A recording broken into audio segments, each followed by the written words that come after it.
it's your chance to be ruthless. Hey kid, don't ever let them get inside your head. They'll tell you what to do in life instead of everything you know that you could get. Don't let them guide your life towards regret. I'll fight for what I love with every breath. My past is filled with things I won't forget. I use them all to push me to my best. So treat the worst of times just like a test. If only I could go back in time, I'd tell myself that everything will end up alright. Just push yourself, test yourself, figure out what you like, and find your limits, don't be rigid, always work towards a prime. Surround yourself with open minds, people can change your life. A few friends with intent can help you feel alive. Find a passion, take some action, and with a little time, just be patient, make a statement, try to enjoy your life. They'll try to kick you while you're down. They wanna rise up while you drown. They wanna fill your head with doubt. They're silently scared that you'll figure it out. I'll make it look like I'm losing, won't bother hiding my bruises. And when they finally think you're wounded, then it's your chance to be ruthless.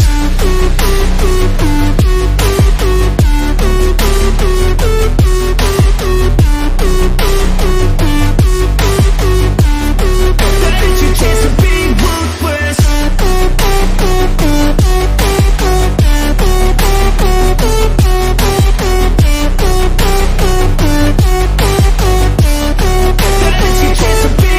They don't wanna see me naked, they don't wanna see me care. Anytime I make some progress, I can see that they compare. I think everyone's against me, maybe something in the air. Am I paranoid? I swear a void is forming and they're scared. I walk a straight path, not many can say that. I like to play fast, cross me and there's payback. You better pray that I don't see your face at any place that I go. I know you hate that. I've been doing fine, I'm not wasting any more time.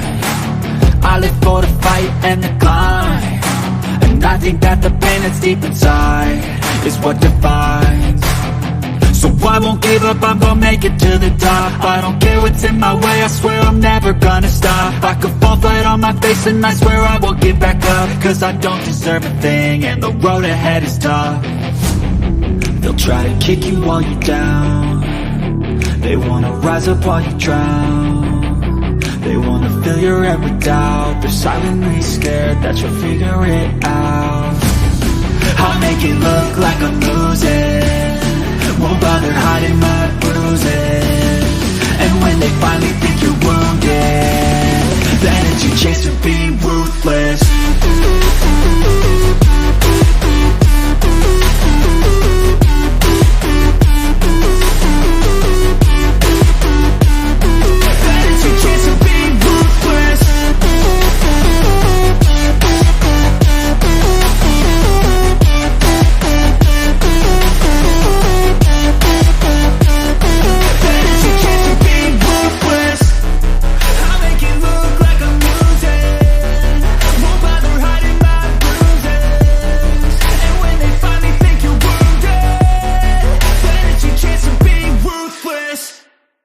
When there's nothing left but the fire in my chest and the air that fills my lungs, I'll hold my tears and trade my ears for a glimpse at kingdom come. On the other side of misery, there's a world we long to see. The strife we share will take us there to relief and sovereignty. Oh, by God, we'll have our home again. By God, we'll have our home. By blood or sweat, we'll get there yet. By God, we'll have our home. In our own towns, we're foreigners now. Our names are spat and cursed. The headline smack of another attack, not the last and not the worst. Oh, my fathers, they look down on me. I wonder what they feel to see their noble sons driven down beneath a coward's heel. Oh my God, we'll have our home again. My God, we'll have our home. By blood or sweat, we'll get there yet. My God, we'll have our home. The road is dark, the way is lost. My eyes, they strain to see. I struggle forth to find a friend to light the way for me. Oh, brothers, can you hear my voice, or am I all alone? If there's no fire to guide my way, then I will start my own. Oh my God, we'll have our home again. My God, we'll have our home. By blood or sweat, we'll get there yet. By God, we'll have our home. Oh, by God, we'll have our home again. By God, we'll have our home. By blood or sweat, we'll get there yet. By God, we'll have our home. If there's anybody out there that will, it'll be us, ladies and gentlemen. Featured stories today. We have a brief update on the Israeli invasion of Gaza. SCOTUS to toss out the key Patriots Day felonies. Could be beneficial to Trump. Gen Z sucks, and they're stuck in childhood. Pedophile sets up homeless camp outside of school and offers free fentanyl to new users as a consequence of women dominating males and males becoming little boys. And a review of the Kick the Can anti-white video from hell, maybe even their mission statement. Your comments, calls, and then your questions, as well as this. A trucker has been out on the road for 2 months, stops at a brothel outside of Atlanta. He enters and walks straight up to the madam, drops $500 on the counter and says, "Give me your ugliest woman and a grilled cheese sandwich." The madam responds, "Sir, for that kind of money, you can have our prettiest girl and a 3-course meal." "Ma'am," the trucker says, "I'm not horny. I'm homesick."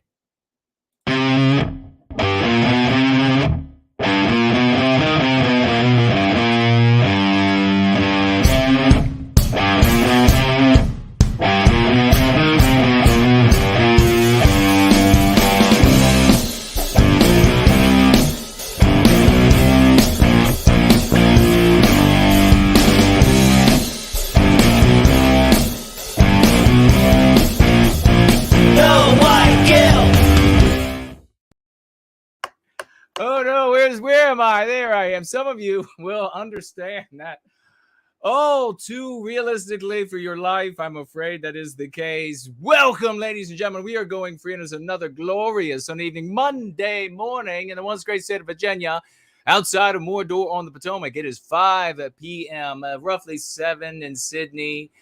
Roughly, 10 in London, at midnight in Moscow. Roughly, of course, we're at that time of year. But we are going free. It is a glorious day. And over the course of this gathering, I would like you to reach out to me with your comments, questions, or concerns, because that's what going free gatherings are all about. Please give the stream a like and share it on your social media. Twitter prevented me from advertising this Sunday, and YouTube is preventing me from even pinning comments on the stream here, asking you all to share the stream up. So please step it up where the anti-whites are interfering. Isn't it interesting? The more epic changes that we cause in the world, changing societal conversation, the more the anti-whites are slowly coming around to realizing, well, actually, you know what? Those people who don't look like the villain in our story, maybe they're problematic. We are. You may financially gift over the course of this gathering. You could do so at Entropy.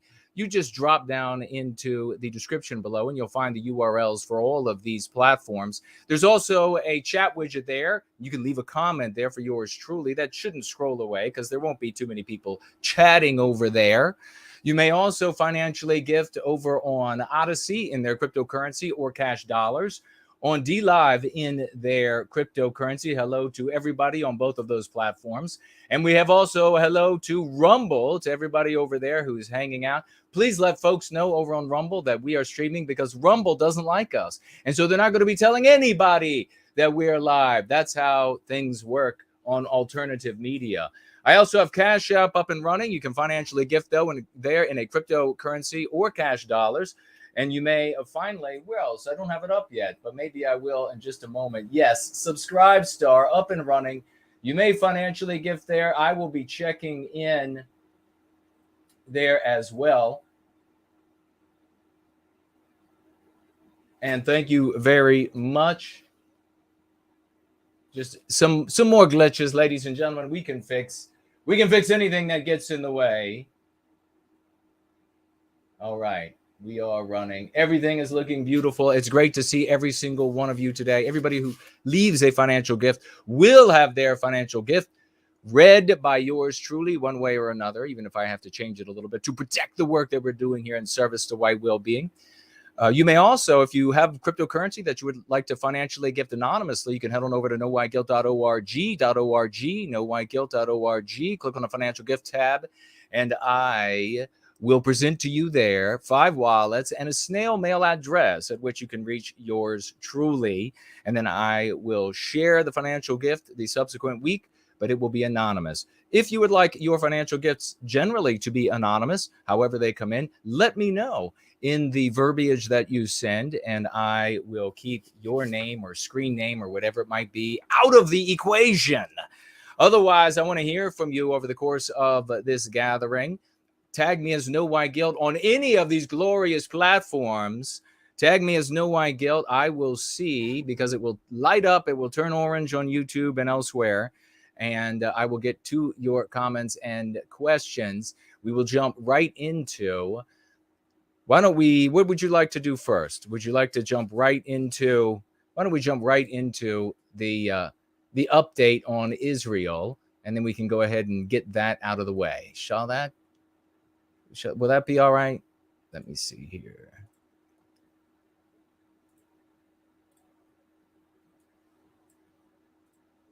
Israeli military steps up warnings to North Gaza residents, preparations for ground offensive, which could be happening at any moment, ladies and gentlemen, as it is night over there in Israel and Gaza. And last night, the Israelis hit targets in Syria and the West Bank, of course, as well as the Gaza Strip. And they have stepped up their warnings to folks in North Gaza Strip, telling them to quickly move south. They dropped red leaflets. They send out text messages for those who have telephones, letting everyone know that if you do not leave, you will be considered an enemy combatant and will likely be killed during the ground offensive. Of course, it sounds to me like they're going to be going in there and searching through. I imagine, as I said before, their movements will be done in the middle of the night, and then they'll hold their positions during the day. They can see at night with our technology, and Hamas or a Hamas sympathizer cannot. We have another piece of news here. This is a little bit, as I'm saying now, a little bit closer. Let's see. How old is this piece of news? Just a couple hours. Israel-Hamas war live updates. Israel vows to step up Gaza bombardment ahead of expected ground offensive. West Bank mosque hit. Of course, there was a, where was it? Damascus was also hit. Israel's military has pledged to step up its bombardment of the besieged Gaza Strip in the next stage of the war. There is no war again. It's not a war. You need another military. Hamas is merely a terrorist organization, and they cannot fight a first world military, which is what Israel wields. Vowing to continue the attack, to attack targets that could be considered a threat to its ground forces. Israel is widely expected to launch a major ground offensive into Gaza to demolish the Palestinian militant group Hamas. Palestinians say they have received new warnings from Israel's military to move from North Gaza to the south. Reuters reported, with the added warning, they may be identified as sympathizers with a terrorist organization if they stay put. Now, I could not imagine a scenario where you wouldn't get out of North Gaza. It may be in the most bizarre, extreme, your paraplegic relative, and how would they live without the electricity? I don't know. But your paraplegic relative and everybody has just left you, forsaken you, and you're left there. Maybe that could happen. But if anybody's hanging around in North Gaza, it seems like a bit of an IQ check at this point. That's just an opinion. Israel's military launched an airstrike on an underground compound at a mosque in the occupied West Bank that allegedly contained a terror cell. Global aid organizations warned that humanitarian relief that has trickled into the Gaza Strip is far from enough and totally insufficient. Those are quotes. The UN has called for unrestricted humanitarian access throughout Gaza and warned that health facilities could run out of fuel in the next day or so. Early Sunday, Egyptian media reported that a second convoy of 17 trucks crossed into Gaza, but the reports proved to be inaccurate. Later Sunday, 14 humanitarian aid trucks did cross into Gaza, and Cindy McCain, the director of the United Nations World Food Program, said 40 more are expected tomorrow. On Saturday, the first 20 truck convoy carrying food, water, and medicine entered the besieged Palestinian enclave for the first time since the start of the war. The question really is, at this point, when will those convoys be leaving with Palestinians that they will then put on boats and on planes to come to Western countries? Because that's obviously going to be the next step in this process. When will they be shipped out of those locales to Western countries so that then they can arrive in some Western countries and just treat us with the sort of love and affection that they have had for the Israelis for so long? It's just a wonderful thing. God, we really hope that that happens. I just really hope that they show up, especially maybe here in Virginia. That would be just so wonderful to have them show up. It's over 2 weeks since the Palestinian militant group Hamas launched its assault on Israel, killing 1,400 people and taking 200 hostage. Over 4,300 people have been killed in Gaza and more than 13,500 injured since the Israeli, let's call it a conflict with Hamas began, according to Palestinian authorities. I don't know why that galls me so much.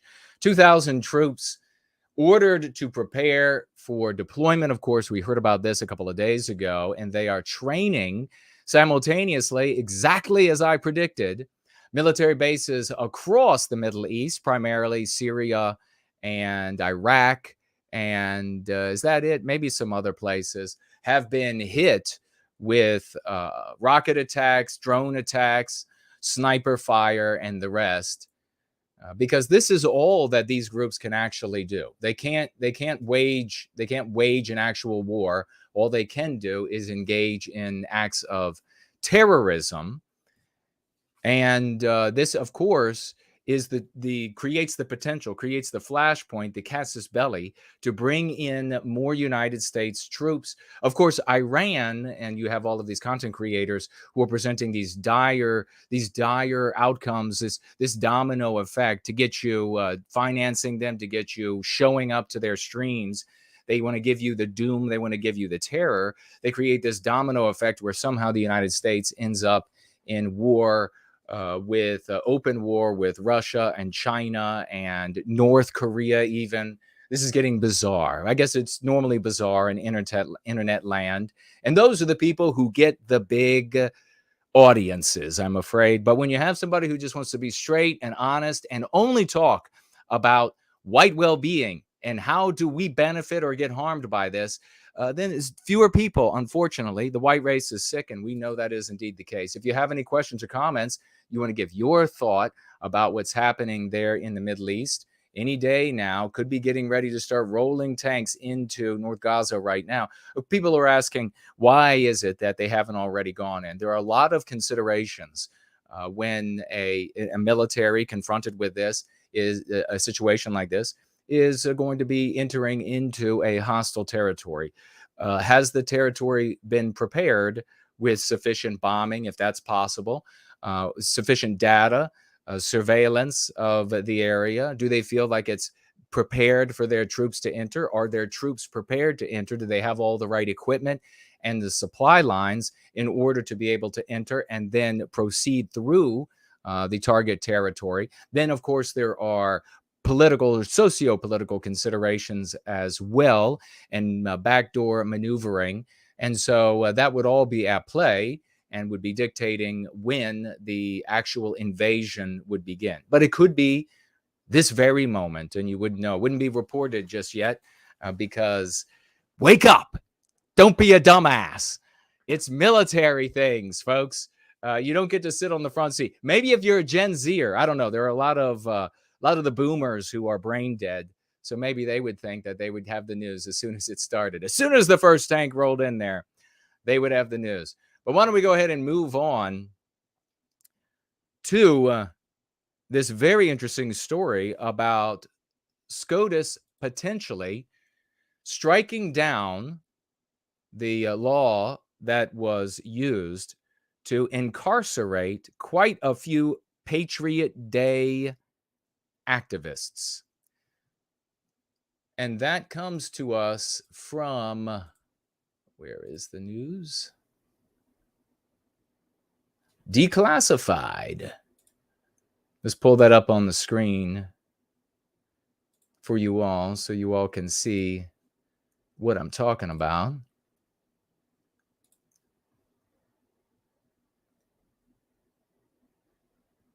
If it will appear for us here.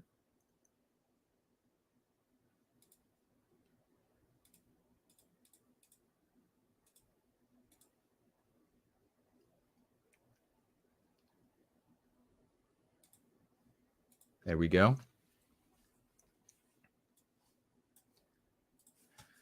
Great to see Kingdom of Vinland and Franklin and Cool Papa J Magic and Promethean Healing is with us. Kingdom of Vinland says guerrilla warfare is still warfare. To have guerrilla warfare, though, you need to have a military, and Hamas is not a military. Hamas is a terrorist organization that doesn't have proper equipment to be able to wage.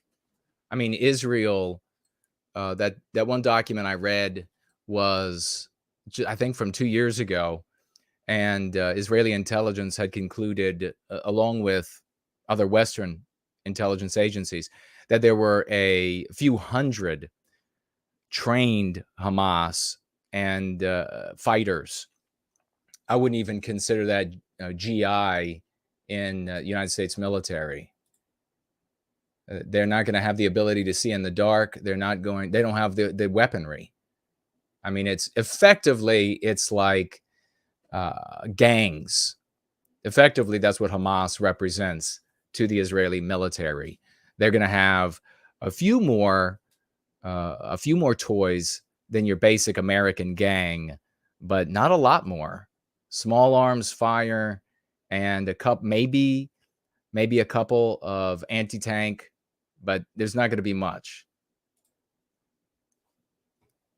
What if SCOTUS tosses key January 6 felony? Now, of course, we call this Patriots Day.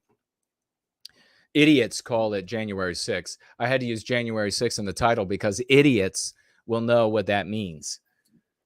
Or Jan 6.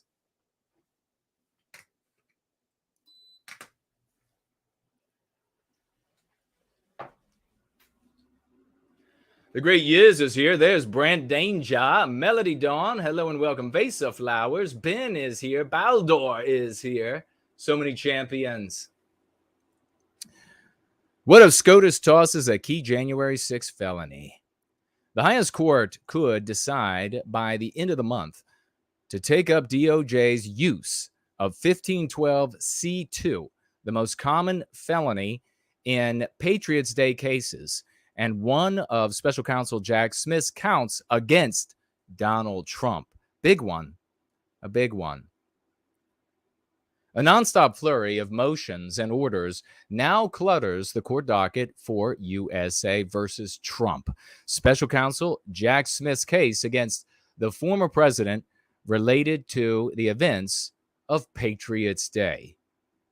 Smith, at least for appearances, is driving hard toward the March 24 trial date set by U.S. District Court Judge Trifling Tanya.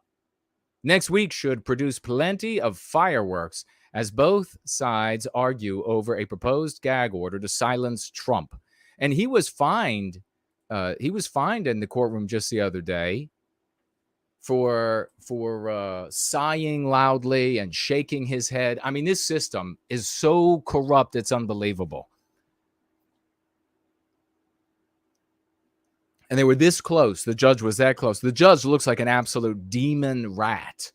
He was this close to incarcerating President Trump.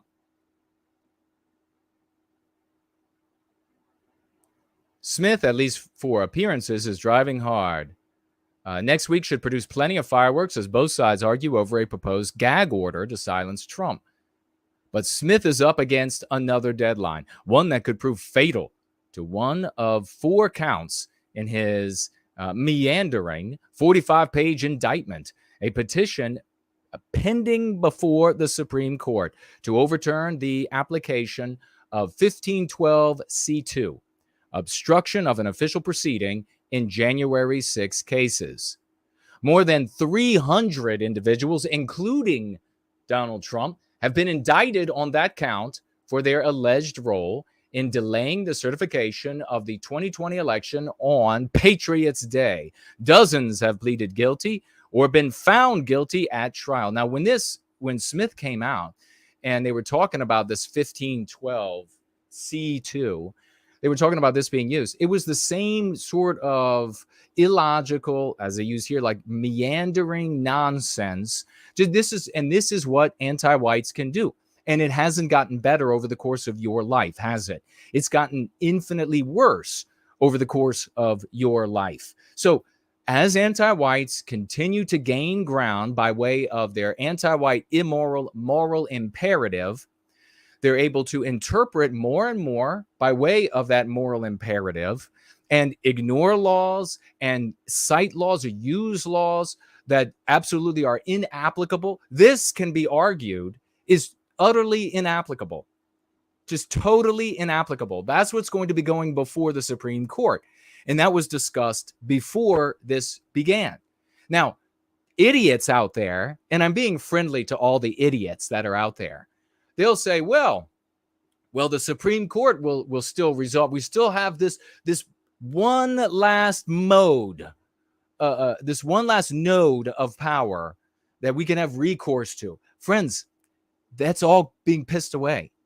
Nodes of power. I want you to think back to like the 1960s. I want you to think back to think about how many nodes of power normal white people had, your average white person had in Western civilization. The entire government, the entire apparatuses of government were populated by these apparatchiks, the bureaucrats, white people who didn't give a shit about other white people, selfish individualists, but they had this what they anticipated the rest of the world to do, these mores, these norms, these values, and what were expected of them. And they did really dumbass things. Like when things were not working right in their department, they did things like quit in protest instead of doing everything they could to undermine the evil that had entered the institution. How many times have we all seen these? And it comes down from these baby boomers, does it? They're wonderful baby boomers that are here in service to white well-being. But it's God, for God's sake, it's like they all live inside of this Opie and Andy world, this Leave It to Beaver world, where they're like, I'm going to resign in protest because they're doing something I don't like. No, stab them in the back, cut their throats, metaphorically. Whatever, you don't win by quitting. For God's sake. Well, they can't. The problem is, though, they can't work together. They can't work together because they're a bunch of selfish individualists, and they have this asinine, we're going to be give all your loyalty to our particular ethnicity, and then everything will be somehow better, even though that's lost again and again and again and again and gotten us to where we are. So I want you to think back to like the 50s, the 60s, even the 70s. Think about how many nodes of power we held in our bureaucracies, in our governments across. There was always somewhere that we could go for recourse when some anti-white came in and slit our throats at whatever level. Now they're almost all gone. Almost all of the nodes of power that you could seek redress for whatever wrong was done to you are gone. They're almost all gone. And it doesn't matter how much you complain, and that's the problem, is all along you've been complaining about how unfair it is. Well, your fairness. There is no fair in the world. There is no fair in the universe. The white race needs to learn this. It needs to open its eyes.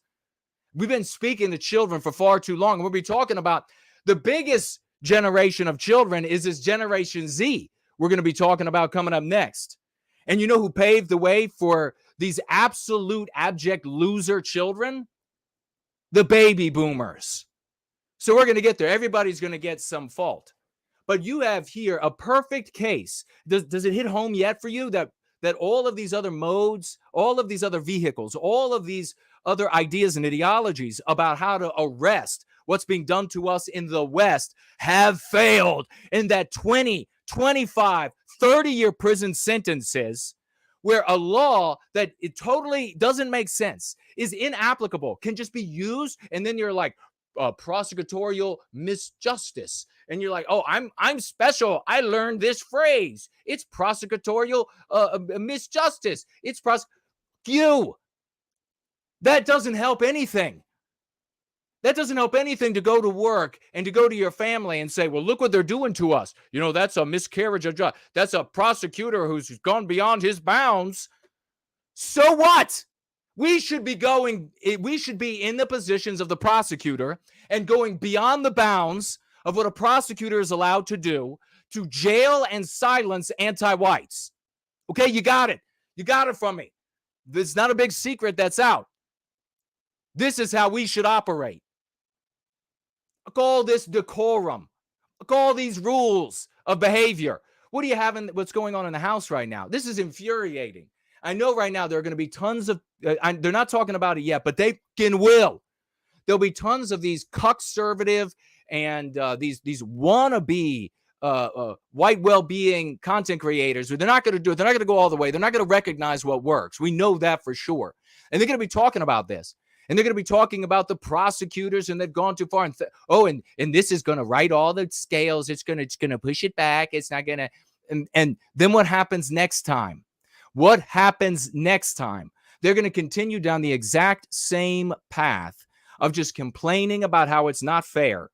And maybe they'll talk about the importance of judges and in what soup do these judges operate? How about these judges in the Supreme Court?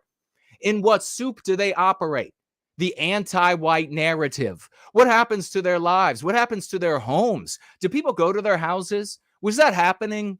Will that happen more as this immoral imperative of anti-whiteism advances across the West? Oh, yes, it will. It will happen a lot more. And then you'll have police departments that, because of this moral imperative, are even less interested in protecting the justices. And when the justices realize that, they're going to start finding in favor of the anti-whites.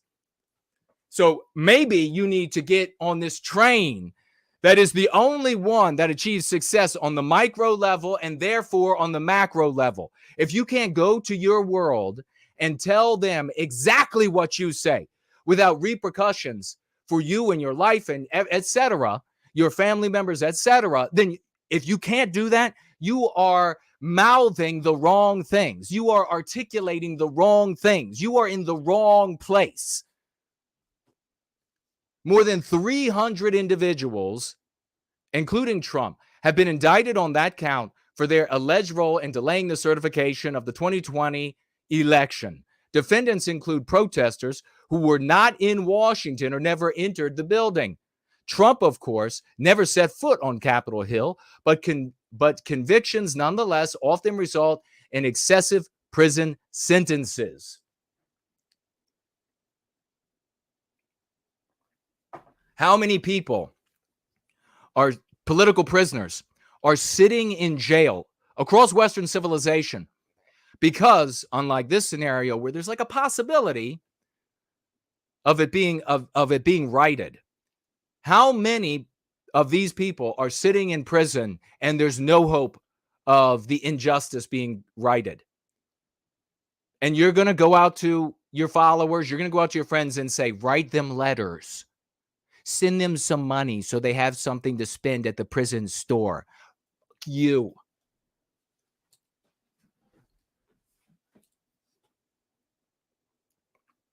Jacob Chansley, so-called QAnon shaman, a great example and a perfect connection, a perfect nexus to what we're going to be talking about, a story we're talking about shortly, about Generation Z being composed of nothing but children. What a surprise. What a surprise. Did anybody grow up in the world that had either you had an only mother or the mother dominated your father, or you had friends that grew up this way, and 99 out of 100 of them were pansy-ass pussies? How many times did that happen? Like all of us, right? What a surprise that generations of these doughy, soft boys would never leave childhood.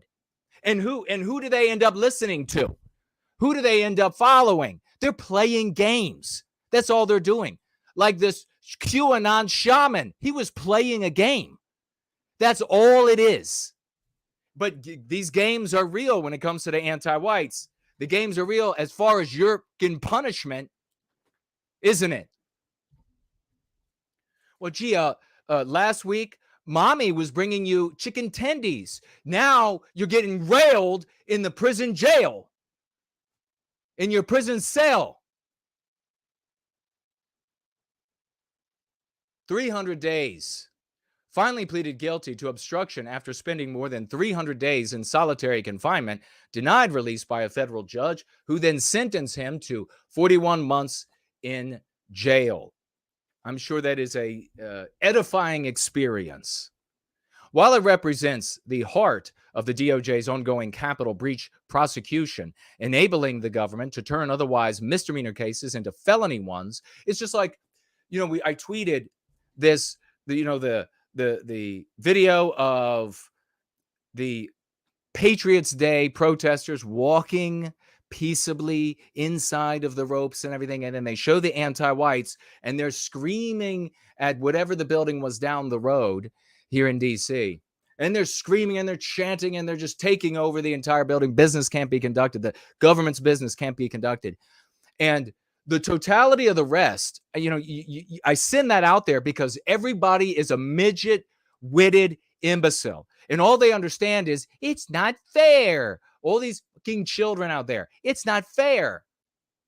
That's all they understand. How does it end up that we get to a scenario where anti-whites are able to shut all shit down and nothing happens, and all you have to do is sneeze in the wrong direction and you go to jail for 30 years?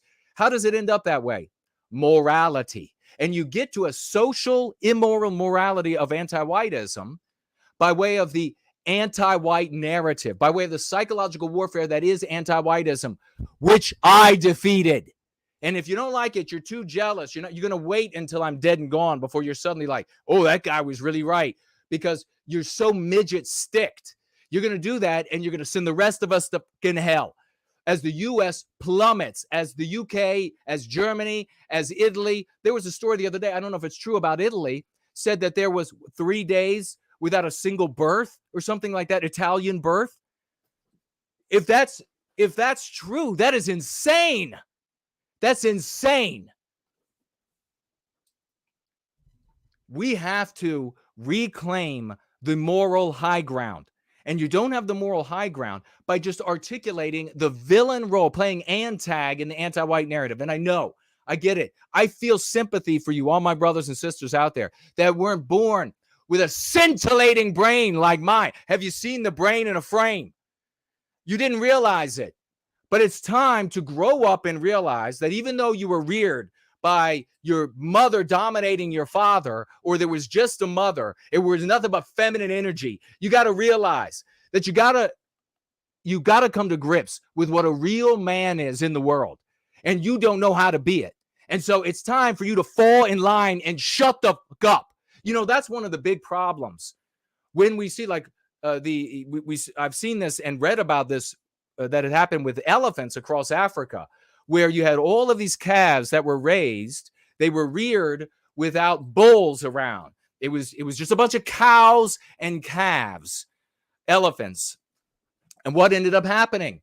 The males didn't know what these male calves, they didn't know how to fall in line. They didn't know how to obey. They didn't know. They were reckless. They were destructive. They on and on and on. And the same thing happens today.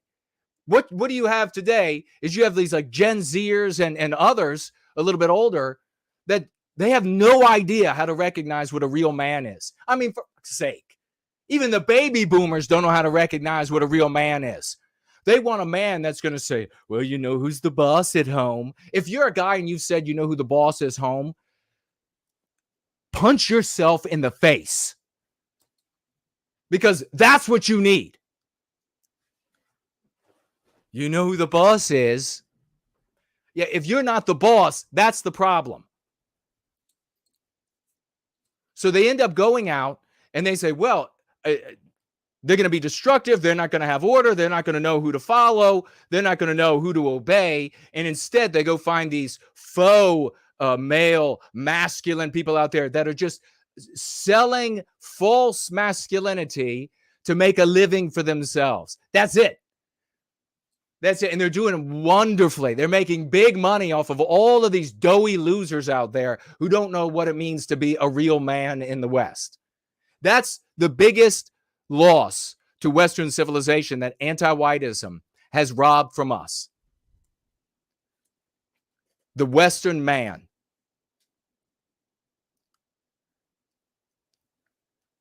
While it represents the heart of DOJ's ongoing capital breach prosecution, enabling the government to turn otherwise misdemeanor cases into felony ones, the law never was intended to criminalize political dissent. I read about this when he was using this charge against these people, and some legal professionals said, "Oh, it can't be. It just can't work." Oh, it did work. It did, because those nodes of power, like judges, they were like, "Sure. Sure, why not?" What happens to us in South Africa? Like a littering law that we wrote 50 years ago is suddenly like, well, that white man littered, 100 years in prison. It's on the books. As part of the 2002 Sarbanes-Oxley Act passed in the aftermath of the Enron scandal to address corporate malfeasance, 1512c2 reads as follows: whoever corruptly alters, destroys, mutilates, or conceals a record, and corruptly, I think, was the problem word back when they were talking about this, or other object, or attempts to do so with the intent or to impair the object's integrity or availability for use in an official proceeding, or so this is like documents and etc., like white collar crime, otherwise obstructs, influences, or impedes any official proceeding. And that's, of course, what they're going to use. But number two is based on C, that it's the item that is the influence of the obstructing, shall be fined under this title or imprisoned not more than 20 years or both. One judge upended the government's charge. Soon there won't even be that. Soon, but yeah, continue doing things the way you've done them. Just continue doing it the way you keep letting mom be in charge. Keep saying, oh, you know who's in charge? You know who the boss is. Keep doing that. Keep being a feminine pussy, and we'll just keep going to perdition. All right. That Jason guy, he gets fired up. he gets so fired up. I'm very uncomfortable when I watch him. And then you have the other side that'll say he's crazed. By the way, watch some video of this painter I have right here. When faced with defense motions to dismiss the count, every judge upheld DOJ's use of 1512C2 or find their asses not able to enrich themselves with contacts in different anti-white circles, find themselves under threat from psychotic anti-whites who think that they're like the hero in the movie coming to strike down the Nazi in a robe.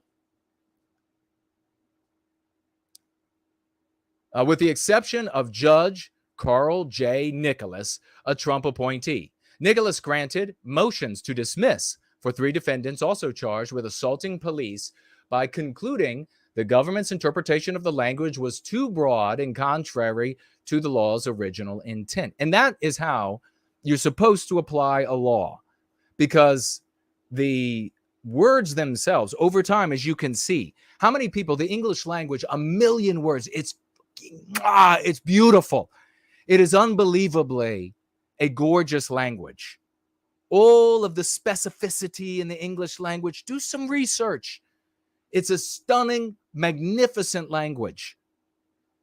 And what happens in the totality of the West now, even since our grandparents, is this slang is absolutely corrupting everything that we do and say in the world. Now you have like a word or 2 words have taken the place of thousands of English words of specificity. Thousands. It's very easy for a smart person to corrupt their intelligence and come down to the lowest level. Not possible for a very low IQ person to get up to such specificity. So us bright people, we have to just say, oh, you don't get it? Well, then you're too dumb and you don't deserve to get it. That's what we need to say. There needs to be a war on dumbass people. That's what there needs to be. In the white sympathetic sphere, we need to wage a war on low IQ people. And if you fall in the low IQ segment, well, then you're getting fed to the wood chipper. I don't care. Everybody's out there, they're like, oh, they're dumb. Well, then they need to shut their mouths if they're dumb. If you don't get it, I got one dumb bitch on Instagram in the actual post. I'm talking about Jews and Palestinians being non-white groups. And the dumb bitch can read that and then responds with, I see your sympathy for the Jews. You won't even point out that they're not white. Dumb bitch, shut your mouth. You just read that, you stupid bitch. It wasn't like a treatise. It wasn't like a goddamn treatise. It wasn't like it was 5,000 words long, and maybe you forgot that bit. It was on a meme, for Christ's sake. We need to wage a war on dumb people in the white sympathetic sphere. They've got to go. They've just got to go.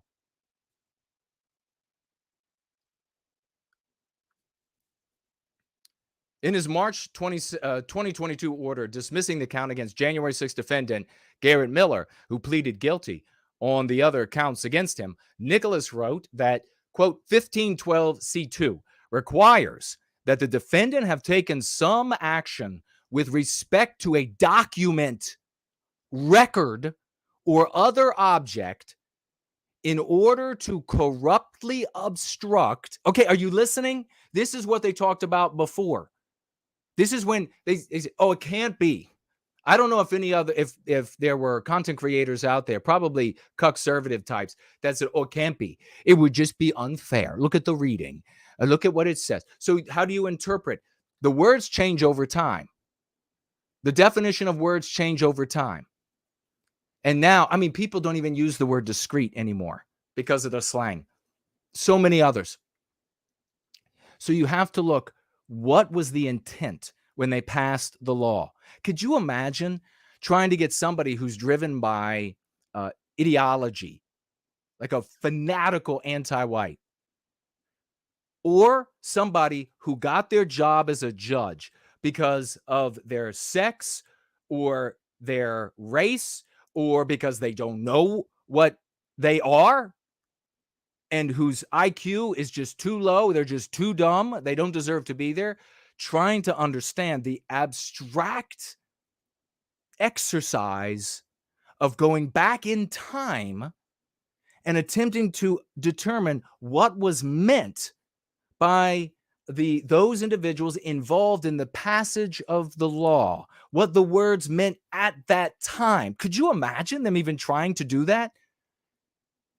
How many women do you know can do? They can only, it's like the minute, that's all they can get. The vast majority. I mean, can you imagine this? This Western civilization is created every second in the hearts, in the biospirit of Westmen. And Westmen is like human, men, women, and children. It's created in us every second. It doesn't exist out there unless we are doing it. Does that make sense yet? You can't turn it over. I've heard idiots, even in the white sympathetic sphere, say, well, at least the Asians will be able to run. First of all, I don't give a shit what they can run. I don't give a shit. What I care about is the organism that creates Western civilization. I don't give a flying shit. I could run the way things are run in Japan, and I guarantee you there'll be Japanese people who say, oh, no, he's not Japanese. And that's my opinion.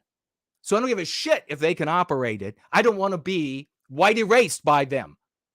But number two, we're not just talking about a gear in a machine that rotates. And well, you could put one gear in there that's painted white. You could put one gear in there that's painted yellow. It doesn't really matter. That's not how complex expression onto the world manifests. We have got to get this to our brothers and sisters.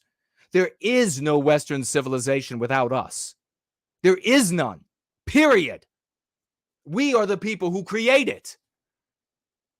Others can come in and operate it, and for varying lengths of time, it might remain something that looks similar, but just like I can't create Swahili culture, they can't create mine. Of course, that's my opinion, because the ear is against the door. And now I have to live in a world where I have to talk like that because you fucking old motherfuckers out there kept thinking, well, we just got to worry about the abstractions. We got to do things kind of secret. We got to have like an ethno group. Let's have an ethno group. And now I got to live like this. And how do the children and grandchildren and nieces and nephews and great-grandchildren, how do they got to live now? Because of you cowards. So a document, a record, or other object to corruptly obstruct, impede, or influence an official proceeding. So, in other words, you have some anti-white who decides, I don't know, like a Bankman Fried decides who should be Bankman jailed, decides, well, I'm just going to corrupt these documents here so that the official proceedings into what happened cannot proceed as it's intended to proceed. That is 1512 C2. After prosecutors asked Nicholas to reconsider, only to receive the same response, the government appealed his decision. But an opinion issued by the Court of Appeals in the District of Columbia last April offered little clarity. A 3-judge panel reached what one judge, so you got like this en banc session. And again, shouldn't you come to the obvious conclusion? No, it's a node of power corrupted by anti-whites. I hope that's really reaching you.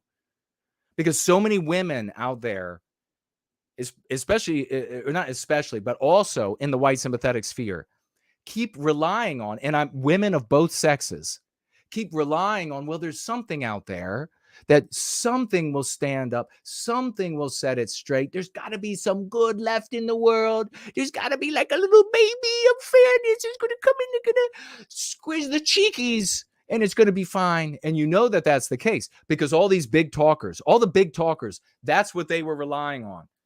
All the big talk. Remember them big talkers? They said, oh, no, don't listen to Jason. Don't listen to him. Most of them big cuck bitches. They said, oh, well, they're white nationalists over there. You don't want to go hang out with a bunch of them Nazis over there. Just bad-mouthing us. Not a single shred of truth to it.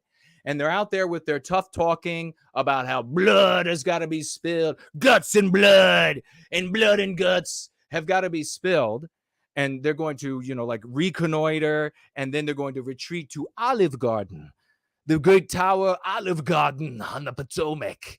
Battle-hardened, battle encasement, cannons galore is where they retreat. Olive Garden, where they will have their breadsticks after the assault.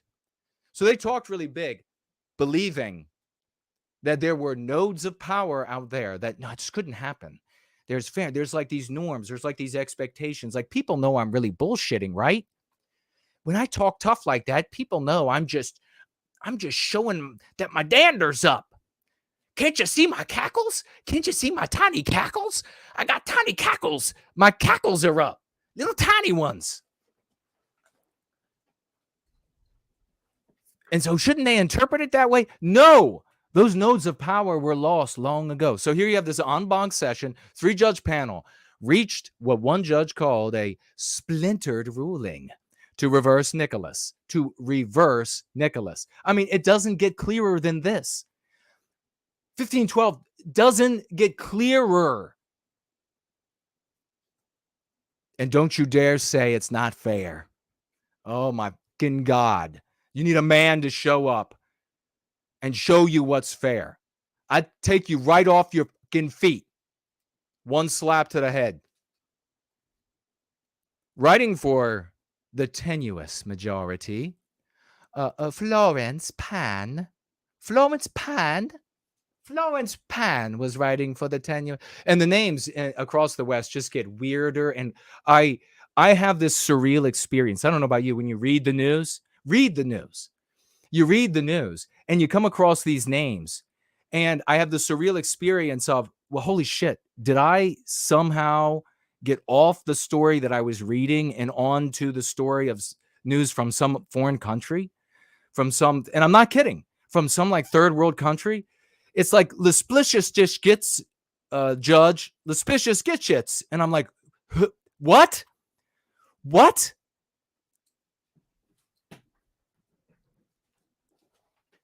He took time away from worshiping blades of grass near a natural gas fire to speak with us. What? Florence Pan, Peter Pan, appointed by Joe Biden, admitted that outside of the, I bet it's a Peter Pan. That I can tell you. This I can tell you.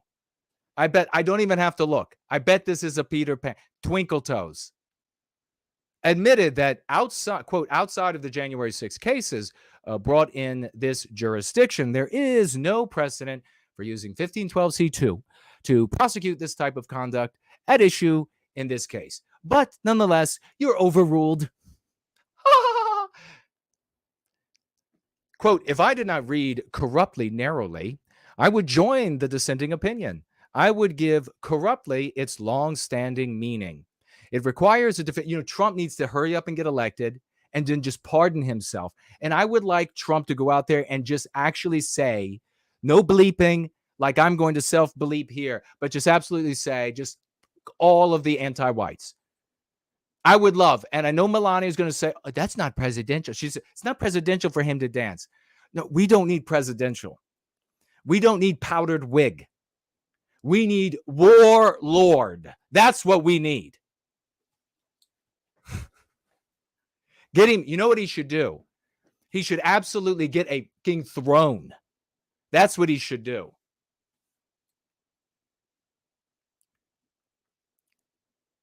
I would give corruptly its long.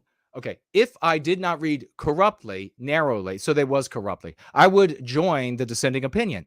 I would give corruptly its long-standing meaning. It requires a defendant to act with an intent to procure an unlawful benefit, either for himself or some other person. Because I read corruptly, as courts have read it for hundreds of years, and only because I read it that way, I concur in the court's judgment, Walker wrote. But the judge, George Katsas, isn't that something that a veterinarian has to look at when there's something wrong with your feline?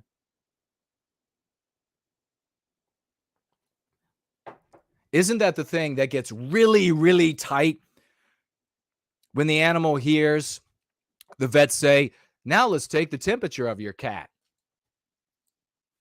George Katsas strongly disagreed with his colleague in a 43-page dissent. He joined Peter Pan in noting the DOJ's unique use of the statute. It's a unique use. It's unique, just like down in South Africa. I find here today that the littering is worthy of execution of the litterer and the entire family of white people. Can we get an en banc decision right now? And then it's like, oh yeah. Welcome to the democracy of South Africa. Judge Katsas, Peter Pan, in noting the DOJ's unique use of the statute. 1512C2 has been on the books for 2 decades and charged in thousands of cases. Yet until these prosecutions arising from, of course he's going to say the January 6th riot, which makes, again, another fool of all of those imbeciles out there that keep saying Jan 6. Or they do even better. They think they're going to get away with just being like a little salty bitch. They're like, riot? Was a riot? Oh, you're so edgy. You're edgy. It was uniformly treated as an evidence impairment crime. Yes, that's right. An evidence impairment crime. Further, Katsas wrote, document destruction readily conjures up images of corporate fraud. Advocacy, lobbying, and protests do not. DOJ's application of the statute dramatically broadens what counts as obstruction in the first place, sweeping in all acts that affect or hinder a proceeding. Among other things, that construction would sweep in advocacy, lobbying, and protest. By the way, are you not seeing already the problem with this unique application of this law? I mean, can you see? Oh, say, can you see? By the anti-whites' lies. Freedom of speech is gone.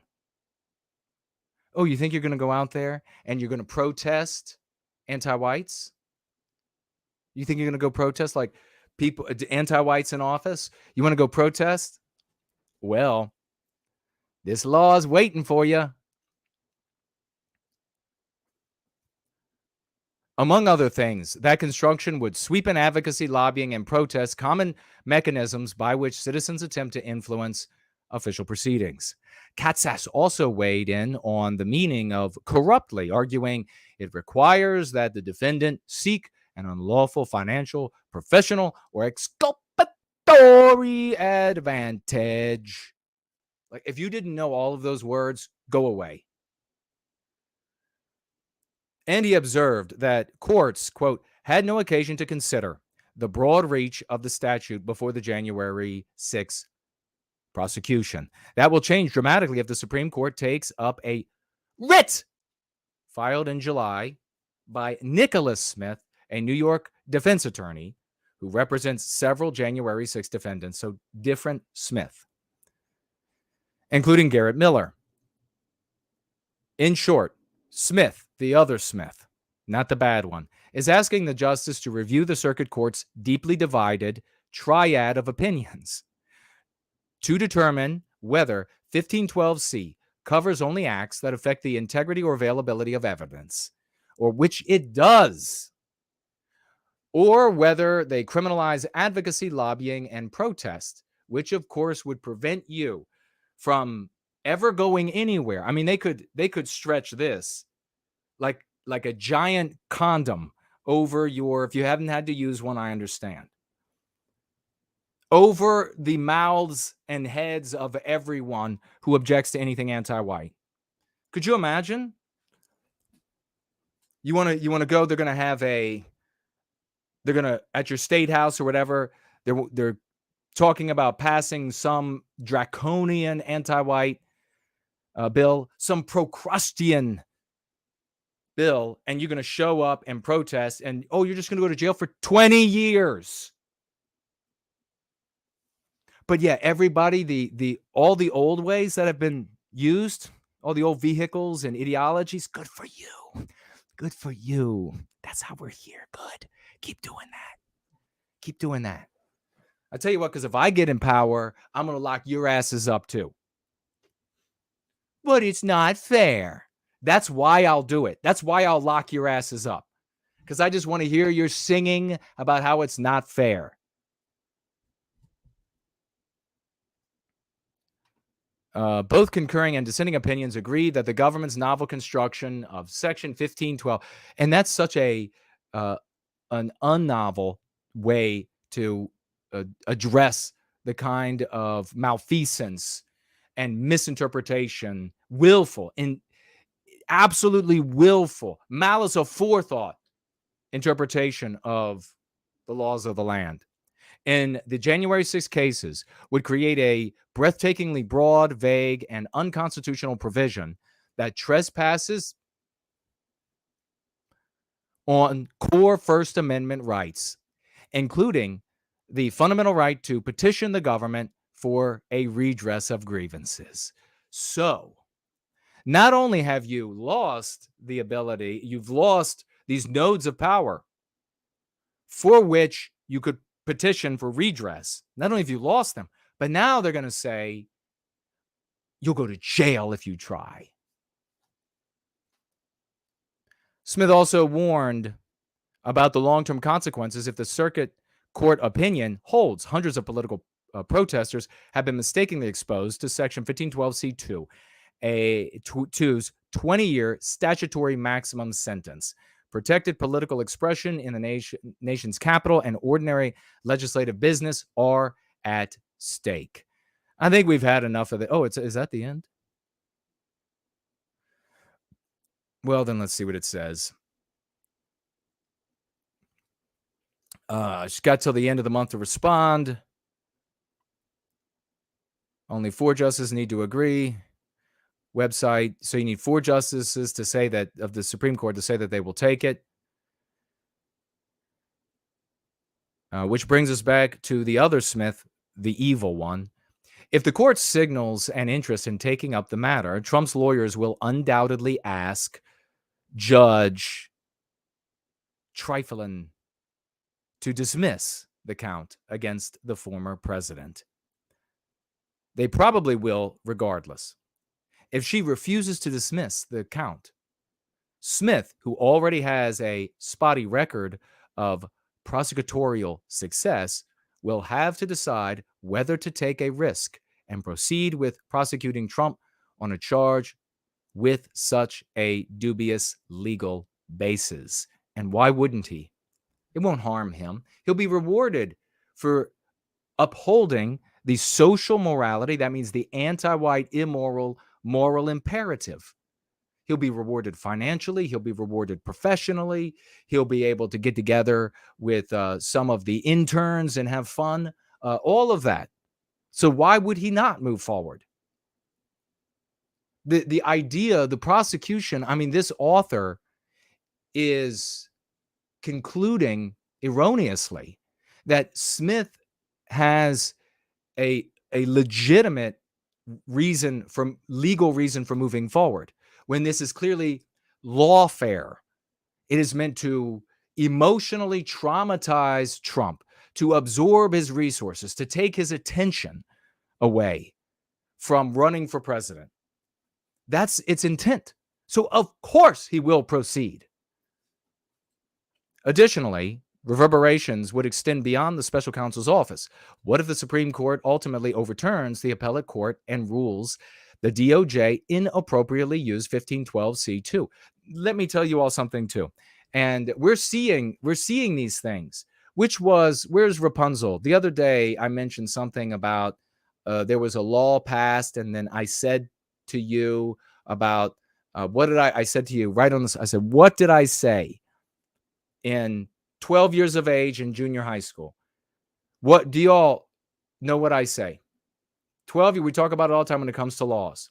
I said junior high school, 12 years of age, they will eventually vote the car out of your driveway and the house out from underneath of your ass.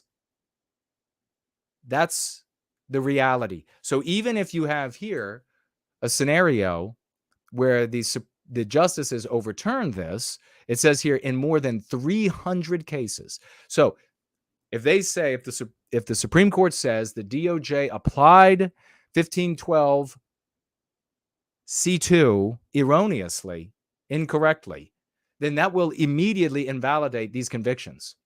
That won't prevent the DOJ from filing other charges. But that means you have people who have been serving time. You have people who have been held. You have people who have pled guilty. You have people awaiting trial. I mean, it's insane. It's totally insane. That would overturn all of that today, but not for tomorrow. They've got the numbers. I was able to do the math as a child, and the adults were too dumb to listen then. And now we got the adults too dumb to listen now.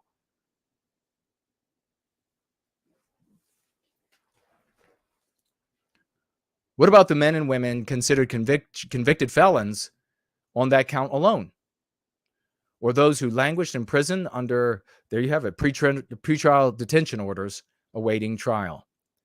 Finally, the Supreme Court has an opportunity to right many of the wrongs related to the abuse, selective prosecution of Capitol protesters. Let's hope they do. What are your thoughts on this? If you are a knight of the white table, I'll know that you're getting it right, ladies and gentlemen. We, of course, have here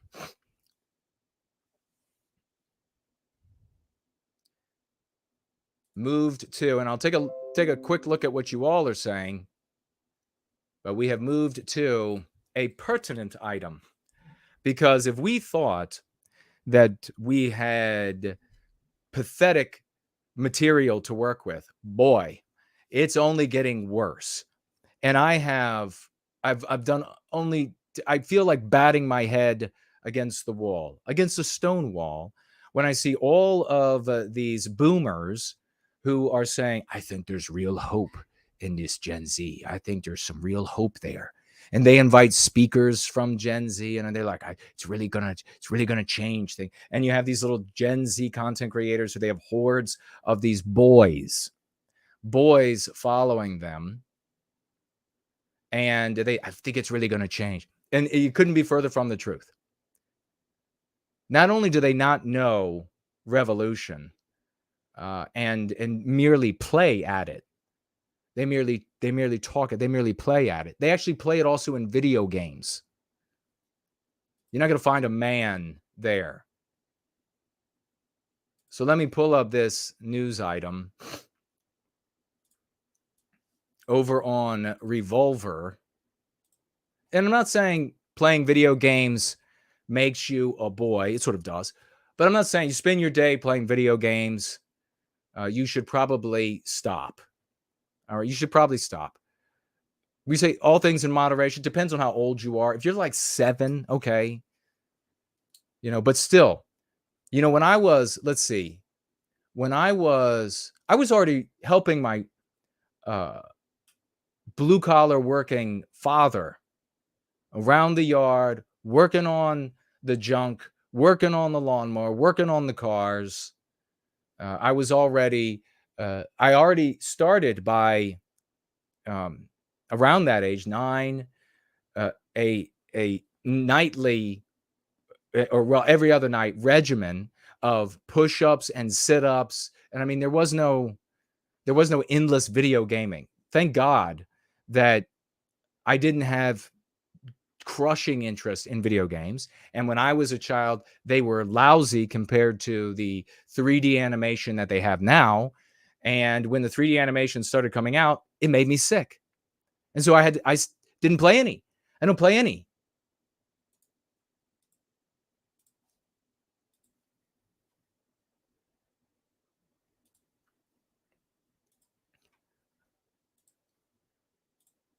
Look at this cozy little bitch. Look at this cozy little neck-bearded fat bitch. And they ask these people, could you imagine? I've seen these posts. They ask like the young males, ostensibly males. I mean, they're kind of like, I get how they're getting all confused about what they are, because they're kind of, we used to call these things, how can I say this?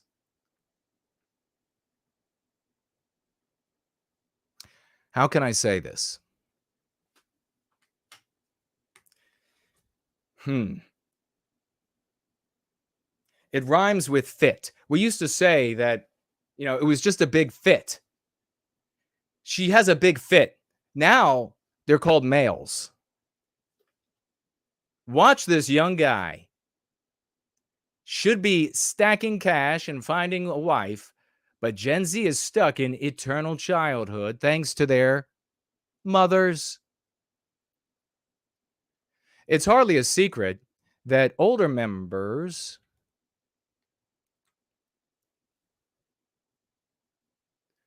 of Generation Z are facing challenges, much like millennials before them. Many in Gen Z find adulting to be a struggle, seemingly stuck in a prolonged adolescence. Even more concerning is that their parents often appear to be perfectly fine with this state of affairs. Good parenting, the childhood is training for adulthood.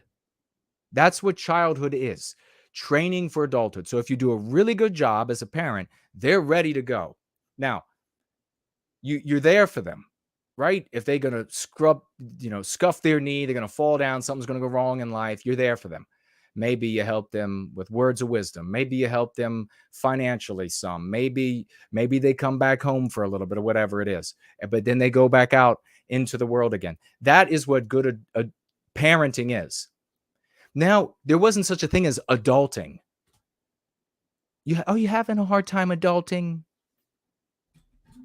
Is that what it is? I mean, could you imagine looking to a generation and saying, boy, they're going to be our salvation.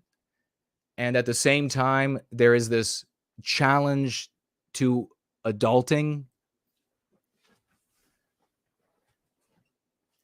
It's hardly a secret.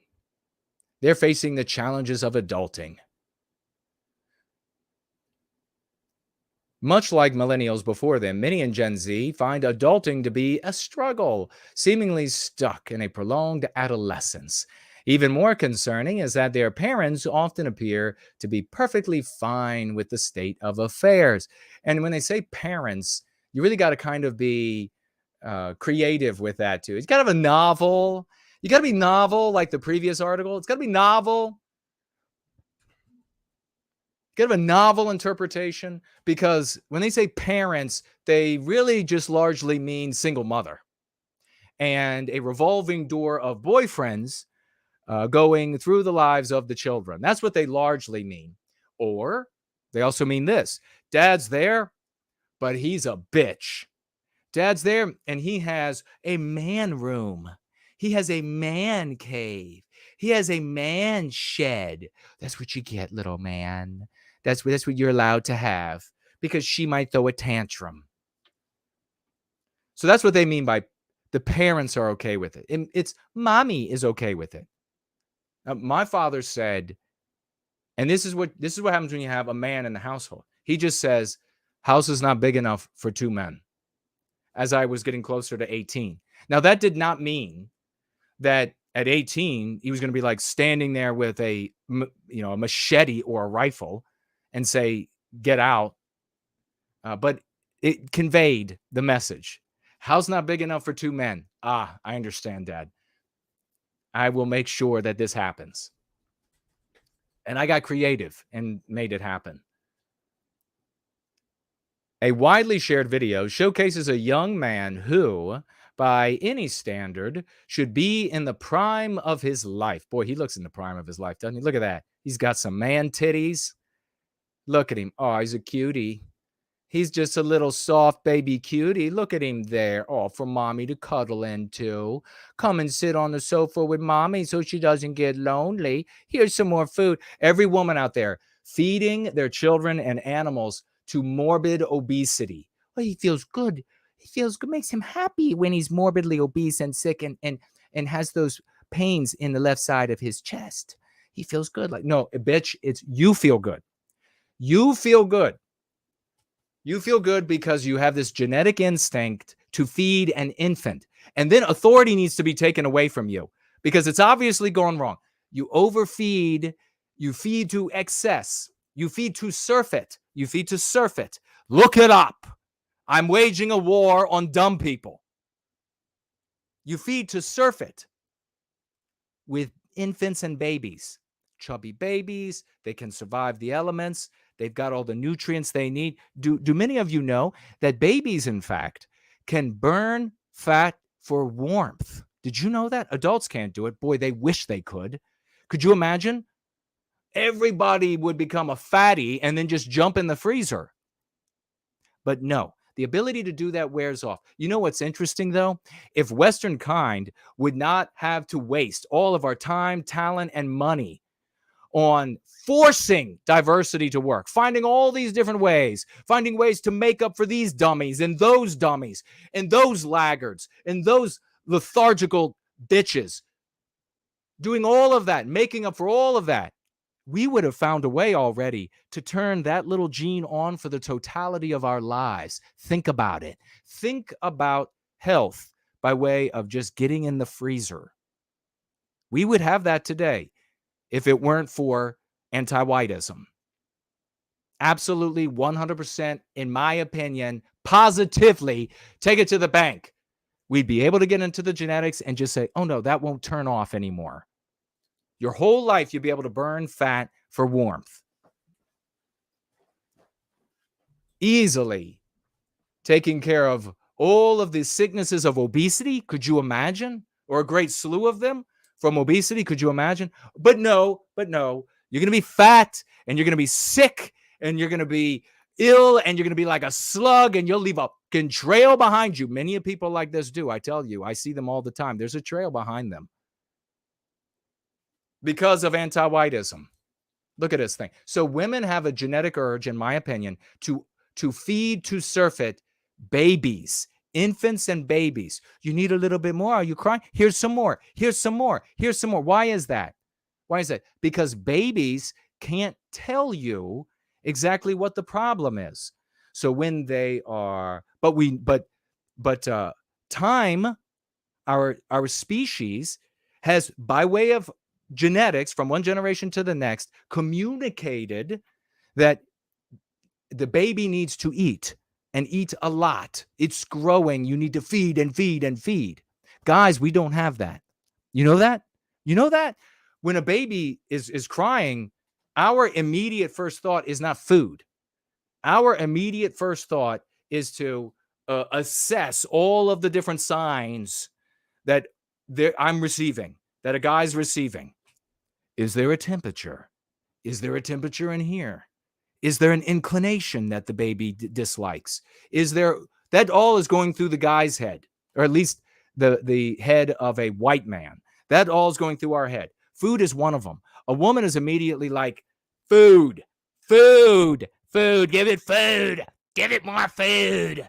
That's what it needs. It needs food. Stick a bottle or a titty in its mouth, shovel some food into its mouth. It's growing. Look at it growing. That's what a woman's programmed to do. And then, what a surprise. You mean the 25, 30-year-old is a glutton? Has become a gourmand? But they don't know the word gourmand because they're all fucking brain dead. So they go around saying, I'm a foodie. I like foodies. I'm a foodie. Mom just makes tons and tons of foodies for me, so I'm a foodie. I'm just into food. No, food is in you. That's the problem. Way too much of it. Fatso. Fat is beautiful. Everybody, there are different types of people out in the world. Some people, they love fat. They love to slap the wave and then get on it and they just ride that wave to what? I don't know. But they ride it. Not my particular thing. Not my particular. Some people like it, not me. So it's no shock then that the pets and the children, and it's effectively the children are the same. So the woman has a genetic feel-good emotion when she just feeds and feeds and feeds. You go to see, after you move away from home, you go home, you meet, you're like, Mom, here. And she's like, you want to eat? I've made food. And you say, no, I don't want any food. What's wrong? Are you sick? Let me feel your hand. Are you ill? Do you eat some food? And then it's just like piles and piles of food. Are you going to eat some more of your food? No, I'm trying not to be 700 pounds. I'm trying not to do that. You get to a point where you almost, if you have too much contact with mom, you need a fucking tapeworm. You're like, I got to share it with somebody.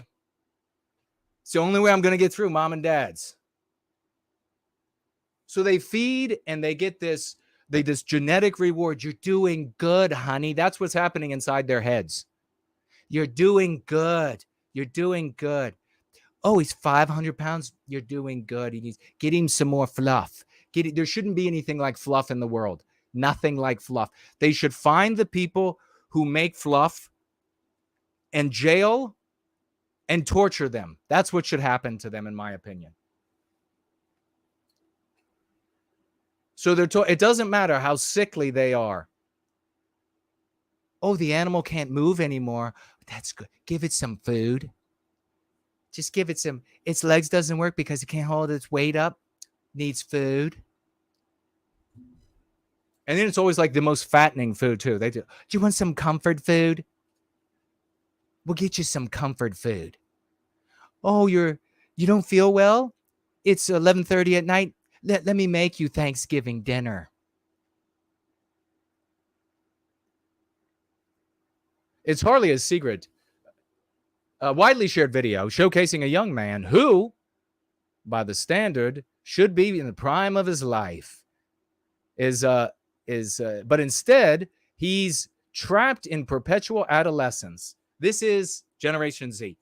And you ask these people trapped in adolescence, it's crazy. A ton of them are like, nope, not interested in sex. You're like, what? Like, our problem used to be, these people are not moral. I see so many folks out there are like, well, there's a pendulum swing back to morality. Look at them. They don't care for sex at all.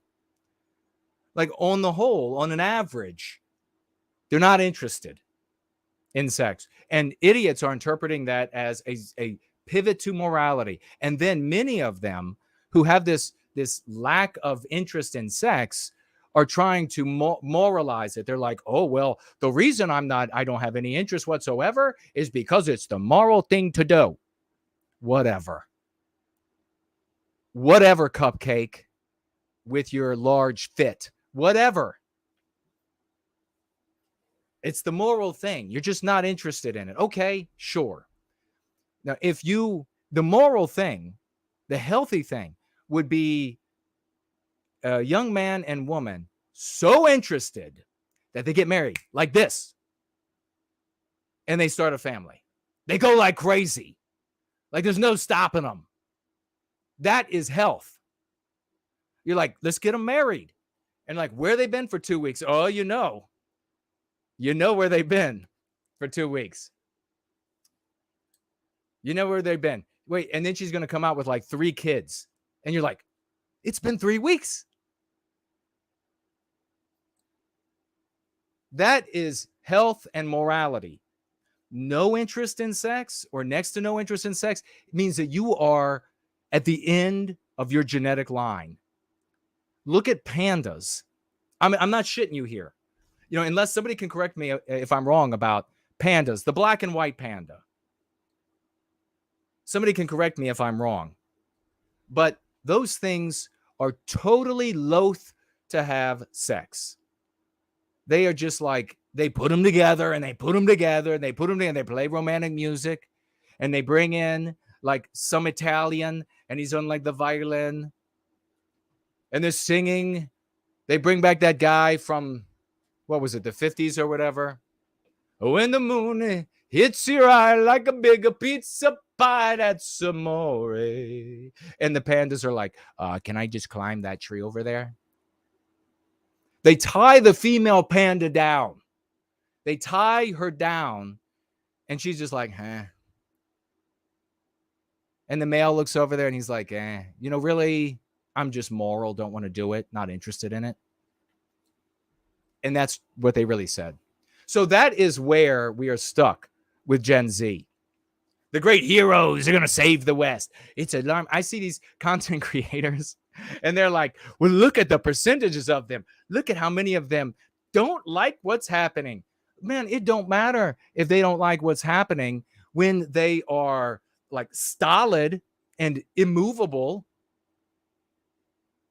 When they're like, golly, I hate this. Let's play a video game about it. I'm going to have an identity on this video game. Dad should come in there and just up the side of the back of the head. Bam! Get off your fat ass. Yank that thing out of the wall. Kick the TV in. Here's a book of how to tie 100 knots. You learn all of those and you'll be allowed to go outside again. And then you can go from one thing to the next. Widely shared video showcases a young man my ass, trapped in perpetual adolescence, largely due to a mother held back by her own fears of loneliness and feeling obsolete. You are obsolete. I mean, let's just be, ladies, you can be wonderful the whole life. The whole life you can be wonderful. Don't be a bitch and everybody won't leave you. You could be wonderful. You can improve your intellect. You can improve your education. You can improve your wisdom over the totality of your life, just like a man can. But the babying is done when they're no longer a baby. And that means that part of you is done. Done. You better find another job, because if the babying continues, the white race dies. Do you understand? The babying can't. You've got to restrain yourself. You've got to do it. Once they're no longer toddlers, that's it. The mothering is done. Unfortunately, this is becoming symbolic of today's, quote, modern man. You can't even use those words anymore. Man, my ass. Maybe this boy is the next Zuckerberg, my ass. Busy crafting the latest social media sensation that will make him a billionaire. Well, that's a possibility. First of all, if he's white, no chance. So get over that right now.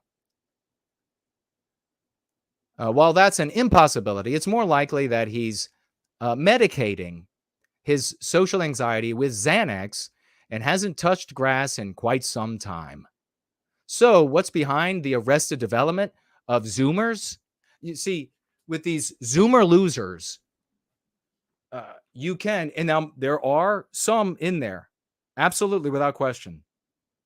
There are exceptions to this rule, and those will have to be the real leaders. The problem is they are not going to be heeded by the vast majority of Zoomers out there.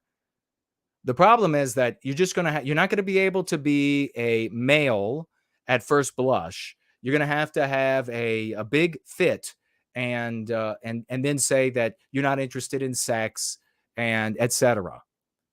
They're all like, they actually say things like women are gross. Are you crazy?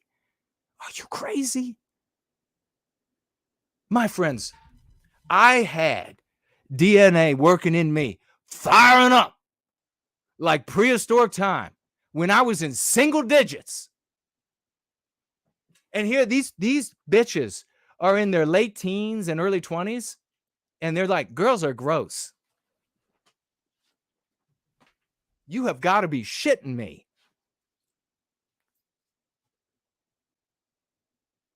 Unbelievable. My dad would catch me single digits, and I would be like,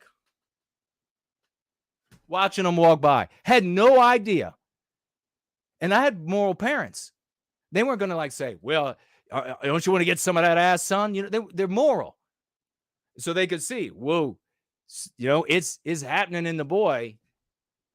He's on his way to manhood. It's happening in the boy there. And so what kind of response? My dad be like, that's how it's supposed to work. And then I'd be like, but I don't know why. Something's happening in me. There's some engine that's on fire inside of me. Nope. The cauldron is cold in Gen Z. The Zoomers are busy Zoomering. They're Zoomering. They're Zoomering around. Isn't it interesting? Where did the Zoomer I know it's the Z thing, but isn't it interesting? Did a female name this? Because they say, like, they'll talk about a pet running around. When a pet is running, it's running, for fuck's sake. It's not doing zoomies. It's not doing zoomies. Is that where Zoomer got their name from? Some woman, they're like, wait, look at the doggy. Look at the little doggy. The 5-pound doggy's doing zoomies. Well, this is Generation Zoomer. They can do zoomies too. They just run around the coffee table until I die. Dementia and old age. It's insane. Is there something behind that? I'm kidding, but is there something behind that? The Zoomers are busy doing zoomies for mom.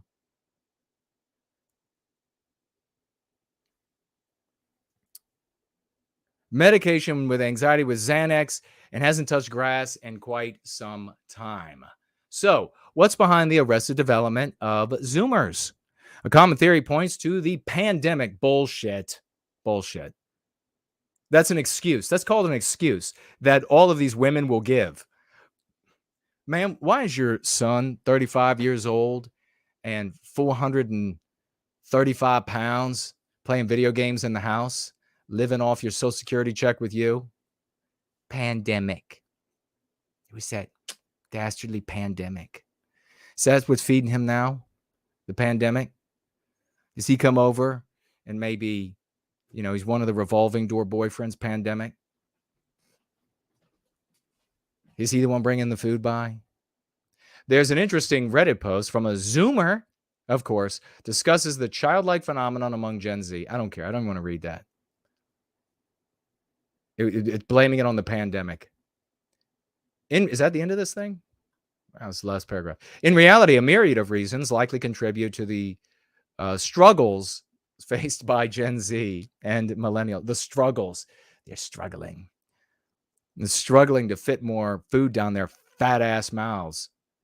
Let's face it. Or there's another weird phenomenon. They're not fat, even though they're like overly fed and coddled, like their mother's making all their food for them, but somehow they're not fat. And like their bodies have learned to just eat processed garbage and shit it out. So they're all skinny and they're in like these tight jeans. They're all walking around, they're all tight. And the thing about those really tight jeans is you can really tell that they're barely male. Let's face it, they're navigating an entirely different and more daunting world. What? Than most of us have ever encountered. What's your example going to be? Social media? Pull them off of it. Don't let your children be on it. Who could blame them for not wanting to face the harsh realities that await them? Like soaring crime and gender confusion and World War III. Oh, I'm so sorry. It's so hard for you. And other horrific things. Now, you see, that's excuses. Who wrote this? I'm going to beat the hell out of this author. Maybe Gen Z has the right idea. What? Stay online and enjoy mom's home cooking. Things could be worse. Okay, this author, ass whooping coming. Oh, no wonder the author didn't put his or her name to it. Did I miss it?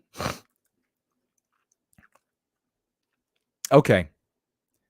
That is the kind of answer that a female would give. Well, they have it hard. They have it real hard. Look, the jungle is rushing back into Western civilization. The cradle that white men have made for us is on fire. The vines are creeping up around all of the bars that once kept us safe. What's coming? No excuse is going to make better.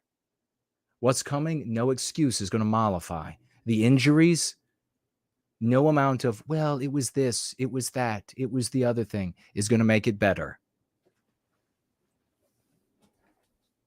And so what kind of world are we stuck with as a consequence of having males like this? How do you get males like this? Because you have women that dominate men. That's how you get males like this. And it's been going for generations. The Zoomers are just the worst. And it's getting in certain ways.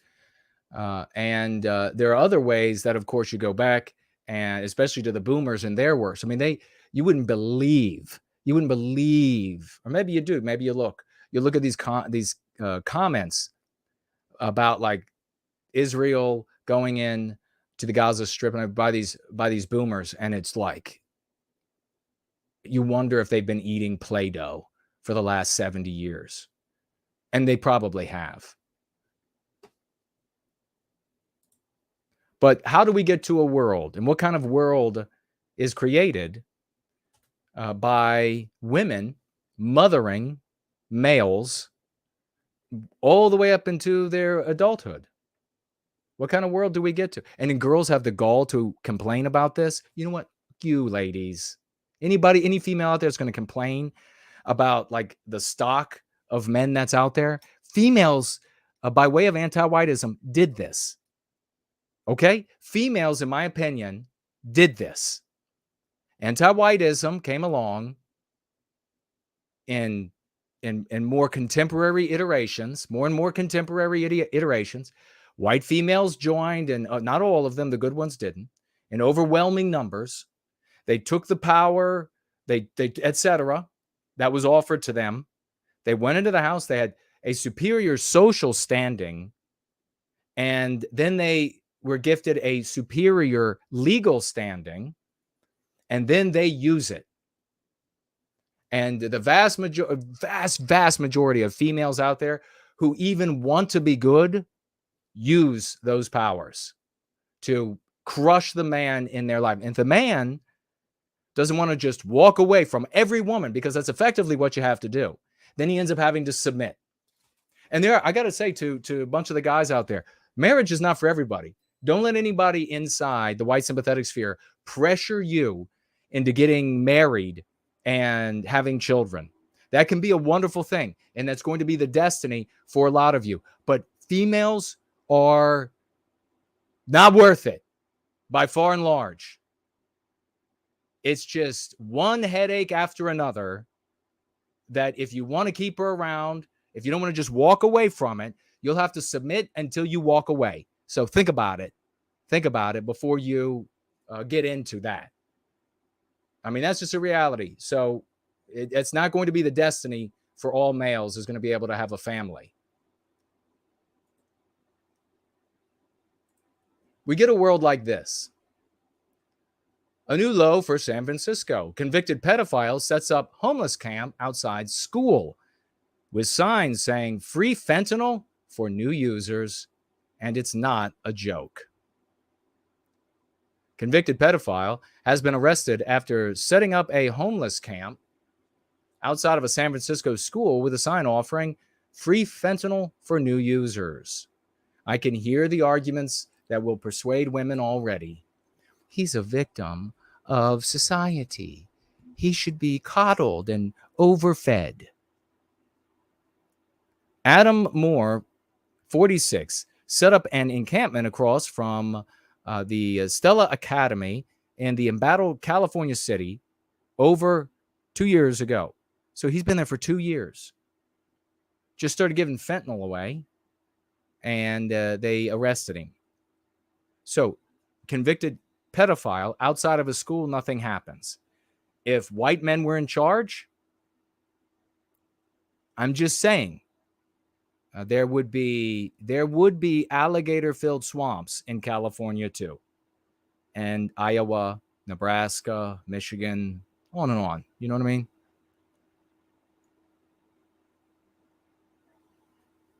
More have been stationed outside the school with signs offering free drugs, free fentanyl for new users, and another saying meth for stolen items. At least this pedophile is honest. You know, he sets up outside of the school. There's no question what he's trying to do. He's not trying to hide it. He's like, hey, you want to try some new fentanyl? I'll just give it to you if you're a new user. You want to try it out? Come on in my tent here that Western civilization will allow me to just set up out front of your little academy where your little Johnny and Jane are going back and forth. Just come on over and I'll hook you up and then have at you. I mean, at least he's being honest, right? And then he wants some stolen items. That's interesting because it's like going further than just items. Wouldn't a purchased spatula be as good as a stolen one? I don't know. But it's his thing for them to be stolen. Maybe it's part of his sexuality. He's honest about it.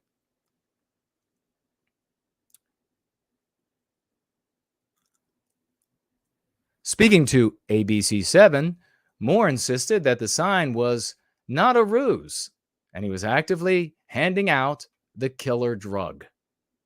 Moore told the outlet it's not a joke, and said he would pass on the drugs that other people gave him in exchange for supplies. There he is. We would be saying if white man ran Western civilization, there he was. According to California, Megan's Law website, Moore was, and what about this? I just read about this. Is it in California? Is it in California? A new law for missing children, black children or black women.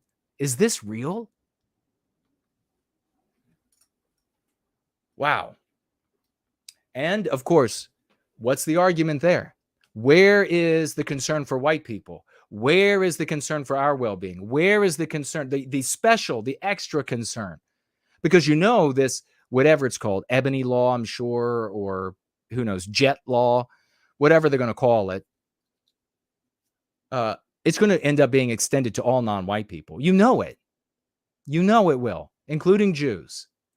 It'll start, it's across the West, primarily in countries that have any of a black population. It starts off with blacks, the prejudice and discrimination against white people. They use blacks first as the reason, and then all the other non-white people are lumped in.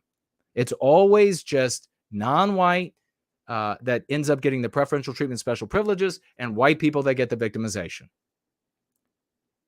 So you know that's what's going to happen. What happened with affirmative action? What happened? We can go on. And I got an article I was reading the other day. Everything we predict and say is perfectly comes to fruition. Article I was reading the other day, and the author was saying, well, they outlawed affirmative action at the colleges, but it's still in effect. No shit. You have not to strike down affirmative action. You have to outlaw anti-whiteism. But white people are not going to do that because they're all stuck in all these other mindsets. And that's what we have to try to fix.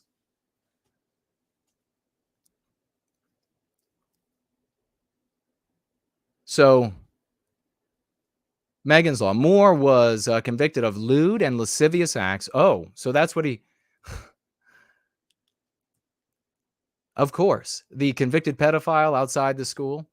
Earlier, convicted of lewd and lascivious acts with a child under the age of 14. Released in 2002. San Francisco Standard reported that according to court documents, he had been arrested 5 times in the city since 2007. Boy, this is a recidivist.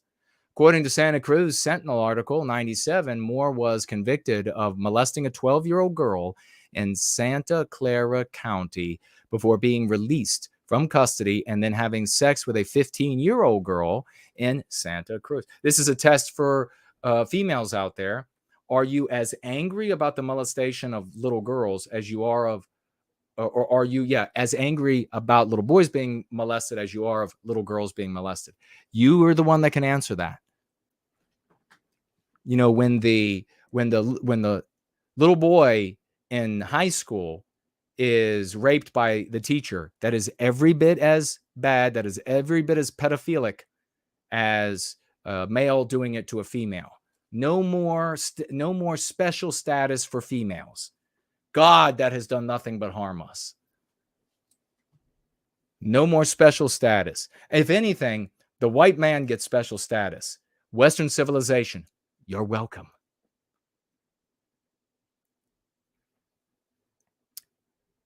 Moore is not considered a high-risk offender. Why not? How many children do you have to ruin?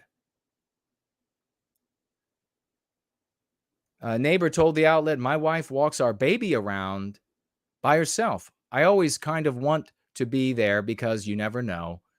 And it just sucks to always kind of have that sense of like extra vigilance. Yeah, no shit.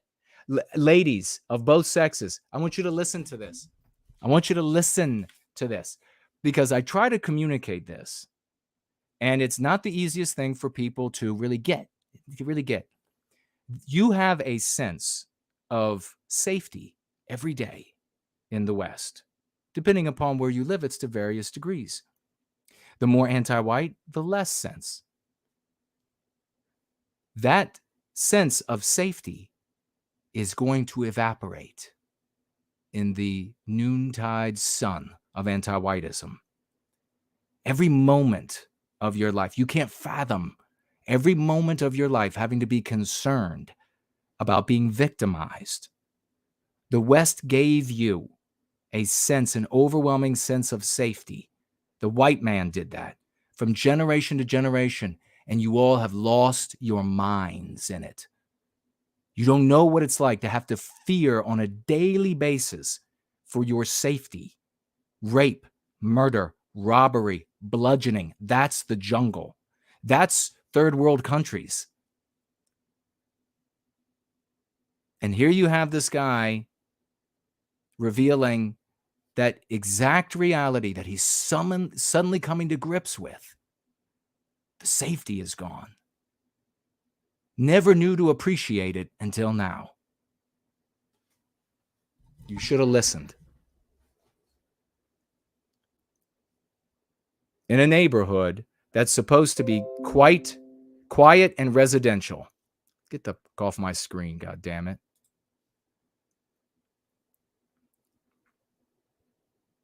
Look at this thing.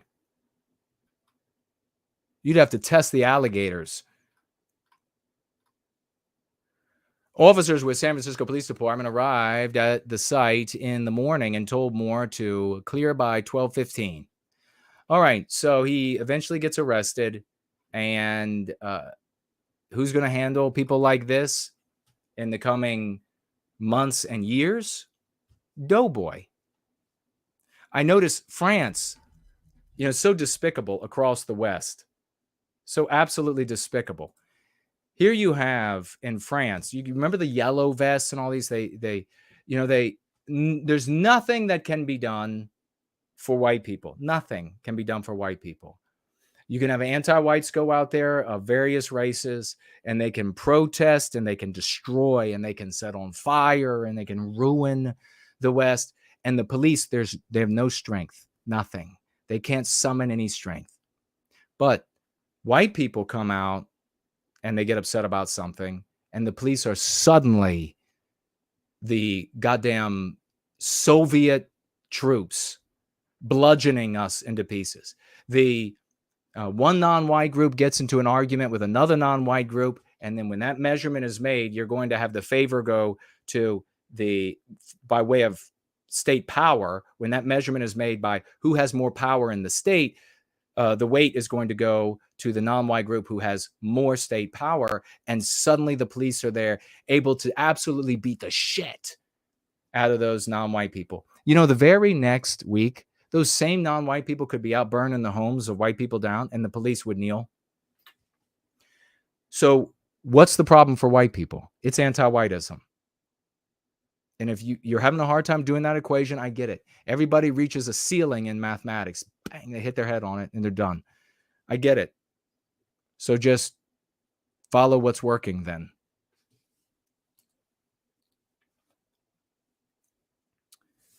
We have Kick the Can video to review.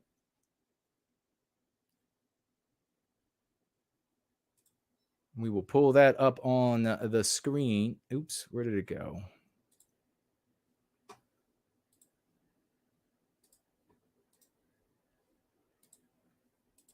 We're going to review this anti-white, and we'll talk about how it works.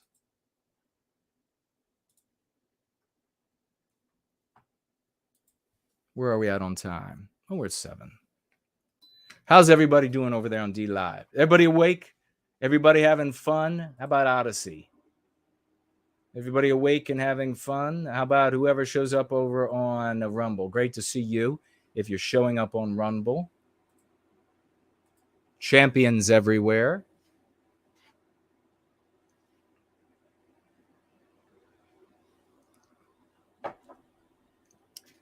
Scott says, Jason, ha ha ha, you're mean. Yeah, I am. That's true. I have lots of compassion. And we need leadership. And leadership is mean. And women should learn that. Leadership is not gentle. Leadership is not friendly. Leadership is authoritarian. Leadership says X, Y, and Z has to be done for the good of the whole, and it doesn't matter what you think. It doesn't matter what you feel. Don't care. But how are you going to send my 35-year-old doughy son out into the riffraff? Oh, we're going to do that. We're going to do that. And if you want to vote to take away the authority to do that, to reclaim our destiny, then the vote will be taken from you. So you're going to learn real quick. Things are going to get real violent. And we're trying to avoid that. We're trying to avoid things getting very ugly. But we can't keep having the white sympathetic sphere itself, implicit and explicit, just continually turning away from what works in favor of these infantile playing. And so to sum up what you saw in those news items is you have white people who are raised by feminine energies well up into adulthood, and they don't know what a real man of the West looks like. They don't know what real leadership looks like. They only know how to play. Sometimes they'll LARP online as one thing or another. They'll get in person and LARP online as something. They'll get together, and it's all just play. I've gone to so many of these things, and what do I see there? I can never find a man. It is so difficult to find a man anymore. Everybody is just playing. It's nothing but playing. You have feminine energies, the female dominating the male in the household, and then these children grow up to remain children in their adulthood, and they just want to play. They want to play, and that's it. Even these psychos that go and they murder innocent people, that is the ultimate expression of play. They're totally disconnected from reality. They have no idea why they're doing, no deep understanding, not an ability to heed proper instruction because they don't even know what it fucking is. And they have this disconnect from reality, and then they go out and murder innocent people. Another example of playing. Tough talking, another example of playing.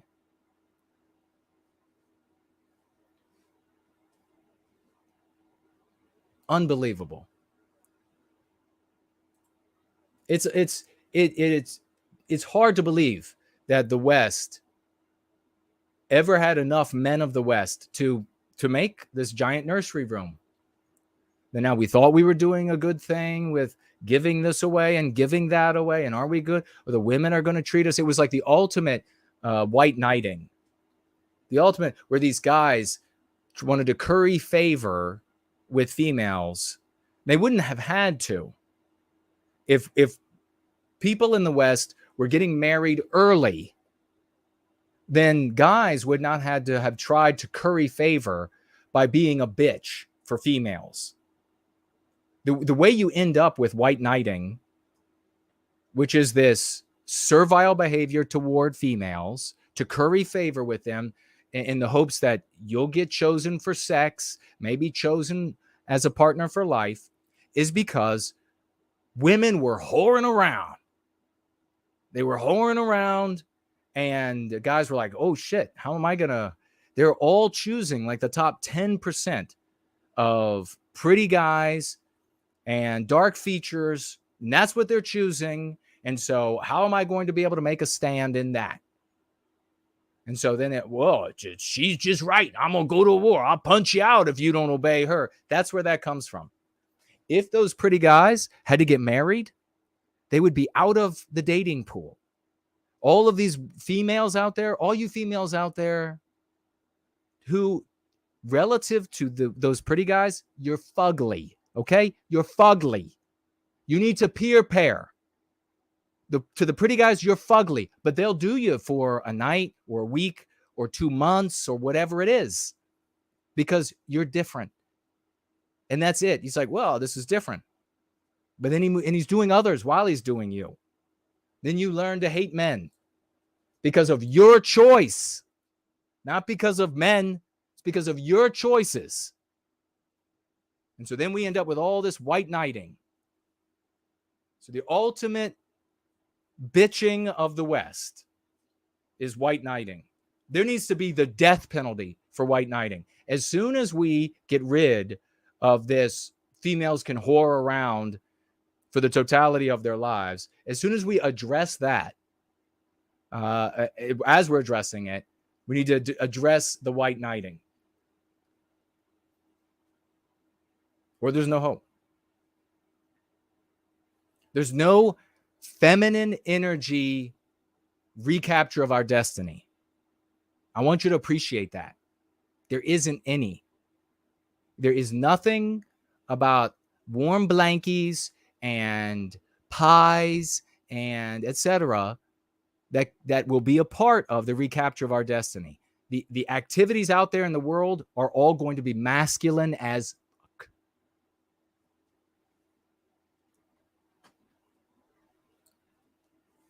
That's why, it's another reason why, going to a very deep subject, that the kind of leadership that you choose has to be individuals like me who physically still to this day can stomp your shit into the ground, who has been in fights, who can fight but holds back, who doesn't want to fight, can mess your ass up but doesn't want to fight, because I will give you the ideas that work out in the real world, shy of the recklessness of what you could say on the reckless end of masculinity, because that would harm you, and well beyond what one of these doughboys or one of these emaciated skinny jeans wearer Zoomer mama boys could give you, because every one of their arguments is designed to give them a way out, a way to surrender, a way to retreat.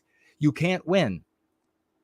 If on the micro level, you have a way to retreat, and that goes for all of these different ideas like the J-spurging that you can't say in the real world.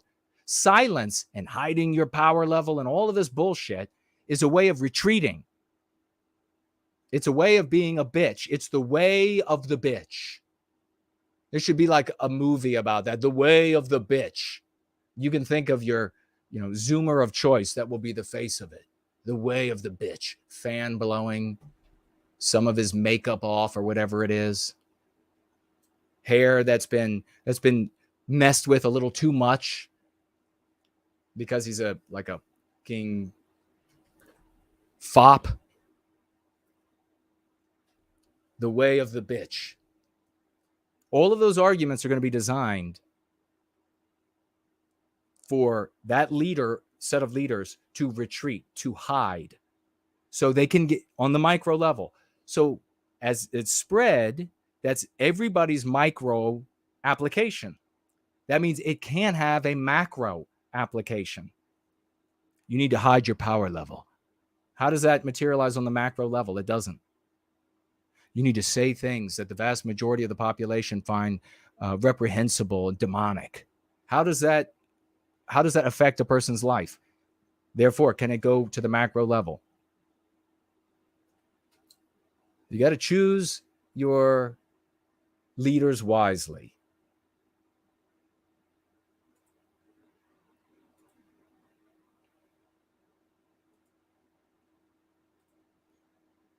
Kick the can. This is anti-white garbage. It's a video by Mission Democracy PAC. This was created when Supreme Court struck down abortion as a contraceptive.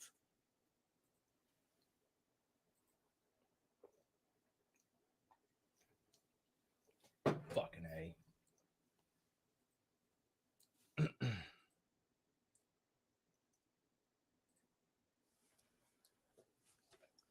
So, we're going to have a look at this. I have not watched this all the way through, but it's going to be a good example of how the anti-whites craft a narrative shamelessly to fit the anti-white narrative. Even though it's fiction, the subconscious mind cannot tell the difference. And so it becomes the audience's reality. I can promise you, even though I don't know what happens in this video, there'll be scenes from it that will sit in people's subconscious minds as reality. And when they think about racial issues, injustices, etc., their mind will retrieve for them a nebulous memory, a blurry memory of what they see in this video. And that will inform how they feel about themselves, how they feel about you, what they say about racial injustice in the world, what they feel and think about those who are anti-white, what they think and feel about those who push back on anti-whiteism, what they think and feel about those who don the uniform and the talking points of the antagonist in the anti-white narrative. How do we know? Because Jason said so. And that's all you need. But evidence abounds, of course.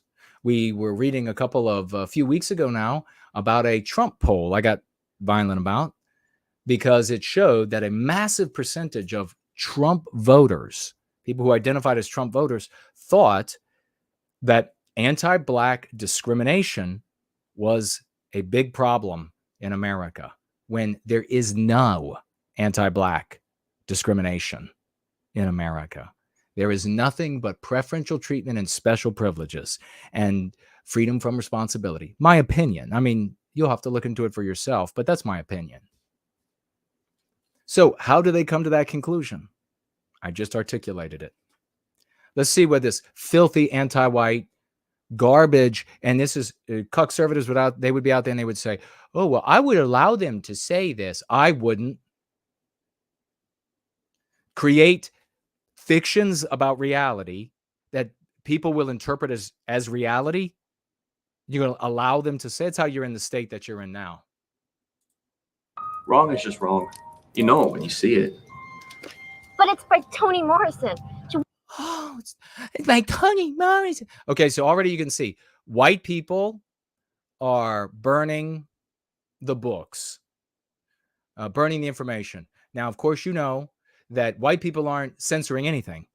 The censorship is done by the anti-whites in such quantity that it's impossible to articulate.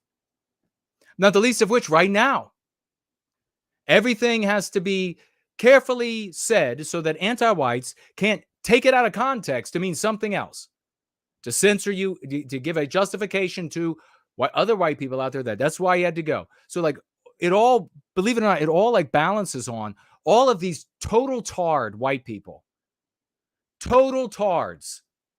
And you can find them on all the conservative channels. It all balances on what they will accept. That's who its propaganda is aimed at, because their numbers are in tens of millions. So when you see them in these blogs and the live chats and in the threads, these absolute Play-Doh-eaten tards, when you see them out there, just know that it's their opinion of us that will determine whether or not we here, even in white positivity, get censored into oblivion, the last of our venues on which to speak, and then who knows what's next? Imprisonment? So here you can see it right away. The light-featured white guy taking the book away from the non-white girl to burn it, to censor it. I won a Nobel Prize for literature. We know better. But it's hard to know what to do. The book ban. Okay, and so this is you in your life. This is hardcore, dripping, poisonous anti-white propaganda. This is psychological warfare at its highest level. This is you. These are your inner thoughts. These are your secret inner thoughts that you're hearing. This is how it works, folks.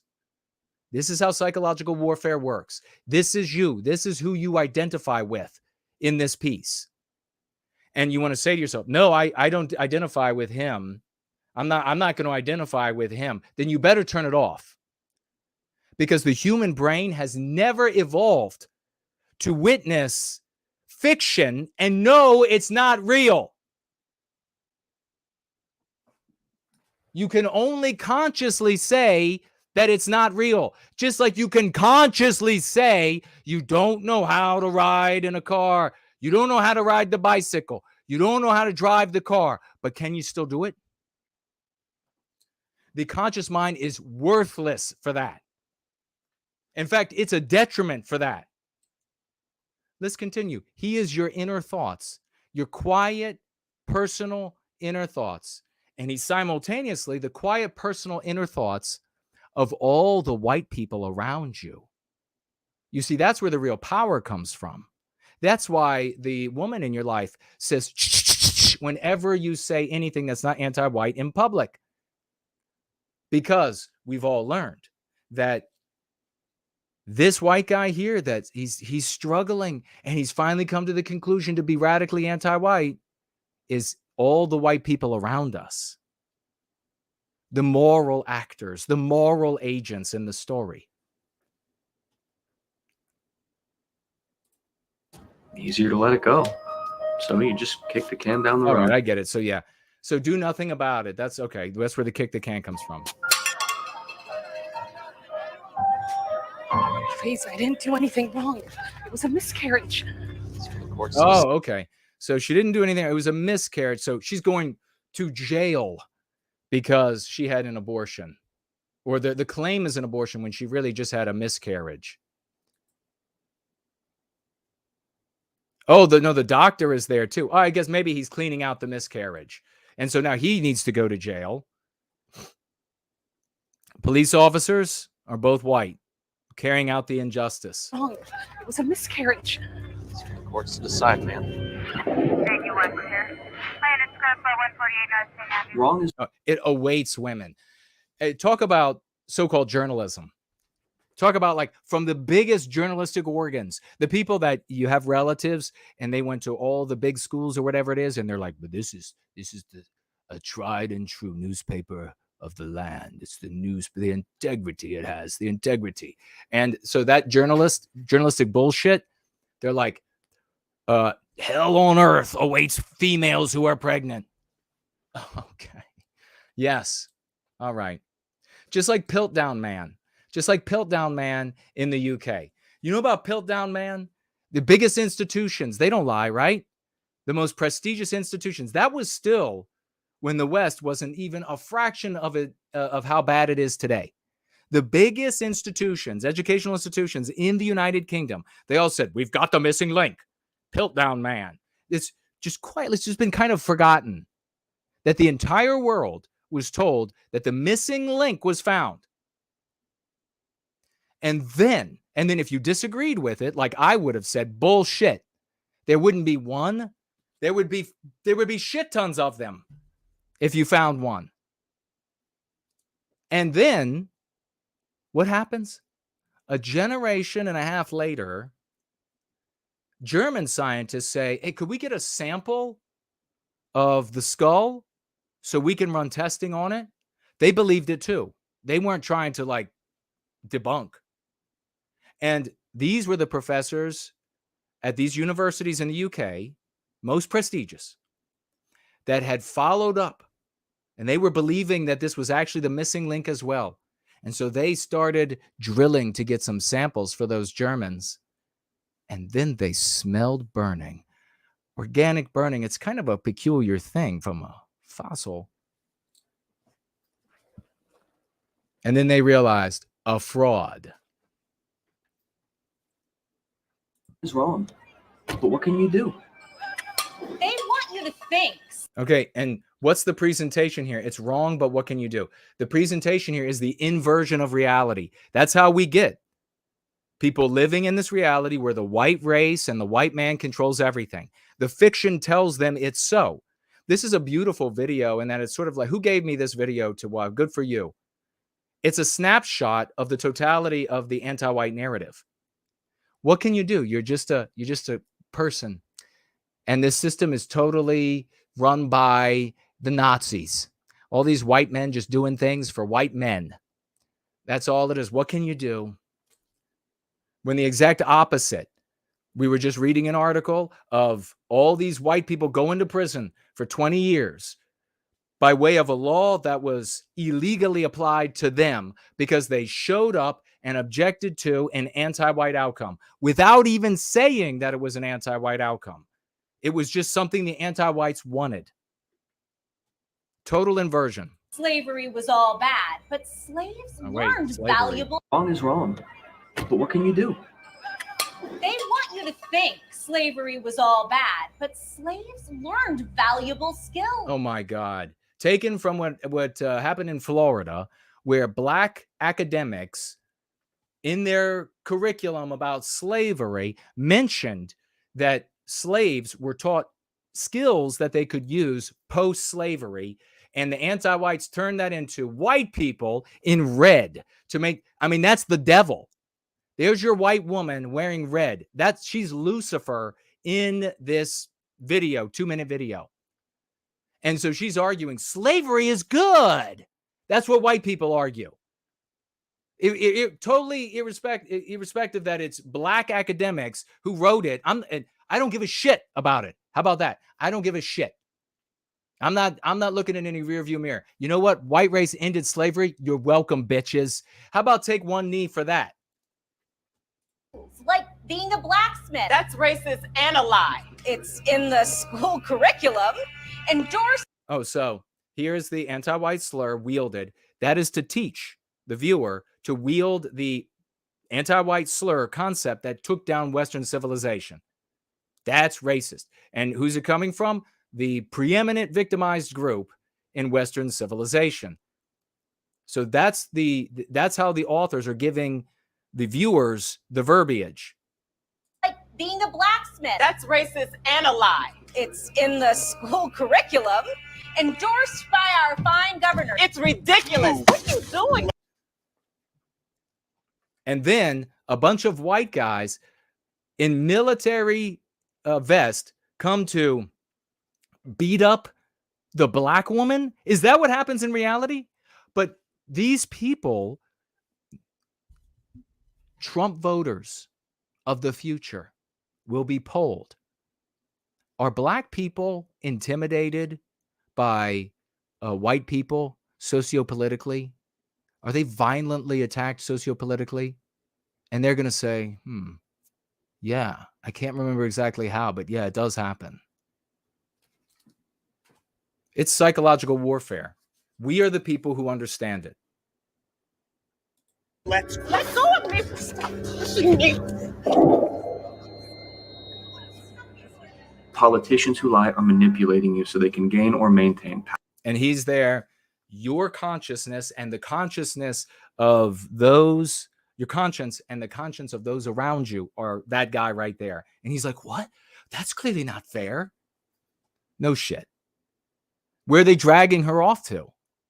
That's the question. Like, what happens to her? The viewer is going to have this question in their head. What happens? She's taken out of sight. I have to then guess at what happened. They're being violent. So maybe it's not good. Power, turning families and friends against each other and often leading to violence. Surely you have to do something about that, don't you? Because if you... So the struggling with the right and wrong. And what's the right and wrong here? This is the anti-white, immoral, moral imperative. This is the education that all of these justices have gotten. All these juries that are watching and making decisions in these trials.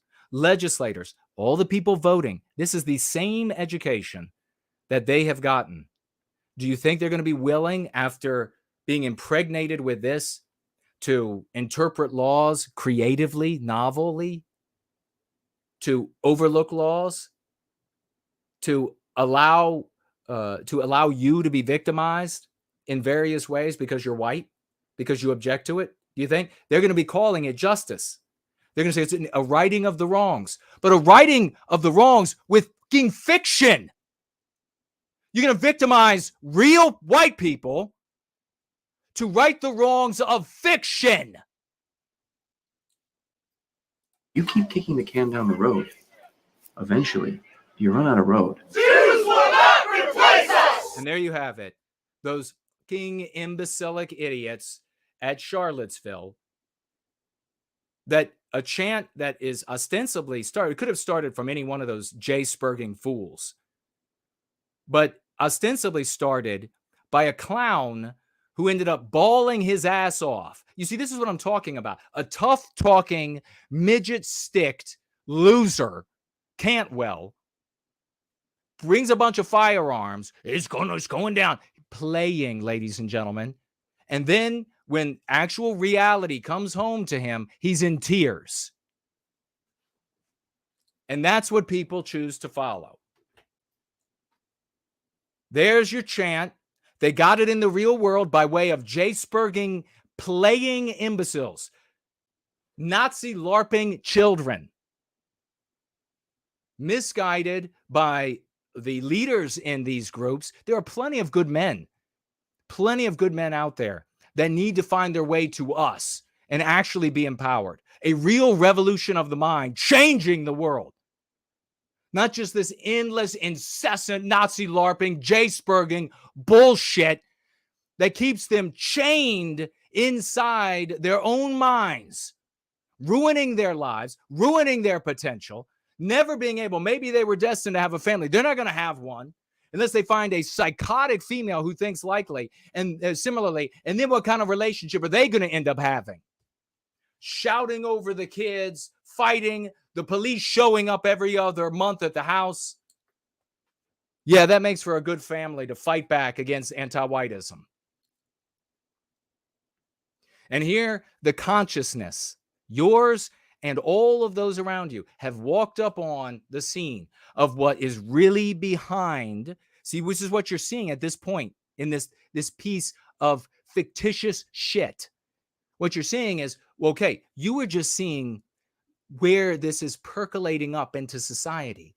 It's got to be coming from somewhere.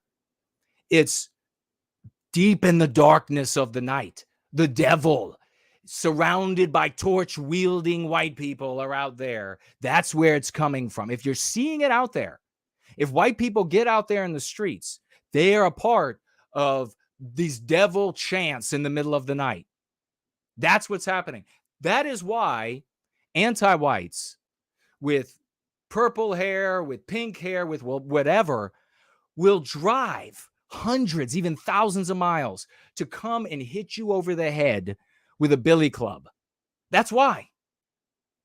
Because in their world, that is what they believe is really happening. The problem for us is that the tens of millions of our brothers and sisters out there also believe this is what's really happening. And they don't want to go near any devil-esque chanting in the darkness that speaks endless negatively streams of invective for non-white peoples. It's scary. No sane person wants to show up to this. No sane person. The propaganda, if you're honest with yourself, every single one of you that have ever gone to a meeting or a get up or whatever in the white sympathetic sphere have had some measure of trepidation that it was going to be just like this. And I'll be the first one to admit I've been to thousands. And every time that it's new, a new group of people, something I don't know, there's some measure of trepidation that there's going to be idiots out there. It's going to look somewhat like this. Our tens of millions of our brothers and sisters don't want to be part of that. They want to be the good guys. They are the good guys. The good guys aren't pussies. No, the pussies are all these children Nazi LARPing and J-spurging and tough talking. And talking about advancing endless political vehicles that can never go anywhere. And other forms of like craven behavior, hiding in the hills, starting an ethno-state, nothing that can be done. All playing.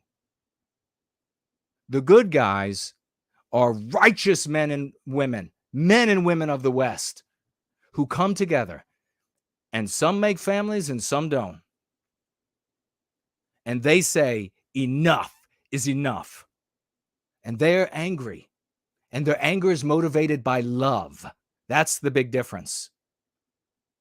And they are ready to put it in. They don't show up with their face all covered up and around torch-lit fires and etc. They don't do that crazy shit.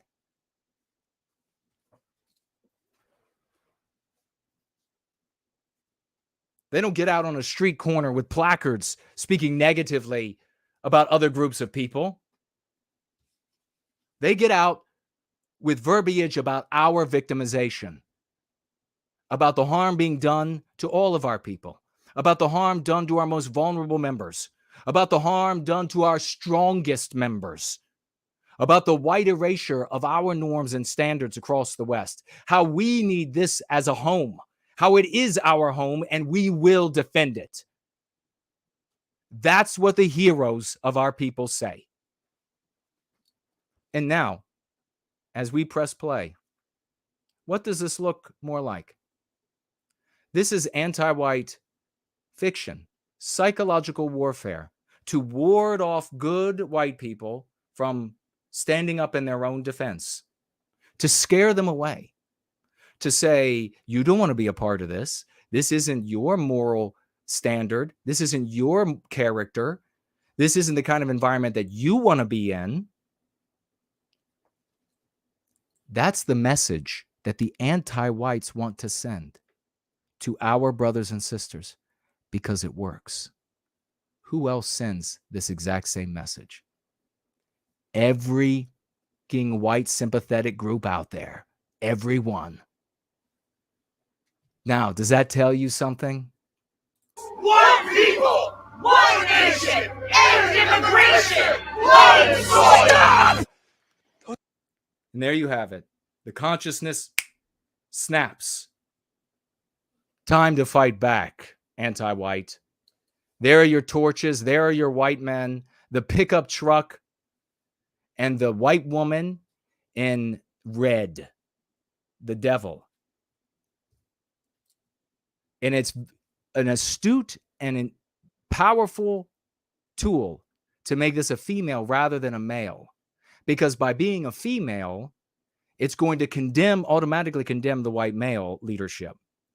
But it also prevents white females from being able to escape the gestures of deference, of surrender, getting on your back for the anti-whites, voting for the anti-whites, voting for more anti-white policies.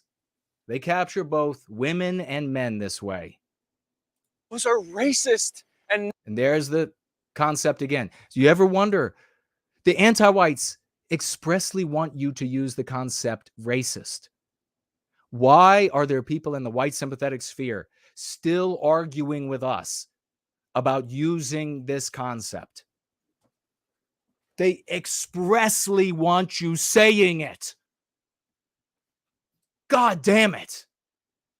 Would they do anything good for you?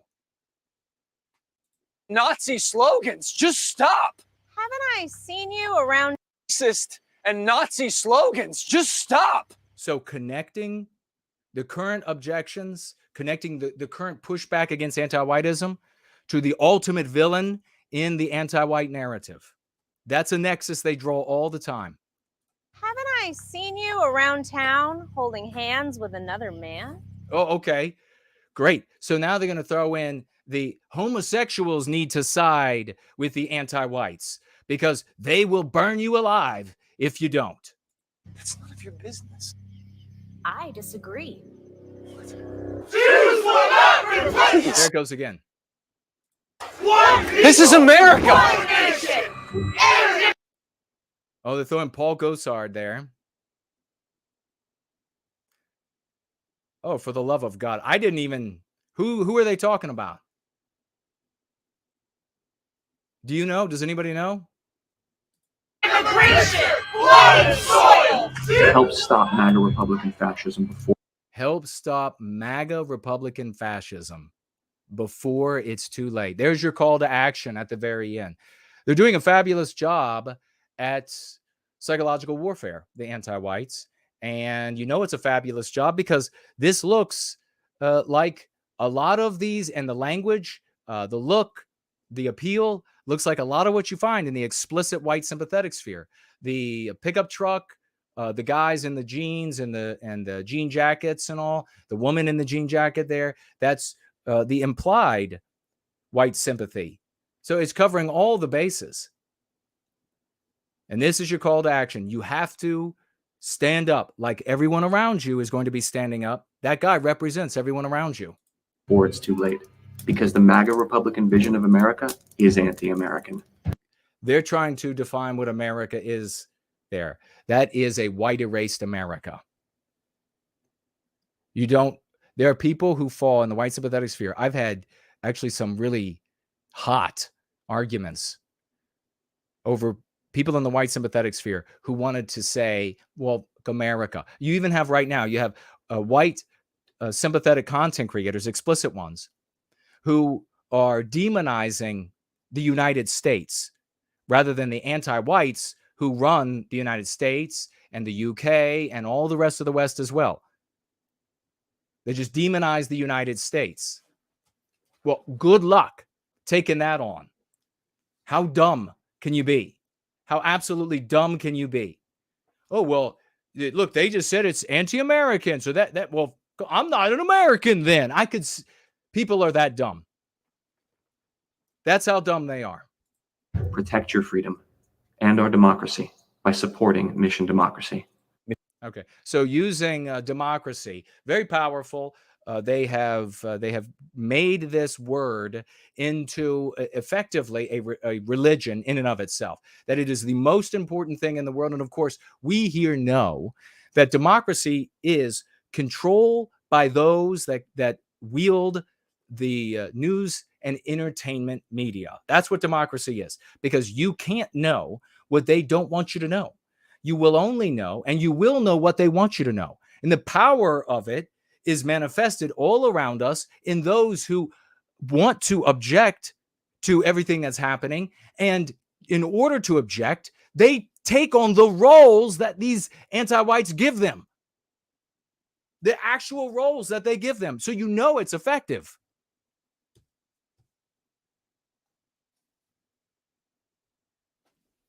This is a fabulous video and gives a great insight into the world that we live in. And with that, we will be right back.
Let's get it rocking and rolling, ladies and gentlemen. We have the swashbuckling announcements that we're going to be sharing right now. Let's get a big celebratory raucous emojis. I want to see it. Rock it out right now, ladies and gentlemen. 07s, 007s, big swash to celebrate Andre Moisejev, that brand new piece. You're going to celebrate both Andre Moisejev and Sloss, who commissioned it.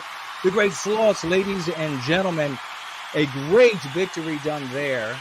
We have, it's titled Victory, Thus Prophesied Noble Prometheus. And when we're done here at the gathering today, you can head on back to the beginning of this gathering and watch the epic video and music that you have there. It's unbelievable that we produce musicians this talented and people like Slots and Andre that are so magnificent, that have such great characters. God bless both of them. Big swash flags, ladies and gentlemen. Big celebration for those gentlemen. God bless you. Want to give a big, hearty 07 swash, raucous emoji swash for Robert Hartley, who is swashing hard with his family and his beautiful children. And he shared at the beginning of our gathering today, you probably saw a little girl, young lady, reading from yours truly, Crucible, epic, swashing with the family as it should be. Good brother, we love you for that. That is so magnificent. Robert Hartley swashing where it matters most of all, with the kids. I want to give a big thank you to Lomax, who made that banner that you saw at the very beginning. And unexpected, I didn't know it was going to happen. Let me share it right now. This is really cool swash. Check that out, ladies and gentlemen. Lomax made that, just surprised me. Give out some big swash for that. Look at that beautiful crystal right there. The Eindolin, ladies and gentlemen, the key that frees Western kind. God bless you, Lomax. That is so cool. I love that Eindolin. Let's see, what do we have next here? We have, oh yes, big swash, ladies and gentlemen, for the new YouTube channel by Champions here in service to White Wellbeing. I gotta tell you, I listened to it the other day. Big swash for them. Ladies and gentlemen, let's see if I can find it. Here we go. There you have it. Western Kind for Christ. And I listened to the most recent episode. I want you to follow these folks at symbol Western Kind for Christ on YouTube. But the episode I listened to had the great Northern Westman, Ian, and Gentile gentlemen. And I'm going to tell you what, ladies and gentlemen, give out some big swash, quadruple 07s for these champions, because they were addressing the Israeli versus Hamas conflict. And I have rarely heard people use the lexicon and dialectics so well. Rarely heard people use the entire discussion, all of these gentlemen using the lexicon and dialectics beautifully. Mwah. Check it out. Follow them. This is huge swash. There are a lot of our brothers and sisters out there are Christians. They need to learn about Western Kind for Christ. Ladies and gentlemen, glorious. Thank you for that, good brother. Good brothers.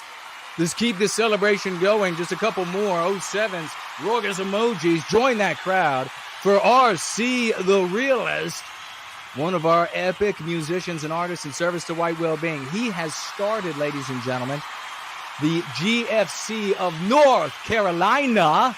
Give it up, a brand new Going Free Club. Check it out. You'll find it in the description below, the email. You can reach out and you'll be a part of the GFC of North Carolina. God bless RC, his wonderful family. Check it out, GFC of North Carolina. I want to give a big belated quadruple 07s, big swash. Come on, rock out those salutes. Rock out crazy emojis, flailing dinosaurs in combat emojis for Based White, who has been making clips of yours truly and posting them on Facebook and Instagram. They're glorious. Give it up. Big time swash. A lot of swashbuckling flags for this champion. A true hero. Big salutes, my brother, for Based White over there on Facebook and Instagram. We want to celebrate White Baron, ladies and gentlemen. Weren't able to play those videos last week, but we sure are this week. Check this out. I think you'll be able to hear him this time. Let me know about the sound, though, as it plays. Anti-whiteism has really affected the standard of what is okay and not to make fun of today. Absolutely, and there's this whole very annoying trend in comedy that you cannot comment on. Do you hear that? Do you hear that? This host here, I think it's at 80,000 plus followers. Based white, Eric delivered this in a way that is just conversational knowledge. It's well-known anti-whiteism. And this woman having integrity, having intelligence, clearly she's not rabidly anti-white. It didn't immediately strike her as awful. Anti-whiteism, by the way, I just like all those content creators, all those so-called thinkers, all the people in the white sympathetic sphere who said no one would ever adopt anti-whiteism over the years. I want to give you all a big you to every single one of you guys. Every single one of you. A big one of these and one of these at you. And this for you as well. Working beautifully. Give it up. Swashing big here. She says, absolutely. Anti-whiteism has really affected the standard of what is okay and not to make fun of today. Let's hear a little bit more of what she has to say.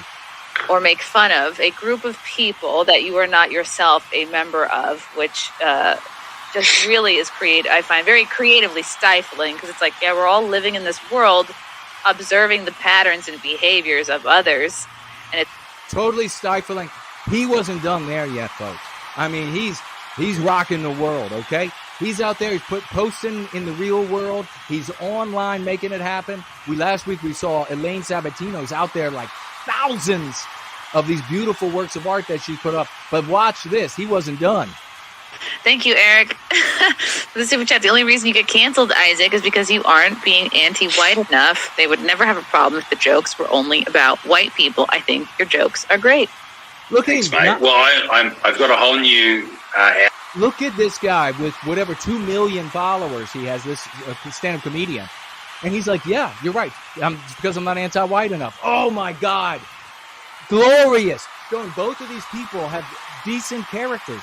Both of them aren't vehemently anti-white. They're not ever going to be some crazed, like the kind of person you saw in this video. That we don't want people like that. These are ordinary white people that are not immoral. And they immediately accept the terms, the concepts that we're speaking on because they're normal people. Those are the folks you want to reach. Hour that I'm working on over the next couple of weeks. I'm starting to do some shows here in Australia. And I've got a whole bit about picking every person, every stereotype. All right, let's keep it rolling and celebrating. Let's get some swash flags up. Quadruple 07s, because there's another, folks, and then we got one more swashbuckling to celebrate. Have you guys heard of a YouTube channel called No White Guilt?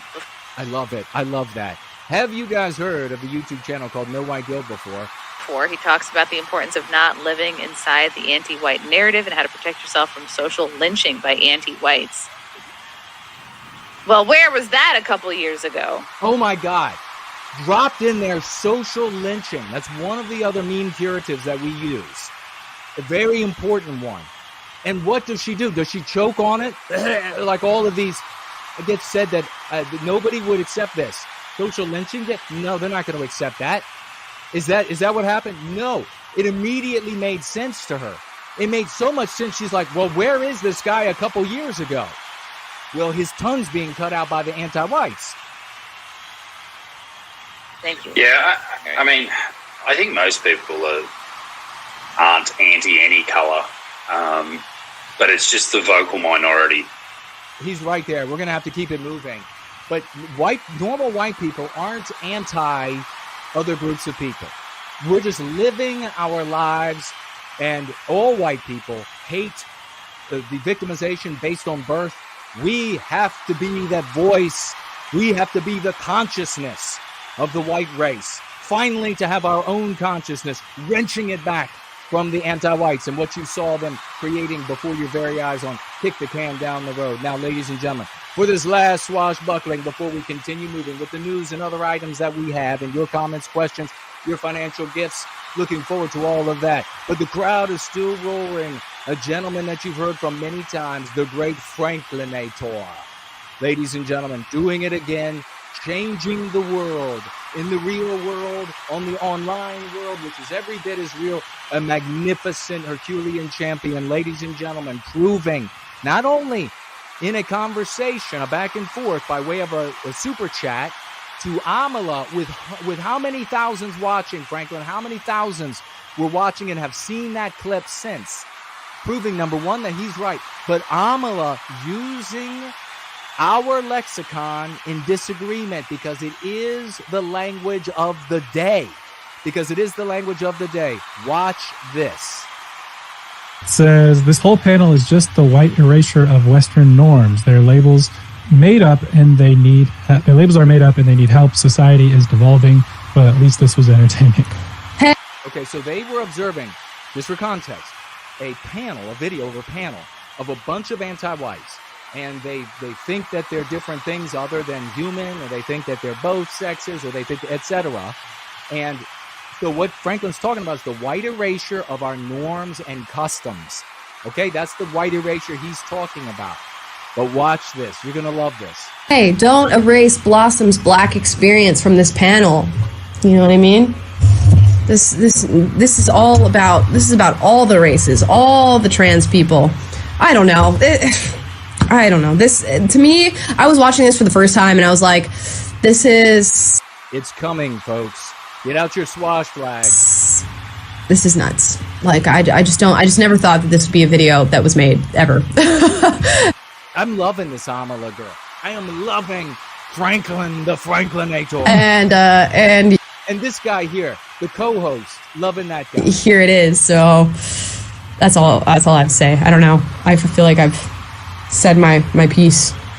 Could you imagine if these were anti-whites and not ordinary folks?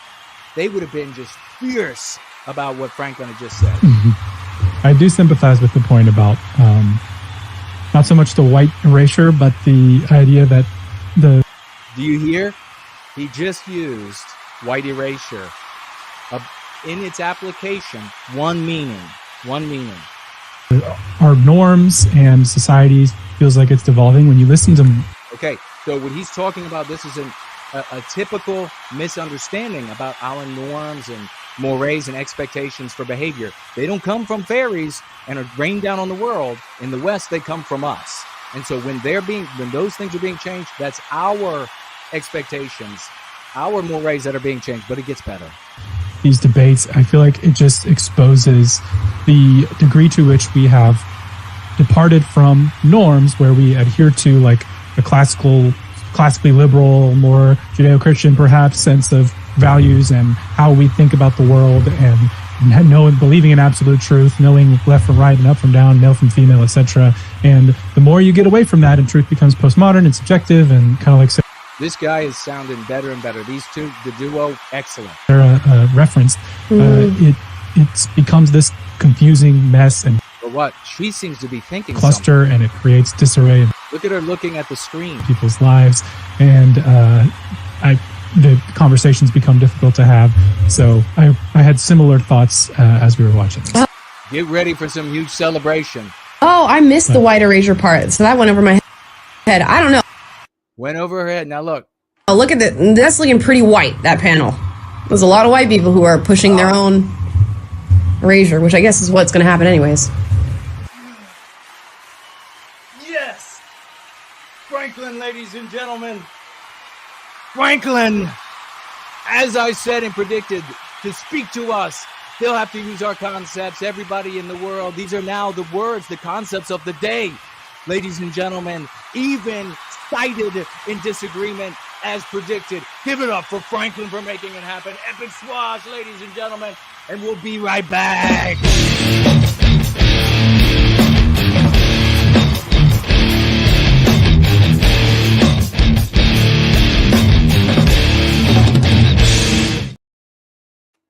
Woo!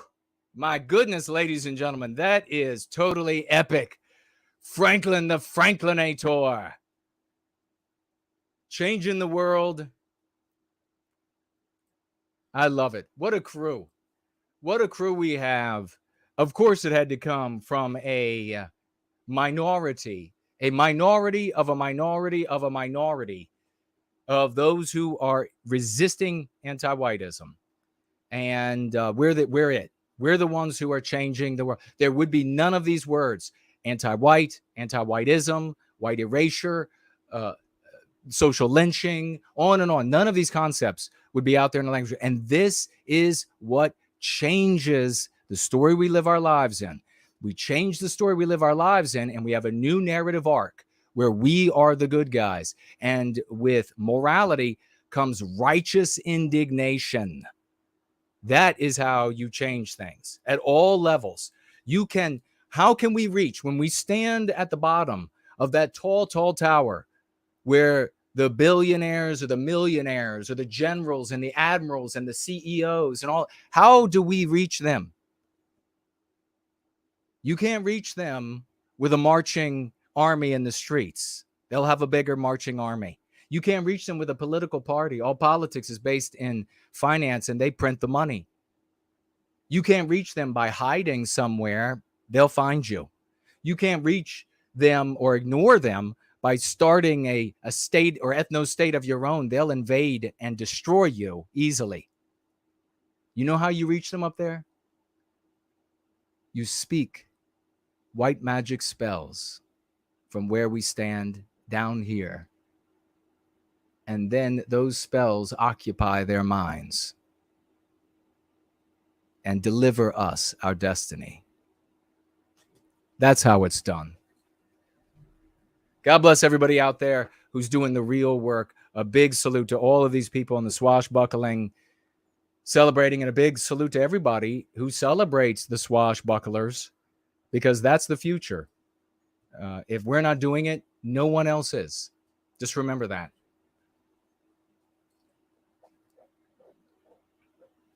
So let's celebrate. Look, JK160 just said he had another baby. Hey, a baby of the West. Let's celebrate, ladies and gentlemen. Congratulations. Cheers, Promethean cheers to you and the new baby. That is wonderful. Congratulations. Holy moly. Let's keep rolling, ladies and gentlemen. We have some announcements to get to. But before we get to those announcements, we mentioned Robert, and he had a tale to tell. In addition, he's got the swashing on the family, and the children advanced in their intellect, and he's setting them free. And he wanted to share this. Another consequence of anti-whiteism. He writes here, my brother-in-law just lost out on a sweet position as an aviation firefighter because he didn't lie about his aboriginality. He was honest. He wasn't Aboriginal on the application form. So this is happening to our people and has been across the West for decades and decades. The position was worth well over 100,000 US dollars per year, plus loading and retirement. He broke the record on some of the physical assessments. He had a friend on the inside who said, quote, mate, you are shoo-in for the position, close quote. He was one of the best candidates they had ever had to apply for the aviation firefighter. The other candidates were overweight and completed some tasks 20% slower than my brother-in-law. He was so distressed on missing out, he started having panic attacks. So this is what I talk about when I say, what are the consequences when a white young man or woman, particularly a white young man, who should have gotten the scholarship, who should have been let into the prestigious university, who should have gotten the job? What are the consequences for him? It's not just that, oh, well, and this is how the anti-whites present it. And there are a lot of, there are white females that will even argue this as well, who are not even hardcore anti-white.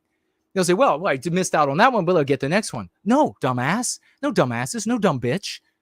There are ramifications when a person dedicates their life's work and there's an idea in their head that if I work hard at this in society, if I work hard, if I pay my dues, if I have the talent, then I will get what I've worked for. That's a big investment over a long period of time.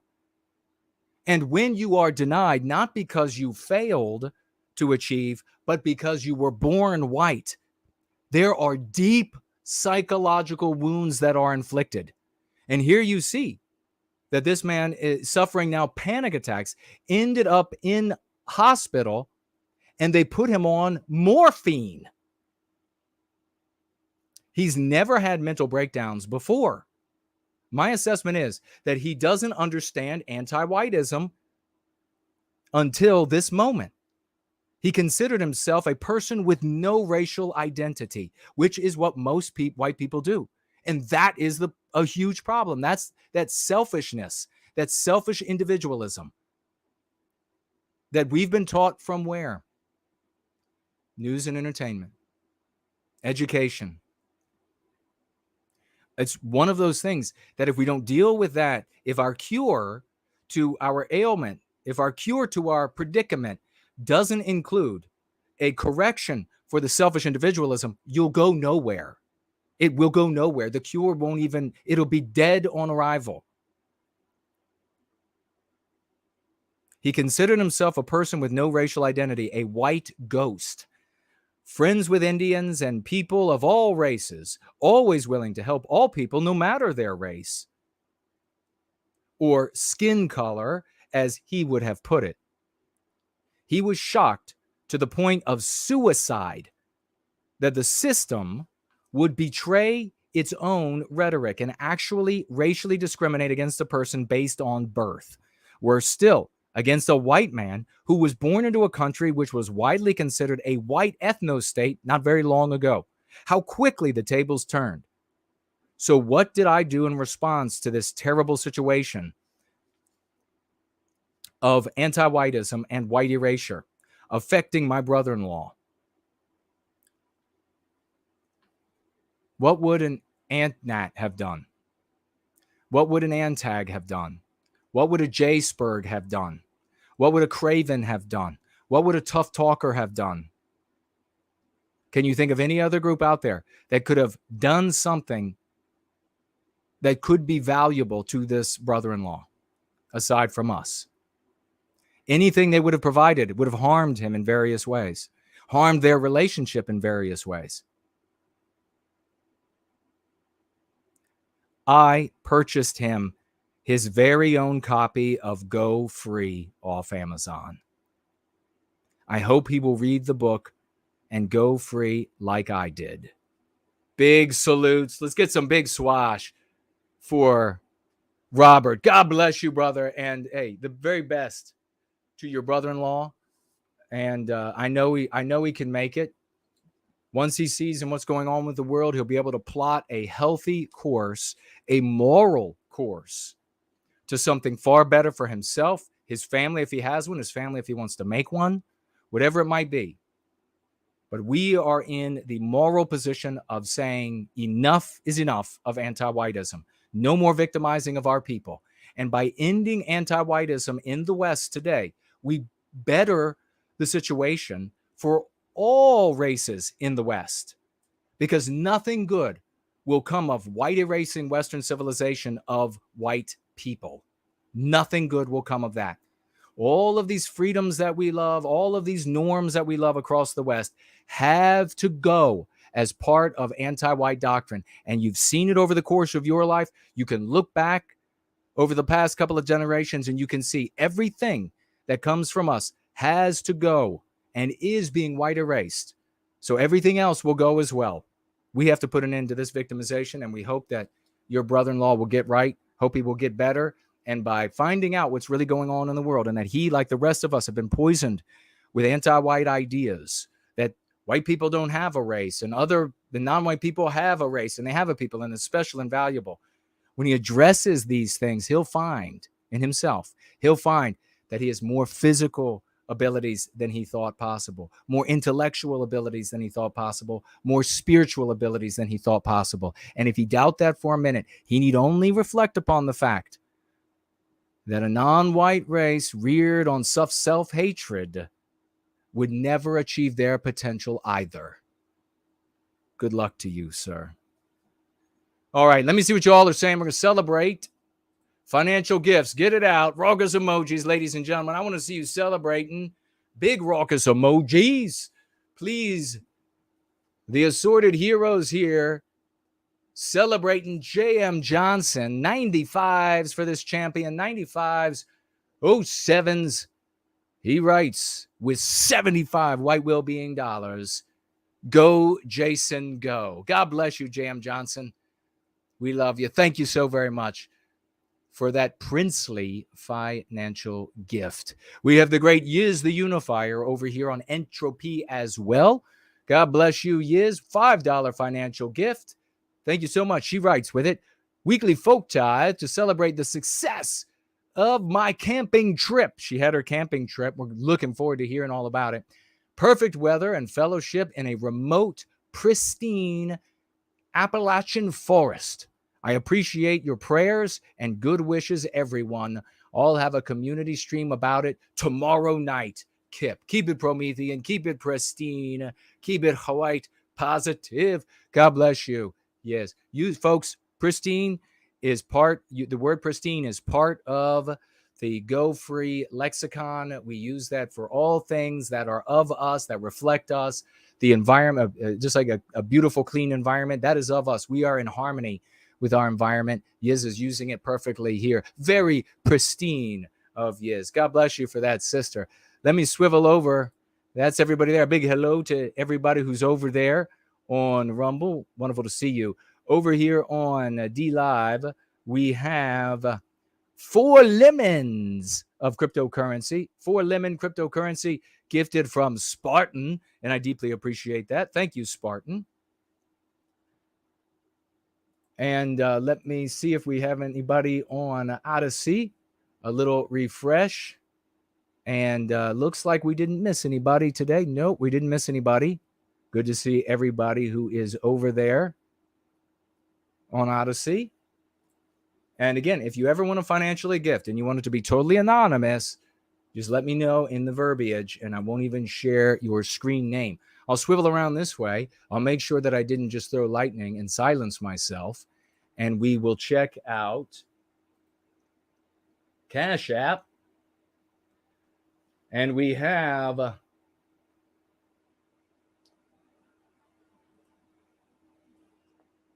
$10 financial gift.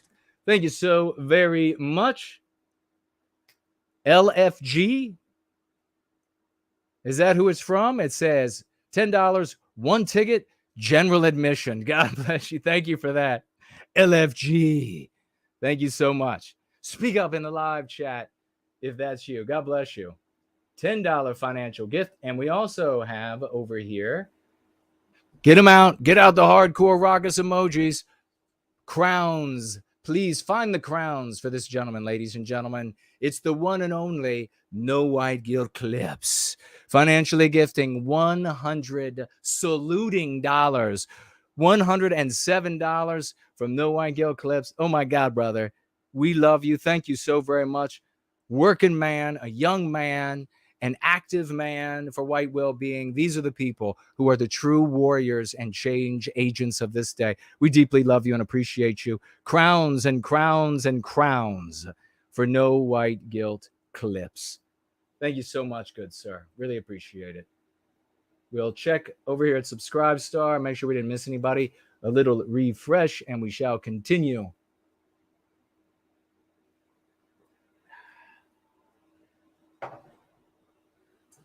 All right. Didn't miss anybody.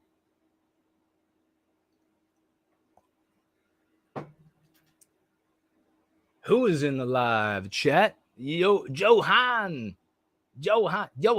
Harry says, is the new De Niro film anti-whiteism? Is it afflicted with anti-whiteism? I'm sure of it. I haven't even seen it previewed yet. I'll have to take a look, but I'm sure. What's it called? They're all anti-white. It saddened me, these across the community, people doing film reviews, show reviews. And I'm open to having the kind of review where, and in fact, you probably remember when Jared George and I were on with Frody, having the kind of review where the reviewer delves into the what the character could be thinking if the character were real and this sort of thing. As long as you acknowledge that this is replete or surfeited with anti-whiteism. But they don't. If anything, they'll review and then just point out, well, look, Jews were involved. No shit. Really? Really? Every movie, every TV show, it just never gets old for them people. I don't get it. Talk about a one-track mind.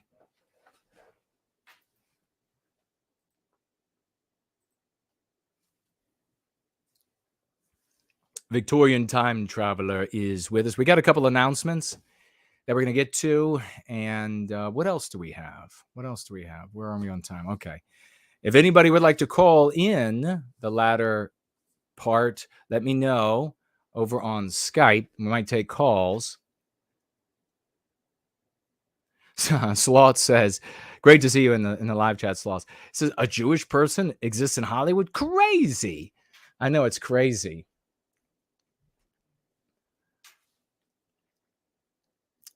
All right, who do we have here?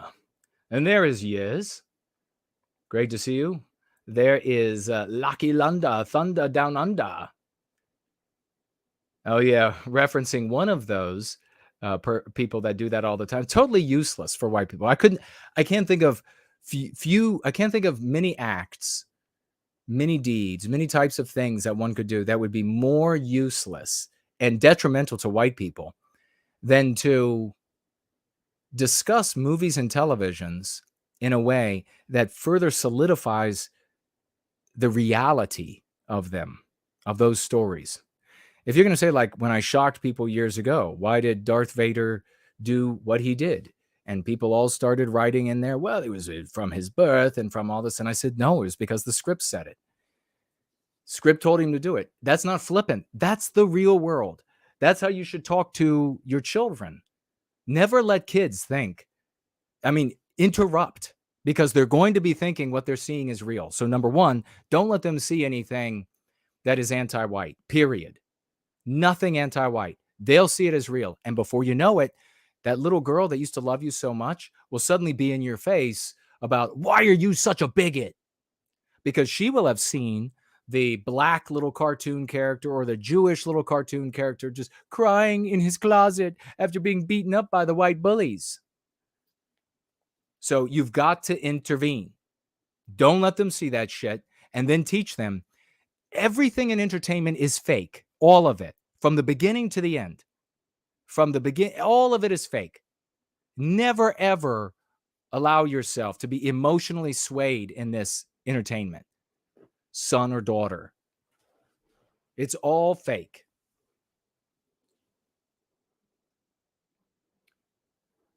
Lunder asks, are you able to enable super chats on YouTube? No, my friend. YouTube has taken away my ability to make money through them twice, actually, if you can believe it.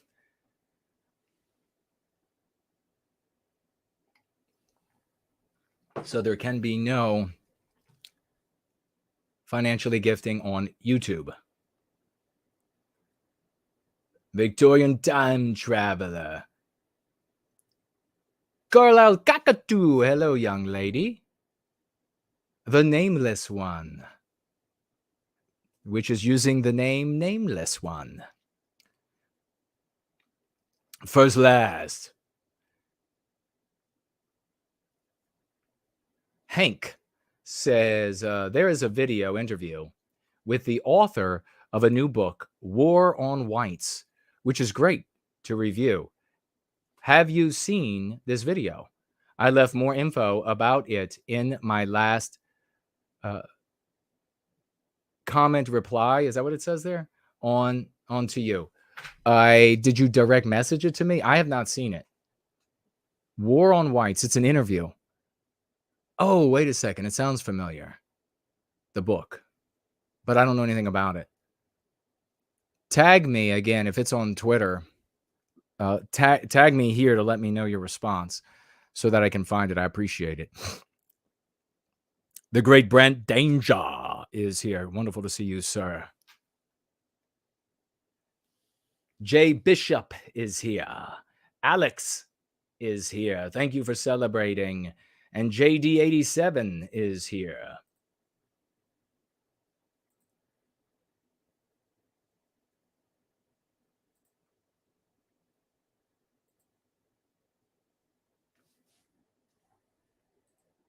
Let's see, who else do we have here? There was a troll in the live chat. Troll, make an argument. Tag me. Try to be polite. Make an argument, and I will ruin you. Go ahead. Cool Papa J Magic is here. Cindy Ben is here. There's Biospirit of the West, a true champion of champions, ladies and gentlemen. God bless this great leader and servant to white well-being. Who else do we have? Make sure you tag me with any comments you have.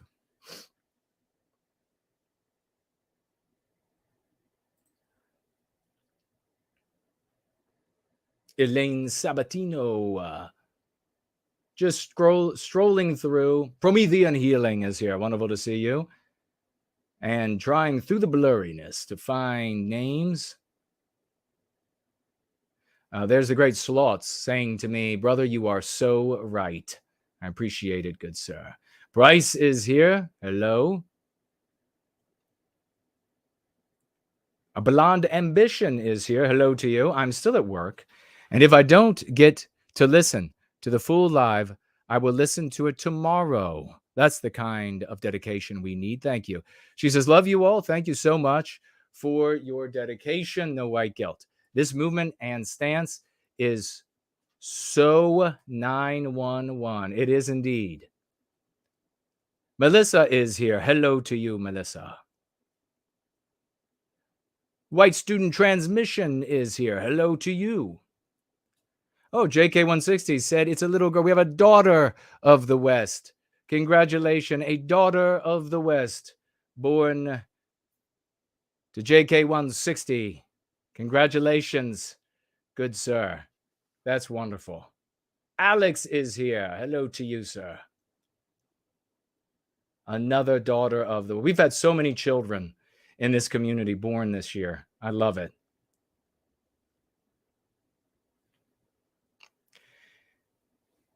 It was the contest videos that they were all good. You are the man, such a good hero. No white guilt to look up to for our children and our kids. Well, thank you. I really appreciate that. Blonde Ambition. And Kingdom of Vinland. Again. All right, jumping to the bottom. Hank, I left more info in the comments section of our last gathering about the video. Okay, is it in the... Okay, it's in the thread underneath. Gotcha. I'll have to check it out. Thank you. Aaron says, what is the cause of white noir? Is it unique to the biospirit of the West? Good, great question. The cause of white noir, which are the multifarious maladies that affect us physically, mentally, and spiritually, are anti-whiteism, the anti-white narrative, the meme pathogens that we're inflicted with. Like I was saying to Robert's brother-in-law, you imagine a non-white group of people and you teach their children that they are evil from birth in various ways. Your people stole from everybody else. Your people murdered innocent women and children, stole all their land, stole all their creations and everything. You do this kind of thing. You seed that thought in the head of those children, and they are going to grow up with these negative attitudes about themselves, what they see in the mirror every day, what they see when they just look at themselves. This is who I am.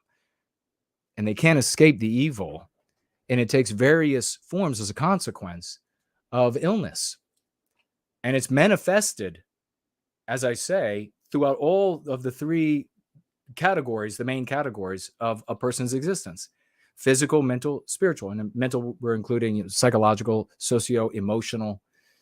So that's the cause. And when we address with our practice here, the Go Free method, when we address that source, we end up very slowly, because the white noir, the healing from white noir, lags behind the creation of these counter ideas that are triggered by the triggering of meme pathogens in us. And that could be by way of our own thoughts or something external. So as we create these concepts we seed them in our subconscious mind, they're triggered by the triggering of the MPs. We slowly begin to recover. You never will recover fully. That's the reality. You never recover fully. But as you recover, you have something that also takes place, which is a greater access to latent abilities, things that you should have had access to over the course of your life. And so it will help to kind of offset. But we will go the rest of our lives with white noir. There's just no escaping it, unfortunately. And anybody who says otherwise doesn't understand. They don't know. It's like you're having an argument with a deep sea fish about whether or not you're in the sea. They just don't know. They don't know what it would be like to be without the white noir. And very often they're really insecure. And so they will really get agitated. No, I'm fine. Nothing bothers me. That's how you know. Those are some of the worst. Those people are suffering some of the worst from white noir. Great question, though. Promethean Kitchen is with us. Great to see you, brother. Ursa Major is here. Hello. Promethean Kitchen says, I kind of wish that more of our people would start following you.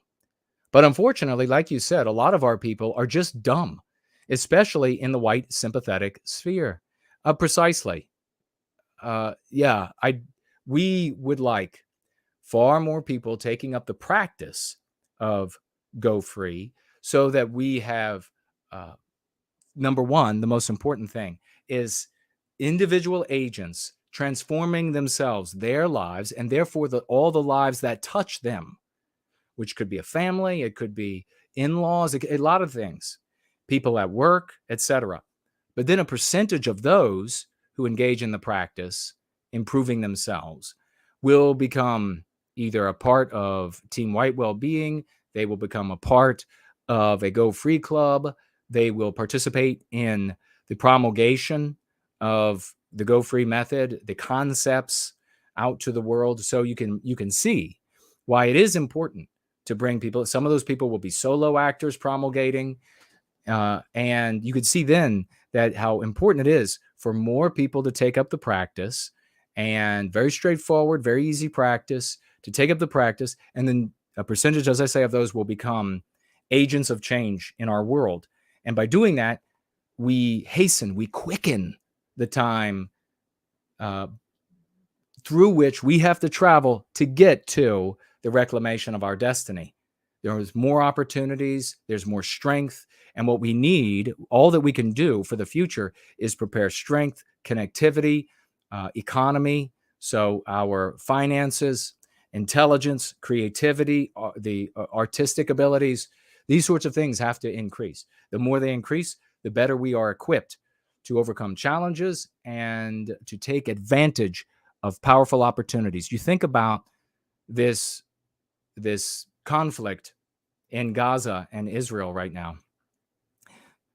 Nobody knew the day before that you were going to have a societal context shift. And I've been talking about this for so many years. And it's like, we are definitely the only people who get it. The only ones who get it.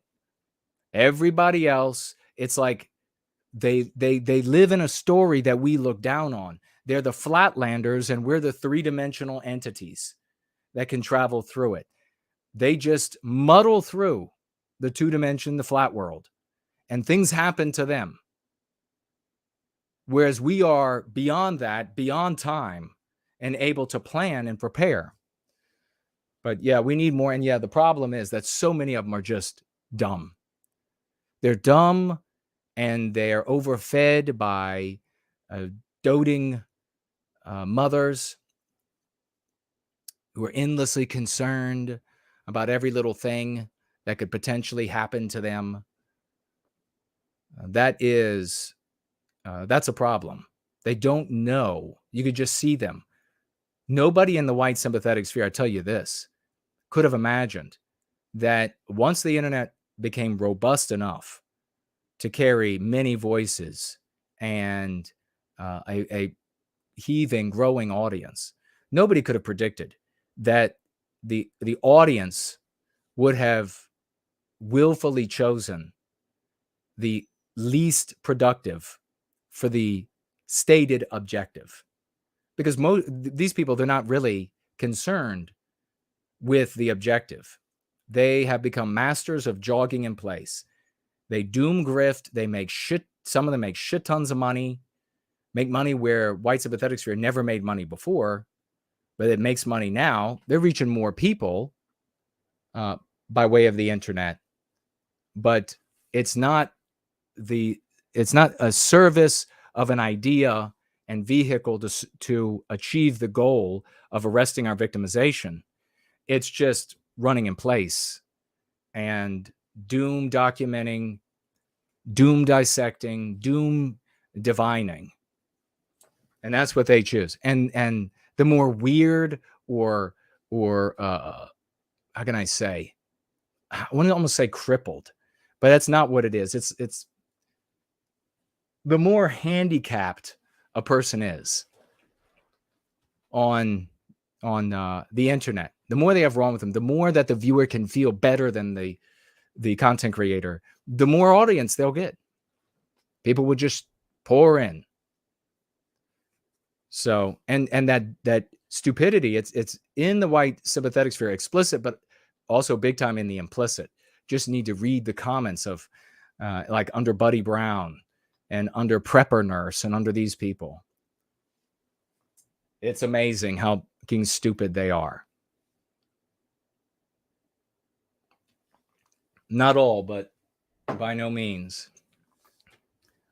So in effect, a great many of them have to be told this is the way it is. But to get to that point, you have to influence people that should know better, but they don't. People who should be smart enough and wealthy enough to know better, but they're sucked in by numbers of imbeciles in the audience. And of course, you have the jealousy that's really at work in the white sympathetic sphere in a very big way. All right, we have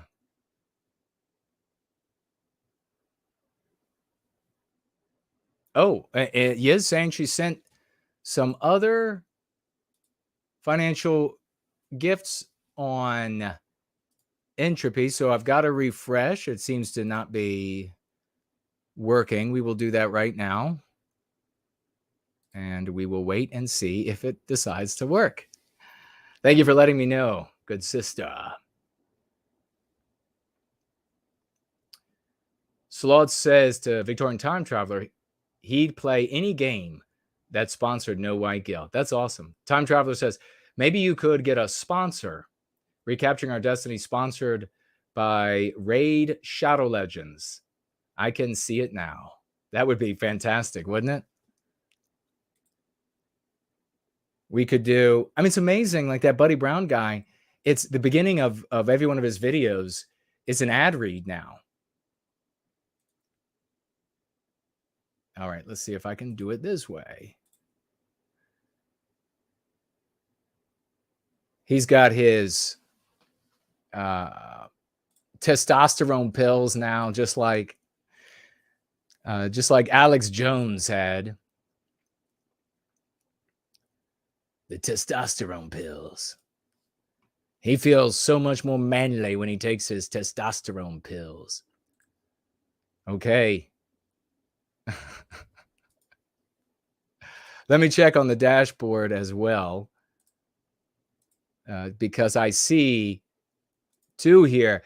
Let's raucous emoji. Let's raucous emoji, ladies and gentlemen. 95s, 07s, 07s, crowns for his head. Gems, ladies and gentlemen. Gems for his feet. Cephas has come out to play. Gems for his feet, ladies and gentlemen. Dude, bro, moment. Financially gifting 50 of his hard-earned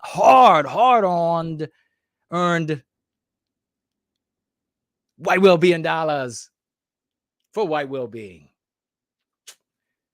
50. Dude, bro, moment.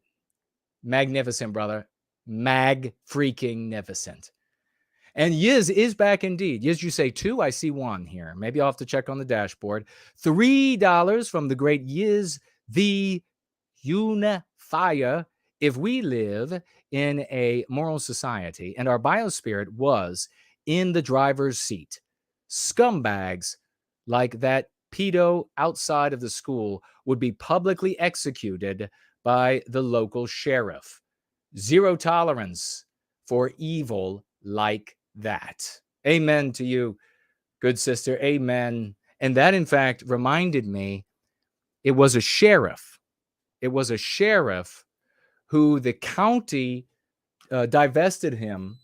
They voted, because I told you, remember the voting, they were going to have the ability to vote the car out of your driveway and the house out from underneath of your ass. They voted to take away his immunity from being sued in the course of performing his job because he was doing something they didn't like. He was doing something that wasn't anti-white. So there you have it. For everybody who wants to rely on this set of laws or that set of law, oh, they can't do it because, okay, they sure can. All right, I see both. Looks like, yes, you had 2. Thank you so very much. And there was J.M. Johnson and the great Dude Bro Moment. God bless you all. Thank you so much. We'll keep an eye on this thing. But yeah, help me out keeping an eye on entropy. They have little stumbles here and there. Thank you, the great Brent Danger, Dean Danger, School of the West. And make sure to visit schoolofthewest.world to find them on YouTube. That's where I want everybody to stay, on YouTube. All right. Let's see what we have here. Thank you all for celebrating these heroes. And when you see them show up, E. Essington is here. Great to see you. Janice Ridgway, wonderful to see you. When you see these people show up in the live chat, White Wolf, wonderful to see you. When you see them show up in the live chat, give a personal thank you to them. You know, if they're talking about something, say, hey, I really appreciate you. That would be a very Slotzian thing to do, which is very pristine, by the way. Very pristine. Let's take a look. June is here. Hello to you, June, and welcome, welcome. Raymond Foster. Is this the real Raymond Foster? Wonderful to see you, champion. Hope all is well with you. Don't mean to be insulting to folks, but anyone who hasn't yet acknowledged that, no white girl. So Alex is saying something here. I don't know what it was. Don't know. You'll have to tag me again.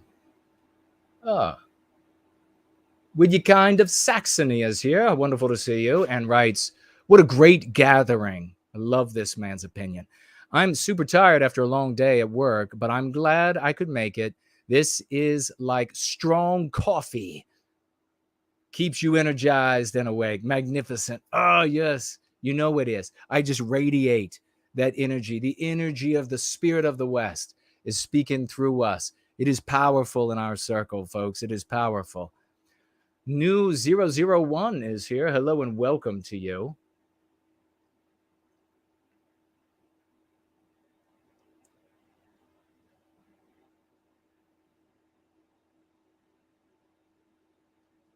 All right.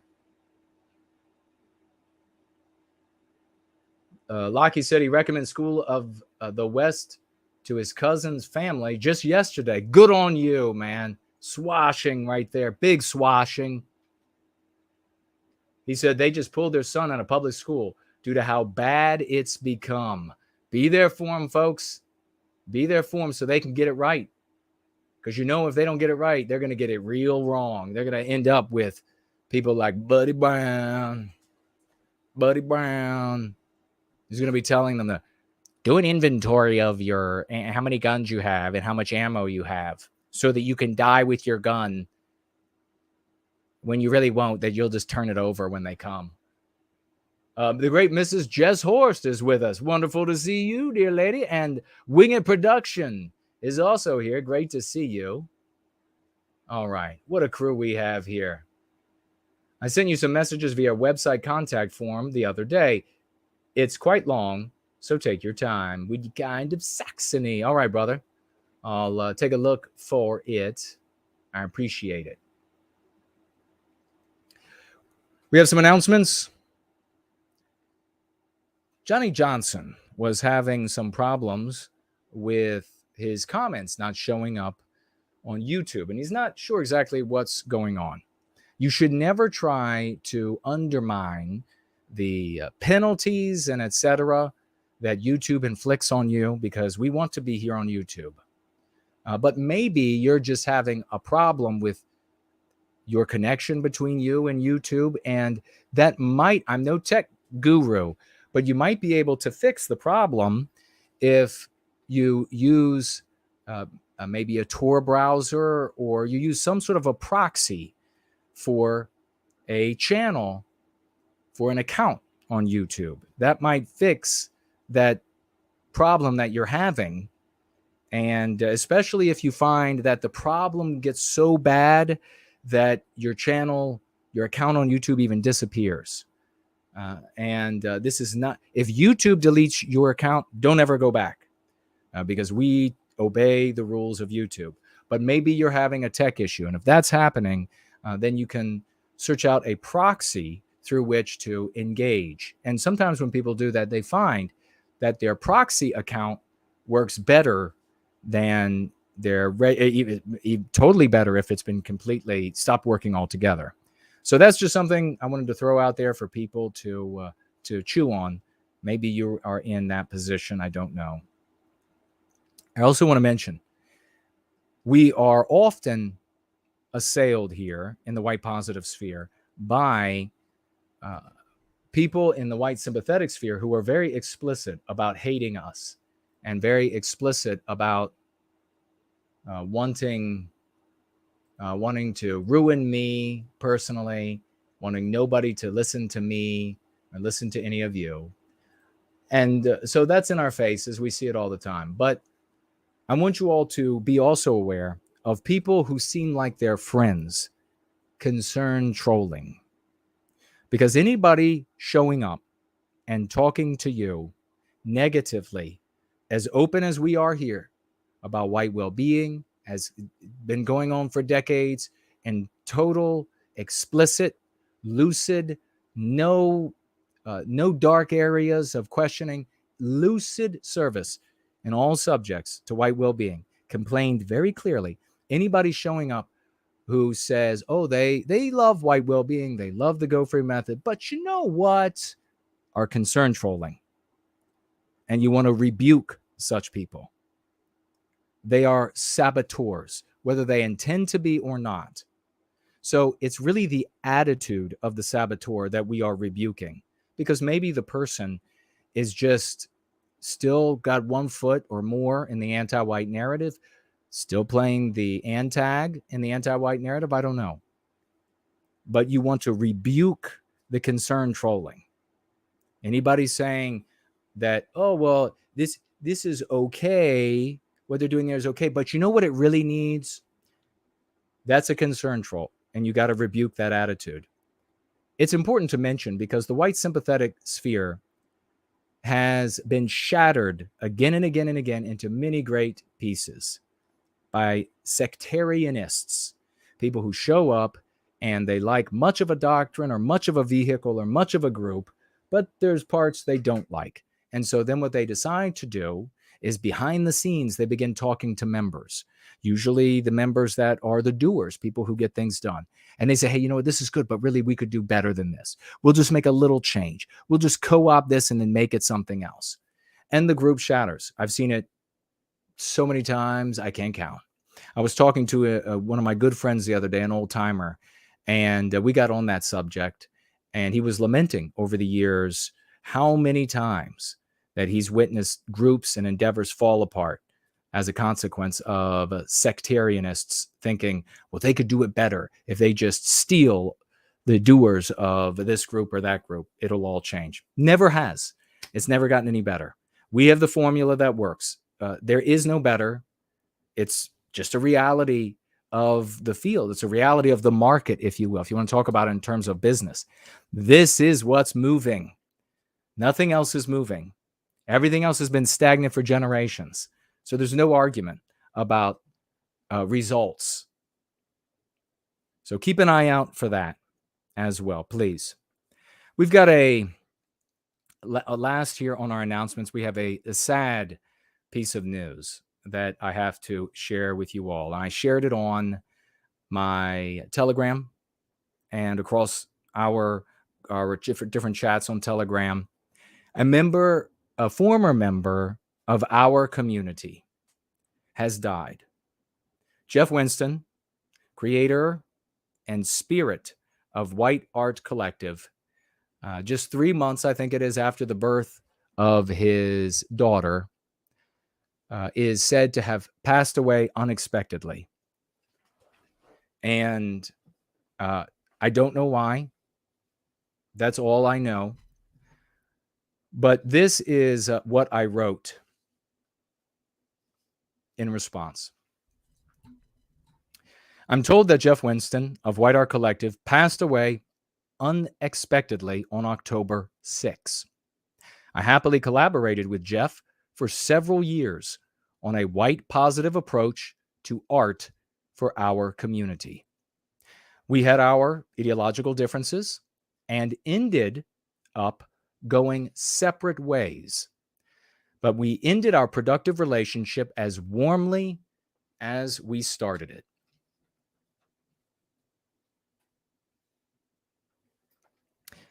We met and broke bread several times, and he appeared with me many times as a guest. In our numerous public and private conversations, I found Jeff to always be a bright, dependable, reasonable, and solidly good guy. My prayers to his wife, Hirith, his daughter, and the rest of his family. I won't forget him. And please, folks, your prayers, sympathies, condolences, and positive energy to Hirith and Jeff's child and Jeff's family, because they have just lost a loved one, and it is a loss. Jeff was a good guy, and really, as I say there, he was a good guy. Jubilation Media, Lovely Porridge, wrote this: very sad to hear about Jeff Winston. No one can dispute how much he loved his country and people. It's a shame he never got to live in a white, positive world. But if we can create that future for his child, then his legacy will be fulfilled. We won't forget the people who died along the way, especially not Jeff. Rest in peace. Scott wrote here as well, rest in peace, Jeff Winston. These are just a couple of the remarks that have been made in our community. A lot of people really like Jeff. I really like Jeff. And he showed up on the scene for me years back. And he wanted to build, he had this crazy idea, wanted to build a community of artists for white well-being. And he and I talked about it. And I told him, we met in person. So I remember the first time we met in person, right outside of Washington, D.C.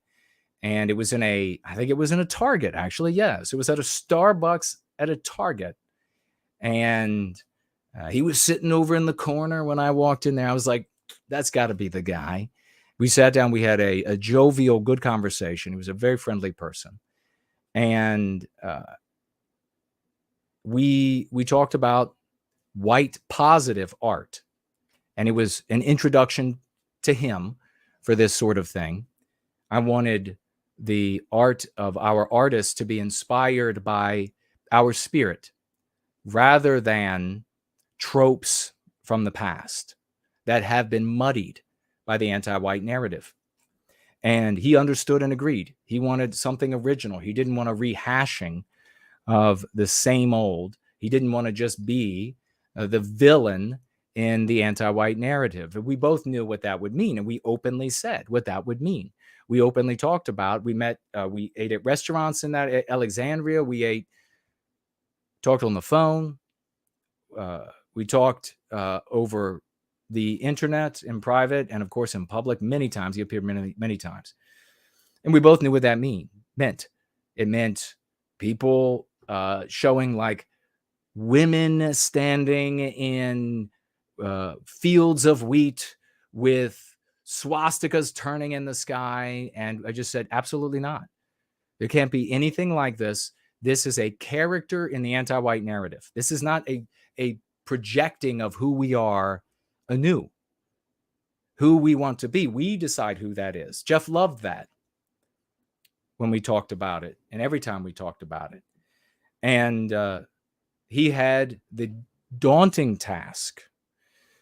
I remember we went into a restaurant. It was so funny. We met up at this place. We were like, where do you want to eat? And both of us are such like friendly characters.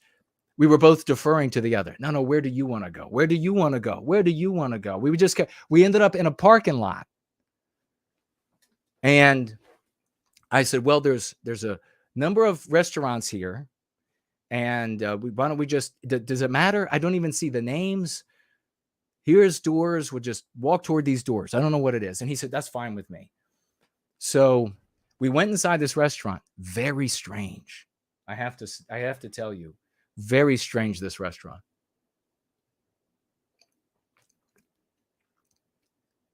Low lighting. Definitely did not feel like the place that me and Jeff should be getting a meal together. Definitely not the kind of place that Jeff and I would be, unless we were, members of like some mafia. It was just strange. And so I was like, well, it feels weird. Let's go ahead and sit down. It doesn't matter. And we'll get some food. We walk in. There are people from other places around the globe. They're dressed nice.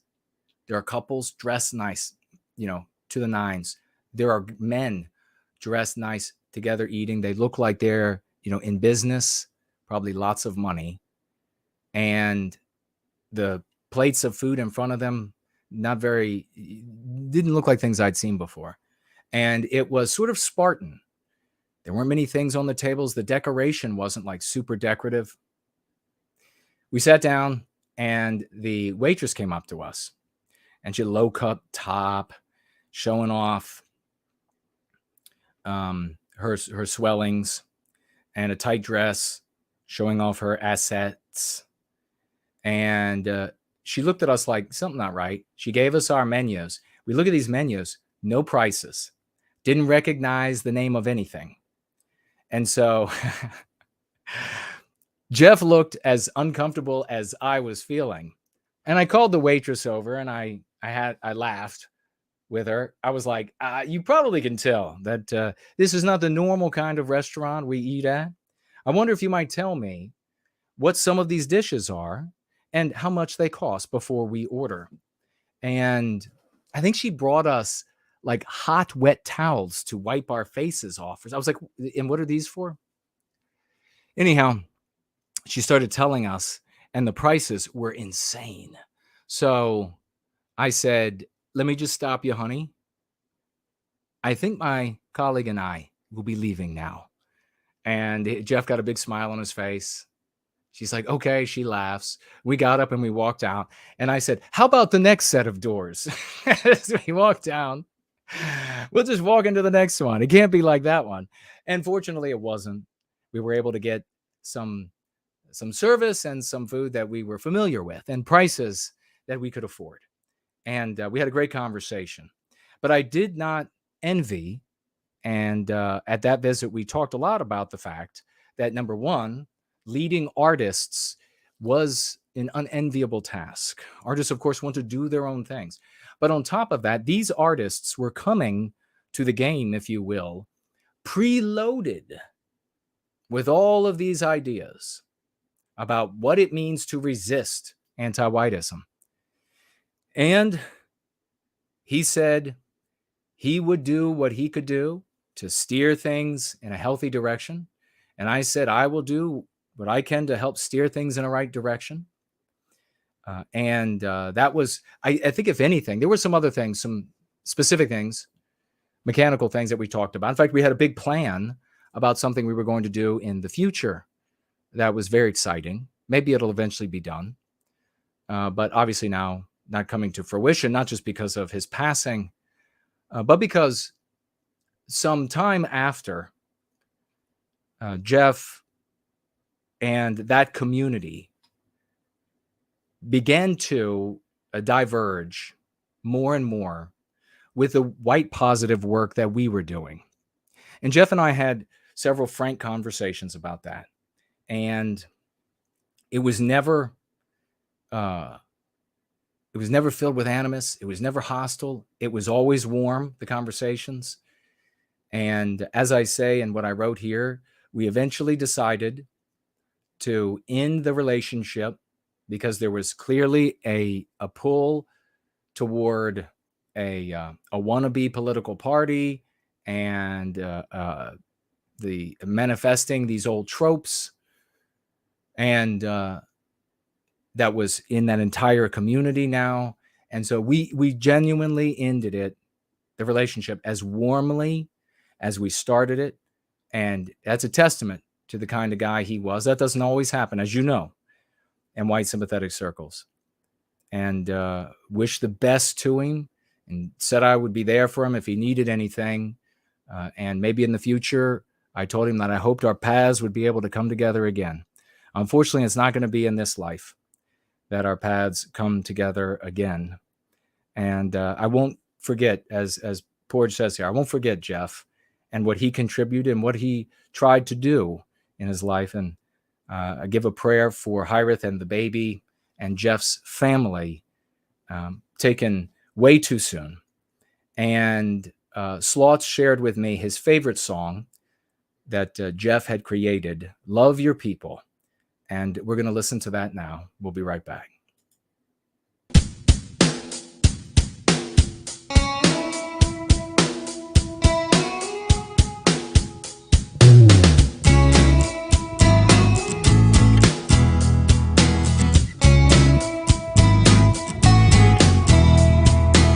Loving your people is like coming home.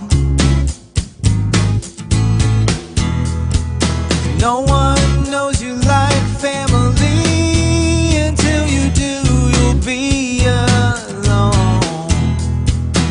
Loving your people is just letting go of all the lies and the self-hate that you've ever been sold. Love ain't no streets, populous. Love ain't no streets, populous.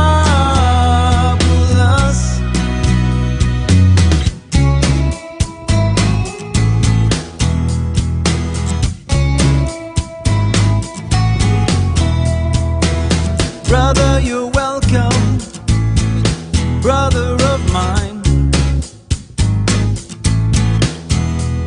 The bonds of blood between us transcend space and time. Just love your people and become whole. Find your role eternal as part of the folk soul. Love ain't no streets, populous.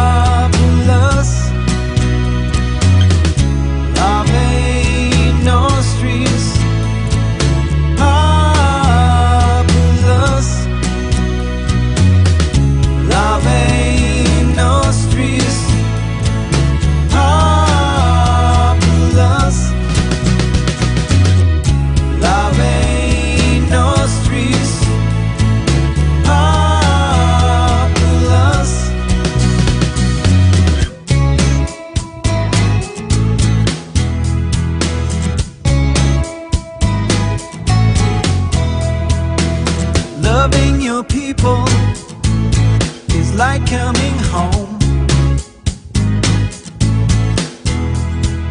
No one knows you like family.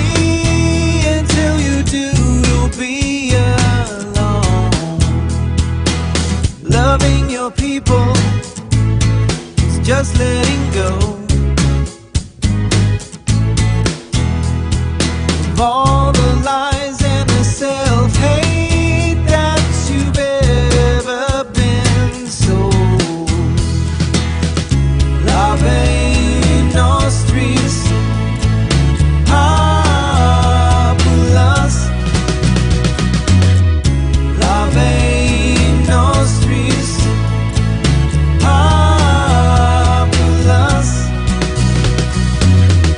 Love ain't no streets, populous. Love ain't no streets, populous. Rest in peace, Jeff.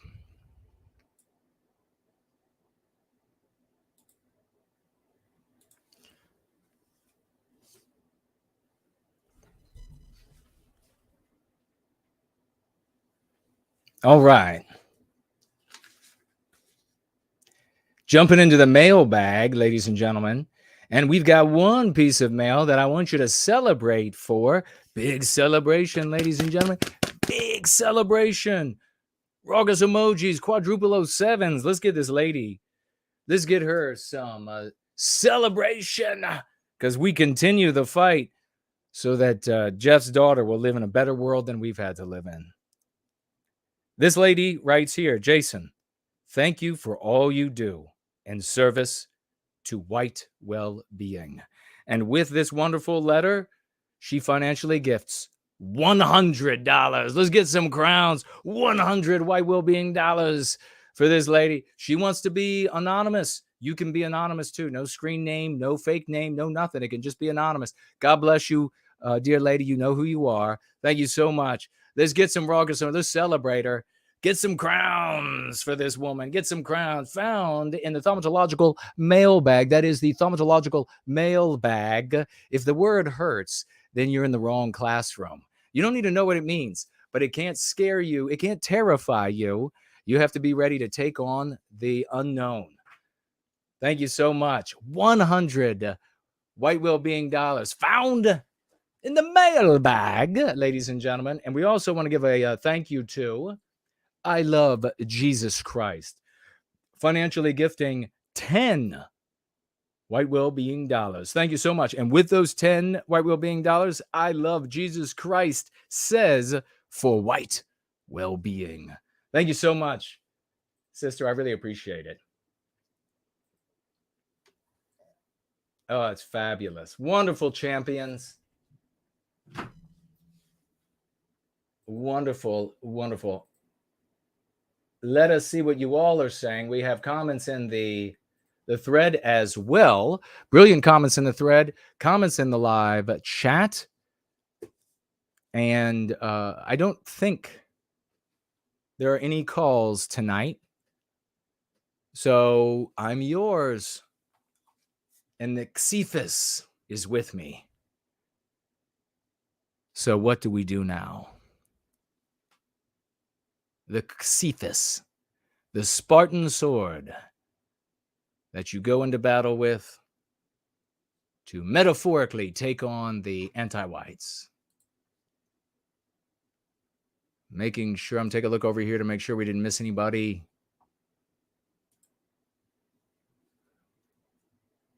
All right, we're good there. We're good there. And looks like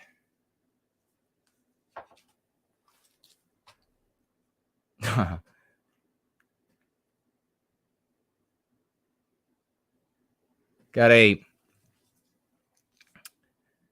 another participant on one of these platforms in the anti-white narrative, living as a slander in somebody else's story. Can you think of anything more pathetic than that? Living as and then attempting to act like you are in the know when you're being chumped, when you're being bitched. These people are so quaint. It really is. It really is the crawdad in the fish tank saying, "Come at me, bro. Come at me, bro." Whatever, loser. So somebody is insulting me, no surprise, by a J Spurg, saying, "Tell us what you really think about Jewish people." Same thing I think about every people when it comes to anti-whiteism. Some of them are anti-white. Some of them are not. I would like for some of them to step up and combat anti-whiteism with us. That would be awesome. They're welcome to do so. I object to anti-whites, whether they're Jewish or white or black or Hispanic or Arab. I don't care. They're the problem. In my story, the anti-whites are the bad guys, not the way people are born. Now, what's happening for you, you little J Spurg, stuck in the anti-white narrative and then intentionally chumped, willfully chumped, calling yourself the slanders of another group of people. Your issue is that Jewish people, a percentage of which successfully serve individual well-being by way of making sure that their people or a percentage of their people do well. And they do this very well. And I find that behavior to be immensely commendable, immensely so. It's something that we need to emulate. If you condemn it, then you'll never be a people. Think about that, dum-dum. If you condemn the behavior that works magnificently for the lives of individuals, and that every group of people does better than white people, in my opinion, if you condemn that behavior, if it's reprehensible, then no one will imitate it. Dum-dum. We want to emulate that. We need a people. We need each of our individuals serving our individual well-being by way of our group's well-being. It will be a percentage of the white race, never all of us, that will behave this way. But trust this, it will be that percentage whose genetics move forward into the world, who enjoy more and more power in their lives, who are able to treat illnesses, who are able to go on vacations, who are able to, etc., as a consequence of that behavior, the behavior of which you demonize. So that's my opinion on them. Unbelievable. Unbelievable. Little impudent crawdads. I got it all figured out. Yeah, you do. Yeah, you do.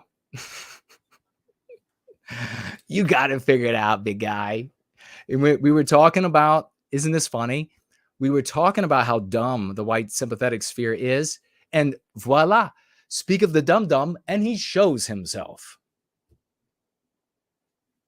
We have the lovely Paulridge, the great Paulridge here, geniuses in our community all around planet Earth. I can't wait to visit Australia. He writes here, White Baron elaborated more in our group call about the referendum, and it's actually better than he said here in the stream last week. We went all in. He went all in. Got a guy's phone number too. And anti-whites nearby didn't say a peep. Bravo. Big. Let's get some swashbuckling swords or shields or what have you. Flags for White Baron and for the great Porridge for celebrating it. Very pristine of you, sir. He also says here about Buddy Brown, the type of guy who will tell you, Buddy Brown's the type of guy who will tell you to do a stock inventory to prepare for shit hitting the fan, then try to sell you a phone wallet that blocks emergency broadcast messages. I got so many of you are so bright, and I read your comments and I'm just like, oh my God, that is fantastic. Yeah, Buddy Brown's not getting it. Yeah, be ready for when shit hits the fan. Just make sure that none of those alerts reach you. Danunaki says, hey, Jason, did you hear about the Steuben County, New York sheriff? Oh, this is actually it. Who refused to impose anti-white critical theory training on his department. This is what I was referencing earlier. And the local county legislator passed bills to remove his indemnity from liability of prosecution. This leaves him open to anti-white lawsuits of unfounded accusations of libel and defamation of character to try and oust him, which the county residents would have to then foot the bill for his legal defense. There you have it, folks. Just like 12-year-old Jason told you. Never gonna happen, no, Jason. JP asks me here. JP says, is it possible to be pro-white and pro-Israel at the same time? Great question. And by pro-white, he doesn't mean the general understanding of pro-white, because here we are white positive. The general understanding of pro-white is very negative, very ugly, wants to harm non-white people, speaks endlessly about awful things about non-white people. We don't do that. Great question. So I answer. To answer the question, we need to know what pro-Israel means for the hypothetical person under consideration. Every position or spectra of positions that does or do not conflict with white well-being is or are permissible or possible. A hypothetical person could support the existence of Israel and support white well-being for white people in the West. For specificity, we would need to define existence, as there is so much dishonesty in words these days. But this is sufficient for this hypothetical. So absolutely. This would be like for an Ant Nat or Cult Nat, J-Spurg, this would be like a gotcha question in their realm of the low IQ. But as you can see there, I think I addressed it sufficiently. Hypotheticals are always problematic. And as you could see there, as I pointed out, there were just a few things that can totally upset the understanding from one person to the next. Johnny Johnson says, this question is for you, Jason, and it is about morality, as we take great pride in being a moral community. We focus on fighting for white well-being. Do I answer him? I think I do.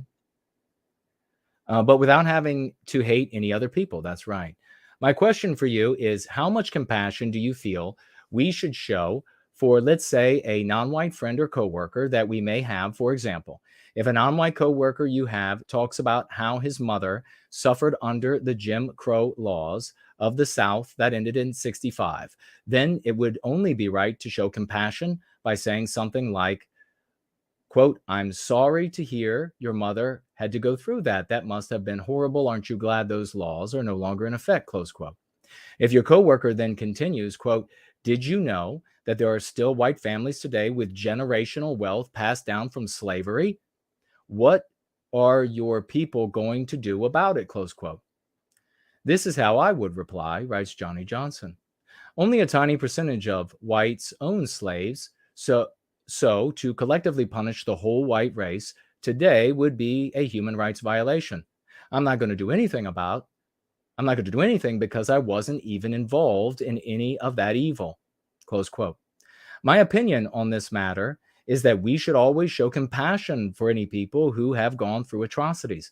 But as soon as we sense that a person is only bringing up atrocities done in the past to justify punishing whites today, then we should call them out for it and not feel compassion. What is your take on this, Jason? How much compassion should we feel to non-whites and their suffering, past and present? Also, bonus question, when we do talk about non-white suffering, since we do not use the word racism, could we use anti-blackism or anti-black when referring to, let's say, the Jim Crow laws? Quote, during Jim Crow laws, racism, anti-blackism was a big issue in America, but 2023 anti-whiteism is, close quote. What are your thoughts? Here was my succinct response to our good friend, and that was really good. Very impressed with what he had there. I wrote this, quoting him first from his question. Quote, I'm so sorry to hear about your mother had to go through that. That must have been horrible. Aren't you glad that those laws are no longer in effect? Close quote. You are correct, as we genuinely sympathize with all suffering. I would only mention the law no longer being in effect if the conversation included the greater societal machinery, which is actually a very different conversation. In one case, the mother's suffering is the subject, and in the other case, the mother's suffering is used as a tool in a larger anti-white argument. If, as you then share, the coworker attempts to white guilt and therefore establish compensatory responsibility, I go on the offensive, focusing on the anti-whiteism of the coworker, trying to establish that position. And that phrase, you'll hear it again, the compensatory responsibility, a couple more times. This can be more or less aggressive, depending on the circumstance. As for claims about American slavery, I find most such claims as an attempt to white guilt and therefore establish compensatory responsibility. The one you cited is one of the least credible, as well as one of the most nebulous, and therefore extremely useful to anti-whites to white guilt and establish compensatory responsibility, the claim of generational wealth. I would probably go right to the reason a person would make that argument. Quote, and if that were true, which it's not, what do you think should happen? What do you think should be done? What do you think folks should think about that? Close quote. That forces the anti-white to reveal the reason for raising the argument, which is that it is an excuse to victimize white people today, either with white guilt or payments or proof for MPs, such as white privilege. If he abruptly changed course and claimed that he didn't bring it up for any reason other than to say it, I would know he was lying and would drop it and start another conversation. And for your bonus question, I usually refer to something that is anti-black with that word. I don't think I have ever said anti-blackism. If they want to try to normalize that word, that is for them to do. So yeah, I would just say that something is anti-black. If it were anti-black. And you can see if somebody is talking to me, a colleague, co-worker, friend, or whatever, and they're like, man, my grandmother or whatever, really, I would sympathize with that suffering. Absolutely. That's a human being. Whatever was causing the suffering. It's not me. It's not white people. So the subject is about his mother or grandmother's suffering. The moment, though, I mean, I would make sure that that was the subject. I would be on guard for that being just a tool in a larger anti-white argument. But great question.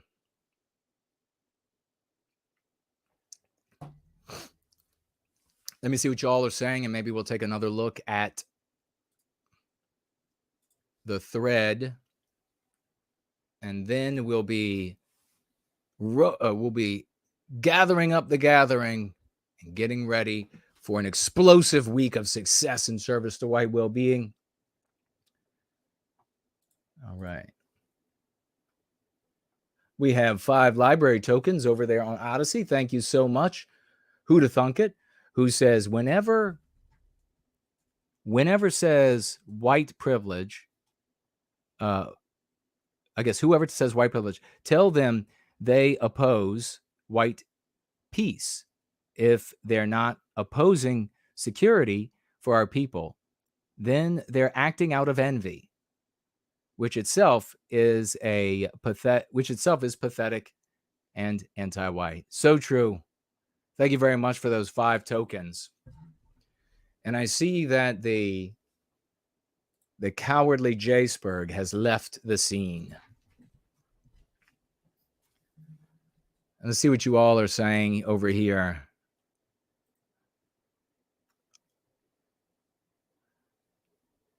See if there are any. Thank you all for celebrating the swash. Promethean Kitchen says, no white guilt. So why do you think so many people in the so-called white sympathetic sphere get the whole Israel-Palestine conflict so wrong? Because they're not heroes in our story.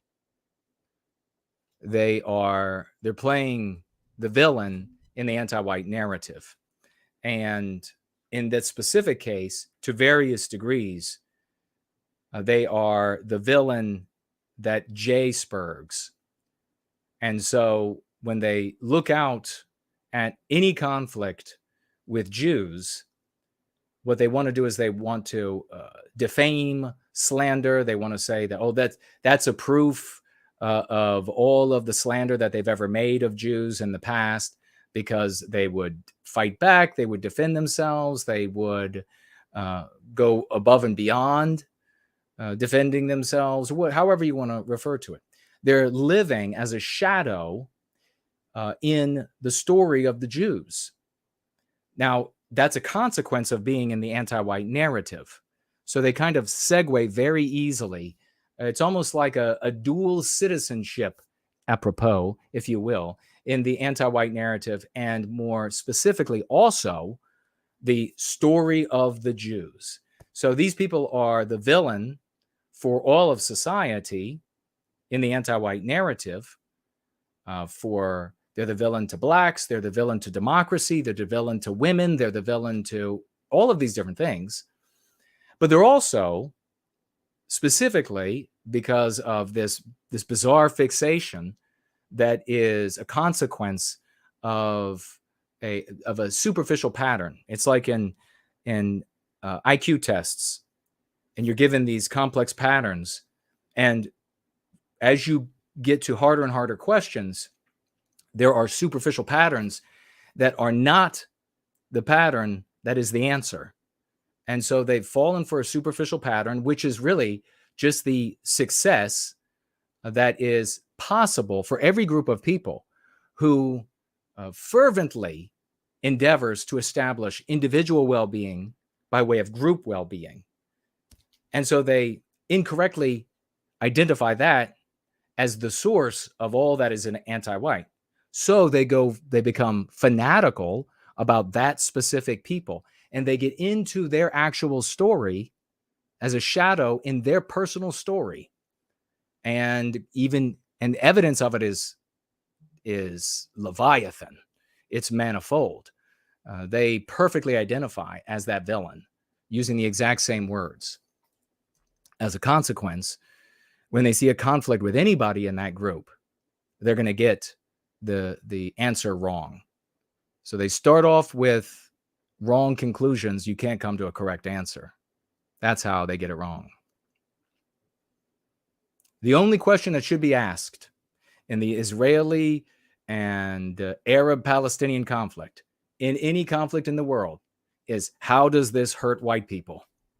How can we prevent from being hurt? How can we, etc. That's the question that should be asked and answered. Great question. Thank you, brother. Thanks to everybody who was here today. Ray Foster has a son on the way. Wow. Congratulations, bro. I see Mestizo Carfus here. Congratulations, brother. That's magnificent. Going to be named Arthur. Is that right? Okay. Very cool.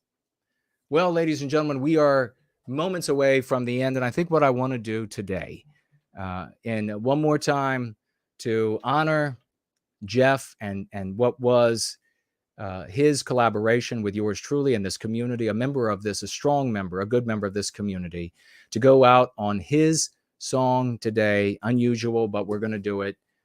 Ladies and gentlemen, let this inspire you. Let this inspire you to be a better you, to go free of all of this nonsense, to recapture our destiny. It is within us to do so. Speak to the spirit of the West inside of you, and you will manifest all that you need to do that and more. I love you all.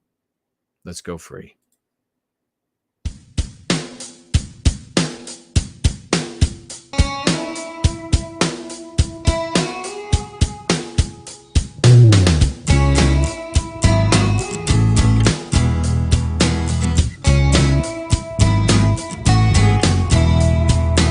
Loving your people is like coming home. No one knows you like family. Until you do, you'll be alone. Loving your people is just letting go of all the lies and the self-hate that you've ever been sold. Love ain't no streets, populous. Love ain't no streets, populous.